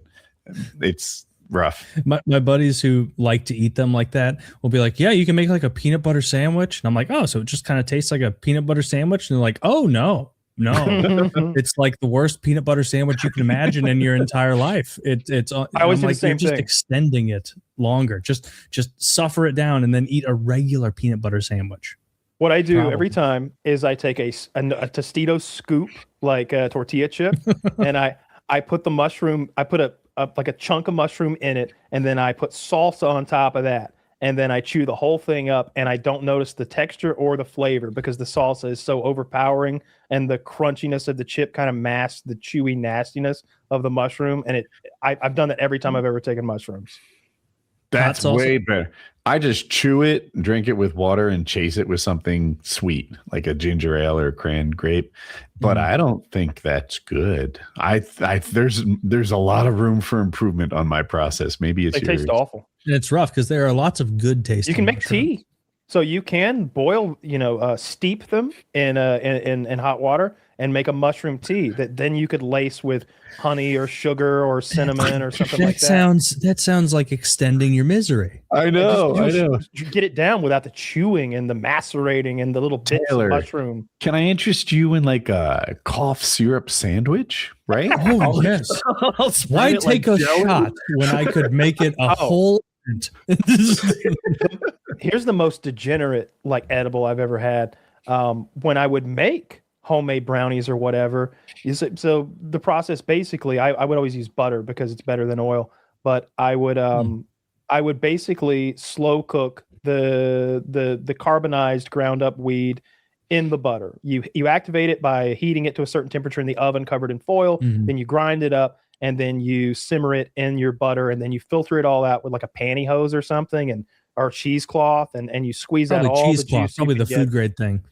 Pantyhose work better, and they're easier to get. Now, we didn't have cheesecloth at my grocery store at the time. In any case, once you're done, you have a certain amount of butter.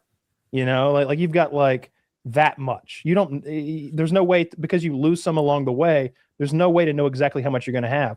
But I always had enough for the recipe I was going to make, the brownies or whatever. And then there'd be like a good bit left over, like a few chunks of butter.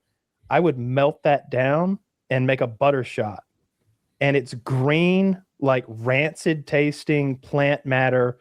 Like I can still smell it. It's so off-putting. And when you shoot hot butter, it cools enough going down your throat that it starts thickening up. And sort of, it's like drinking candle wax or something, like Homer Simpson trying to eat those Diablo insanity peppers. Cultivated on the Simpson? yellow insanity. Yeah, that shit is so gross. That still seems like extending it a little bit. But It's if you're going to have the butter, at least make it into a cookie. If you just got a little bit though, that's what I'm saying. It's the leftover brownies butter from are better making the than cookies. Brownies are better than cookies for edibles because you can just pour that cocoa powder, pour that chocolate in, really overpower it. And even then, with all of that, Tastes like shit. it still is a bad brownie. Like if I went to a store and bought a brownie like that, I'd be like, you have the worst brownies of all time. These suck. Cupcakes. I would do red velvet cupcakes, and then I'd use real like frosting on them. And they were strong as fuck, and the frosting like covered up enough of the flavor that they were good. I remember I took them to my buddy worked at a gun shop, and I like rolled up at the gun shop. I'm like, hey man, I baked some cupcakes today. I opened some Tupperware. Would you like one? He's like, them same cupcakes you made before? Yes, they are, my friend. Better, in fact. Hell yeah, brother. Could I take 2? I brought 6 for a reason, big boy. And I just remember him immediately like, and even then, I guarantee those cupcakes were subpar cupcakes. They'd been better without the weed. Yeah. Yeah, there's weed's no not way to make a flavoring tasty, that's strong baked good with weed in it. It just doesn't work. I mean, it works. It's just not a tasty Well, it'll flavor. get you fucked up, but like people who say like, oh, this cookie, it tasted. That's why those stories you hear where it's like this person ate 8 cookies not knowing. And it's like, so they willingly ate 8 terrible cookies. It's a really distinctive flavor. You can taste it. You can absolutely taste it. It's a bad not taste. Good. It's so much worse than a regular cookie. Not even close. I know the flavor. I'm remembering it like in this olfactory way kind of right now. It's this sort of like rancid, dank kind of bong water smell It doesn't smell good. It doesn't taste good. You would never use marijuana as like a seasoning for something. It's not like sage or rosemary or thyme. It is a weed that tastes and smells terrible. We used to have a sponsor that sold a marijuana gummy or Delta, and it was like a rope, and outside the rope had these like hard candies on it, and you guys got the candies off, but I would just eat it as they made it.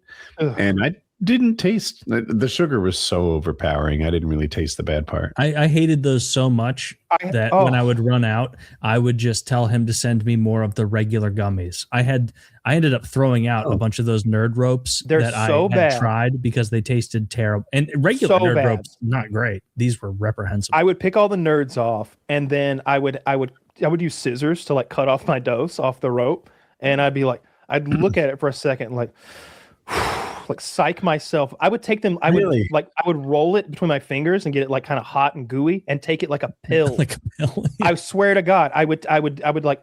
I don't want to chew it because it's gonna. I need to brush my teeth after, and even then, I'm still gonna have some funk in my mouth. It was so gross. I did not find them to be as gross as you did. My issue though was the nerd rope was like 2,500 milligrams. So I'd be like, all right, somehow I have to like dose this thing, and that like 3 millimeters is kind of a good number for me, but if I get 4 millimeters, oh my God, I hope I have no responsibilities, and that's not a lot of room for error. Like, there was no room for error with that. It was just like, and sometimes you'd like get a section of it, and you'd, even as you were eating it, you're like, that was a hot shot. That was a big boy. I don't think they're stirring it long enough. Sometimes I'll have like a gummy or two, and it's like, I'm just a little relaxed. There's not some German guy in suspenders pulling that taffy,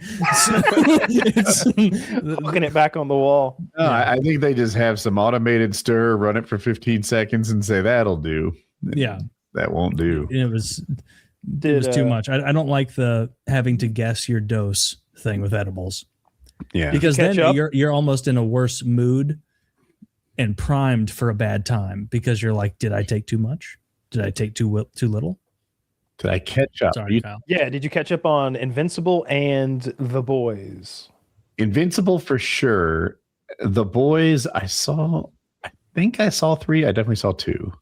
Yeah, there's 3. The third one involves a bunker underground and an invisible character. Oh yeah. I saw that. Okay. Yeah. So you're all caught up. Yeah, and it's his son we're talking about, right? Sure. Yeah, it was Translucent Sun. Yeah. I'm caught up. Sounded good. I'm finding The Boys, like, I'm watching it to see how it ends. There was a time when I thought The Boys was the best thing on TV at the moment, and I was really into it, and it was just up there in that like upper pantheon of shows. Maybe I used that word right. Yeah. Now I'm like, I mean, I've watched 4 1/3 seasons. I might as well see how. I think this season's better than last season. Like I love Homelander losing his mind. I like that they got Jensen Ackles back. The Homelander's father, whatever his fucking Soldier Boy. Yeah, Soldier Boy. I'm glad Soldier Boy's back. I enjoy him always. And I kind of like that the Asian chick talks now. This virus thing is pretty interesting. The other supernatural guy is going to be in this season. Yeah, Padalecki. Yeah, he's going to be in later. Is the supernatural guy? Yeah, both of them. Good for him getting some. Yeah. He was in last season too. He's got, his character was basically the original badass superhero, like the strongest one ever. And then he got captured by the Russians and frozen and held captive for like the last 70 years. So he's a 1950s man in the 21st century. So he's calling people like cum guzzling butt pirates or something like that. I don't think that's a 1950s insult. I think we know what a 1950s insult is. Well, he's using them all. He's pretty rude about it. No, not all. Not all, unfortunately. But he is. And so he's the equal of Homelander. He's the. It's different powers, but they seem to be on. He may even be stronger in a fist fight. Like, I don't know who would win. And he and his like alt if you will, is basically turning into like a hydrogen bomb or something and killing everything around him.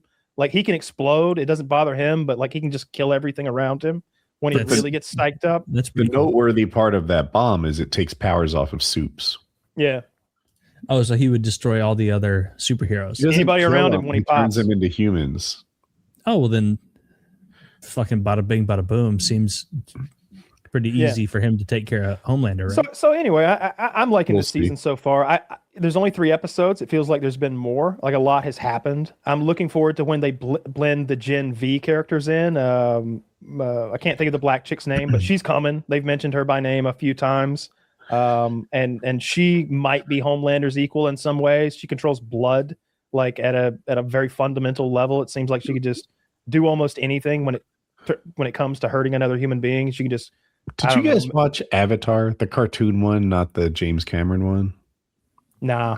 No, I didn't see how. Well, anyway, there's 3 kinds of benders, and one is waterbender, and there's this like sort of power they're never meant to tap into where they can bend blood and control other people like puppets.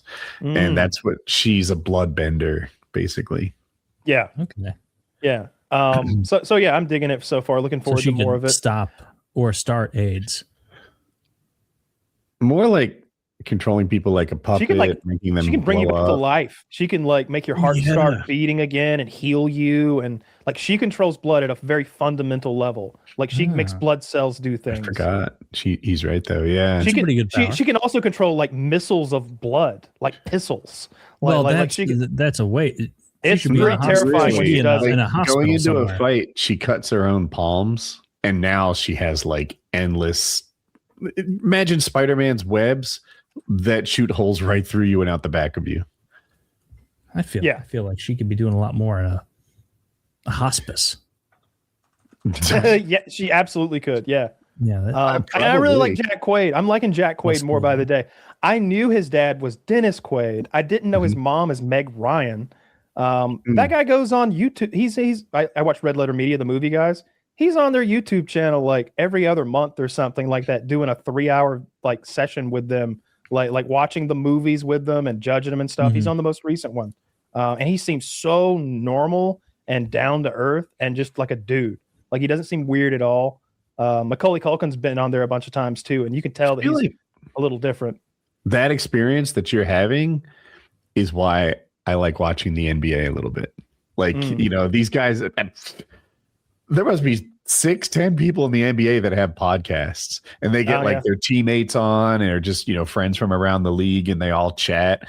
And some of it's in-depth basketball stuff that I barely understand, but a lot of it is, arguing about the greats and rules and stuff like that. And then Invincible comes back out with a new episode. We finally go to Planet Viltrum and face down Emperor Thrag, and holy a bunch shit, of dragged PNGs fighting. they did like a 20-minute fight scene. Like the episode's maybe 45, 50 minutes, and 20 solid minutes of it are just Superman combat in space to the death. With Is it people good getting, though? Oh, Because I loved it. I was cheering. of the combat banger. in this show. Okay, so good. You Looks- might be maybe I'm- seeing I'm people probably angry getting- at the show, I'm like probably getting showing the worst seconds. seconds. Sure. Yeah. I am like, when you do Battle of the Bastards, the episode that follows that isn't also Battle of the Bastards. This season has had like 5 Battle of the Bastards, just banger after banger after banger. And I keep thinking like, oh, there's going to be a come down, this week. Don't expect it to be like last week, but it is. I think Invincible's firing on all cylinders right now. Yeah, the animation is definitely Glad lacking. you guys are liking it. There was a scene in the most recent episode where a character gets like punched in space in the background, and they're like flying from the recoil being punched, and then they literally disappear. They forgot to keep animating it. That character, it just pooped, but it was in the background. It was a little popcorn poof in the back. The animation could be better. I wish it were better, but it rises above that little lack that it has. Like it's the story. Sometimes so you good, forget the characters are so characters. strong. Well, it was like a fight, some background shit. It wasn't. There in the foreground were 2 like Supermen ripping each other apart. Yeah. You remember in the background of Braveheart where fucking Grimace walked by? Dude, you go watch the background of Braveheart, you're going to see a lot of people just kind of like having schoolyard stick fights. And Braveheart's a bad committing. example because you're exactly right. Yeah, they really did the checkmate shaky cam to try. Aren't there like cars? Yeah. Where is their car? Is it Lord of the Rings? Is it definitely not? It might be Braveheart. There's been anachronistic stuff in the background, planes, like jet stream, contrails, stuff like that. I can see how that could happen. Yeah, that's a real fuckaroo. Chemtrails. But what I was gonna say about the show, like basically, Taylor, we met General or Emperor Thrag maybe like last season. We got a glimpse at him. He's like the Thanos character, but we haven't seen him do anything yet. Last episode, he was very passive. He was like overseeing a battle and never got involved. And then he had to chicken out and run away at the end. And it was like, our heroes have this. We've got like 7 heroes on our side stacked up. We got a guy with a super pistol that shoots through planets. We got a girl in a robot suit that can kind of do anything. We've got like 3 Viltrumites, like a father and 2 sons, and we've got an old Viltrumite whose powers we don't even know the scale of this old guy wearing the toga who shows up. And then we've got the Alan the Alien played by Seth Rogen, who's like a Cyclops. It's kind of a mystery. Like he doesn't even know why he's so strong. They like made him into a super soldier. He's like the Captain America of the space Cyclopses. Like he's so hardcore. He can seemingly take on a Viltrumite himself. You got it, yeah. And so like they're going to planet Viltrum, a planet whose rings are made of dead Viltrumites as a memorial to this Holocaust they had. It's terrifying. And there's General Thrag or Emperor Thrag or whatever. And when we finally see him fight, it's like, oh no, no, we're not even. It's not even a fight. Our strongest guy flies from like 100 kilometers away at super speed, ready to give the hardest punch that's ever been punched. And he's like, grabs it, breaks his hand. You're like, what the fuck? What do we do? What do we do if that's our best guy? This is a bit of a spoiler. Just one thing: the super old Viltrumite. These guys get stronger and stronger and stronger. He grabs him by the head and the waist and pulls him apart. Just pulls his head off. Sounds cool as hell. Yeah, Team Thrag. Thrag. I don't know what his goal is, but he sounds cool. We don't even I don't have an idea of what to do with him. He can beat all of our guys up at the same time, seemingly. You give him your best shot, and it doesn't do anything. Yeah, he doesn't care. Like nothing fazed him. He didn't even get that like bloody nose and smirk kind of moment. Like, huh.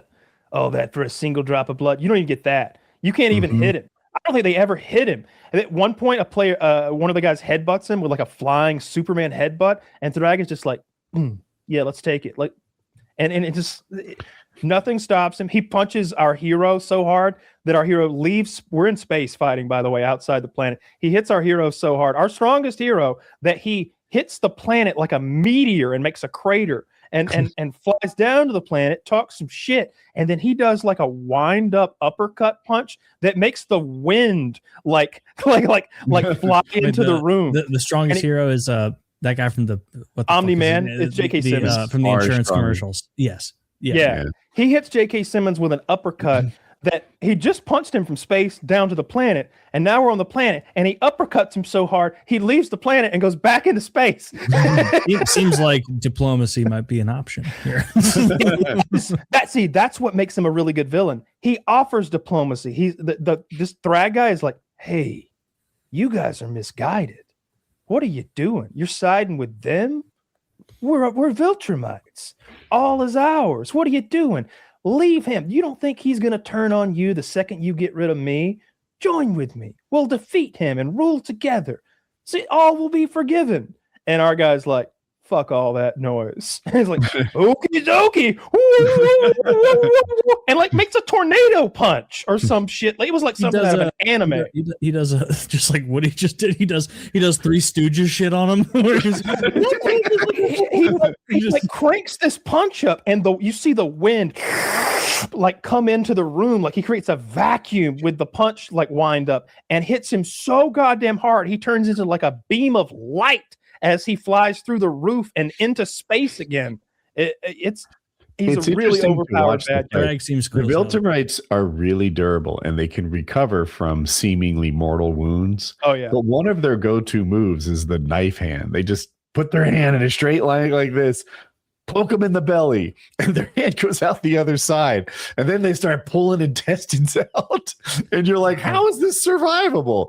He just needs some protein. He'll be all right. Oh no, he found our weakness, being torn Tips and apart. balls. Dude, that is their weakness. Their only weakness is being torn in half. Like, Torn in half by a I think they'd stronger survive being torn in Viltrumite. half. You really got to get the head If off you the keep body. the ends together real quick, I think they might get pulled through. Sure. If you're quick about it. Yeah. It is. bet this It was guy a didn't let him banger get of an quick. episode. It was so good.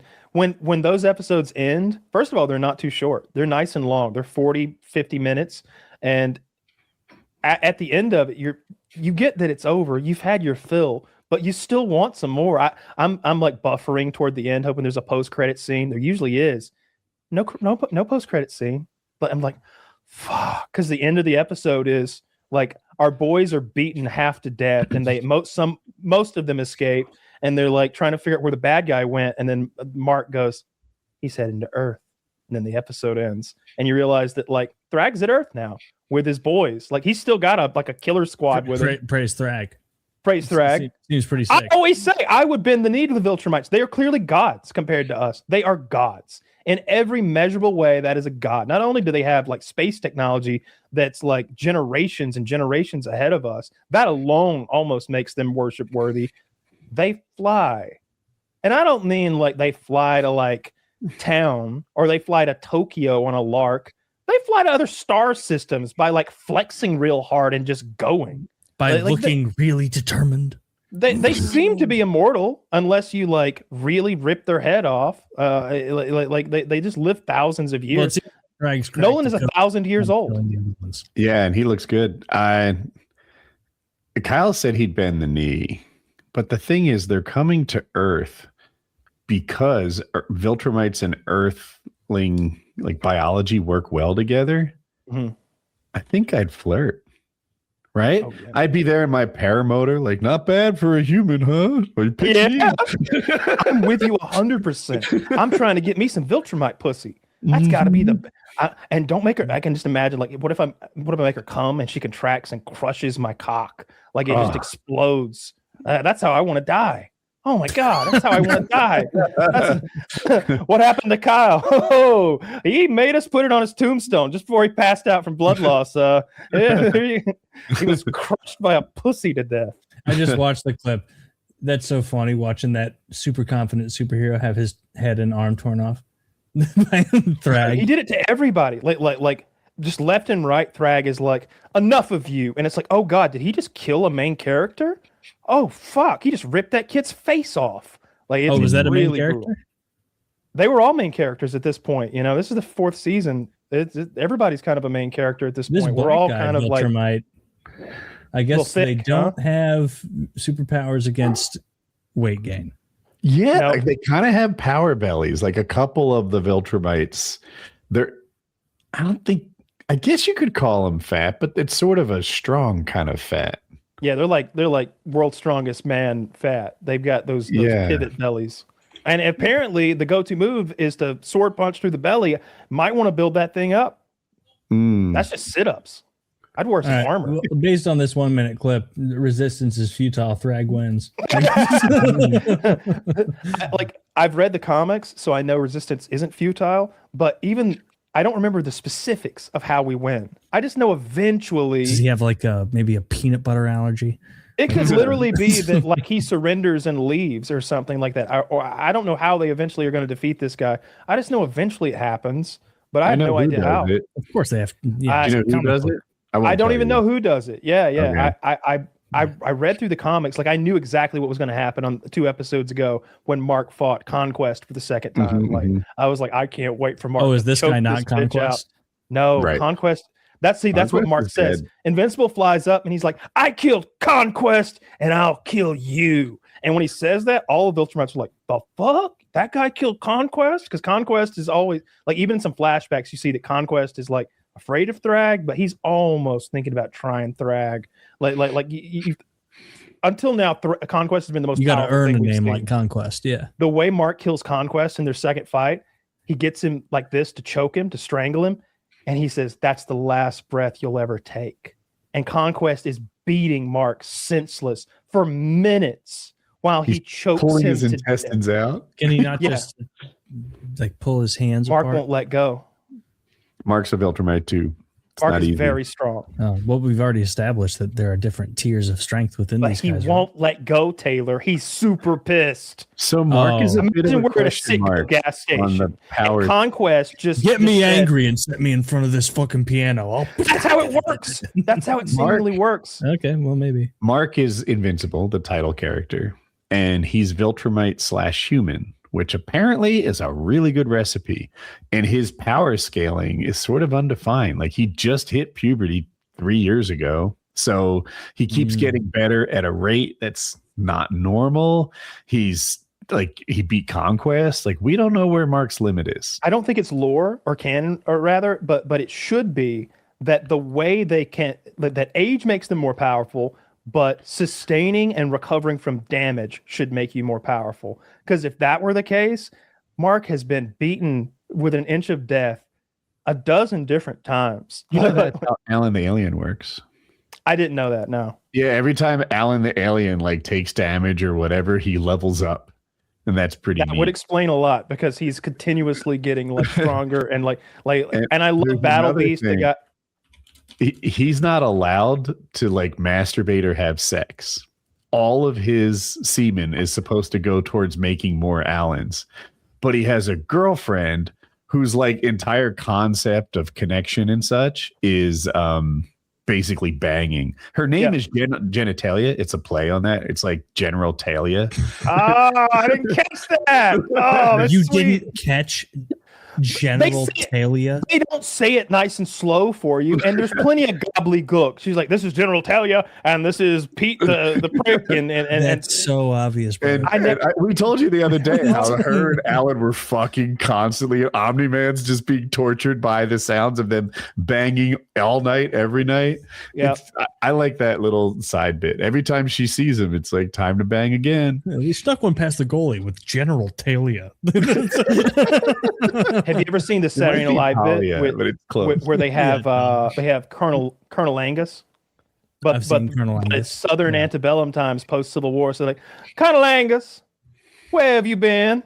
And like, I was wounded at Big Beaver. And it's Christopher Walken is playing Colonel Angus. It's hilarious. It's just them. It's just Southern women like Colonel Angus. Oh, I love Colonel Angus on a hot summer day. And then like the one guy's like, never suited me. Don't care for it. I never Especially cared for not after Colonel a Angus. hot Always, summer day. Air conditioning, honestly. yeah. After- That post Civil War times was not prime cunnilingus days, not at all. We live in the best times ever. We've got the cleanest pussies in history right here for us right The now. cleanest everyone. fucking- I was just asking Hours. ChatGPT like about women's leg and pubic hair trimming in the Old West, and basically didn't do it at all. Non-existent. Yeah, I didn't realize women didn't shave their hair until like deep in the 1900s, the 20s, the 50s, something like that. I don't know this for a fact, but I wouldn't be surprised if it was all propaganda from razor companies. It's literally it. Yeah, they advertised enough to change like society standards. Just like birthday cards, like Hallmark is like just invented a new thing. Yeah. Damn. A $4 piece of paper. I'm probably out of date on that. With someone else's washboard sentiment written on it, like just. I don't buy people cards. I refuse. I won't buy into that industry. I let them My know. mother makes the best cards. She buys blank cards and she paints them and writes something that she came up Aw. with on her own, and Wow. it's really cool. That's very sweet. I would save those. Mm-hmm. Yeah. Just tears them. no. What? The money? What, the shadows are going two different directions. What are we in the Andromeda galaxy? Nice try, Mom. $20 gift card to Texas Roadhouse. What am I supposed to get? A fucking sirloin? What do you think? Won't even cover the blooming onion. Ready to wrap? Yeah, I suppose so. That's enough of that. All right, check out our sponsors, our guests, links in the description. PKA 800.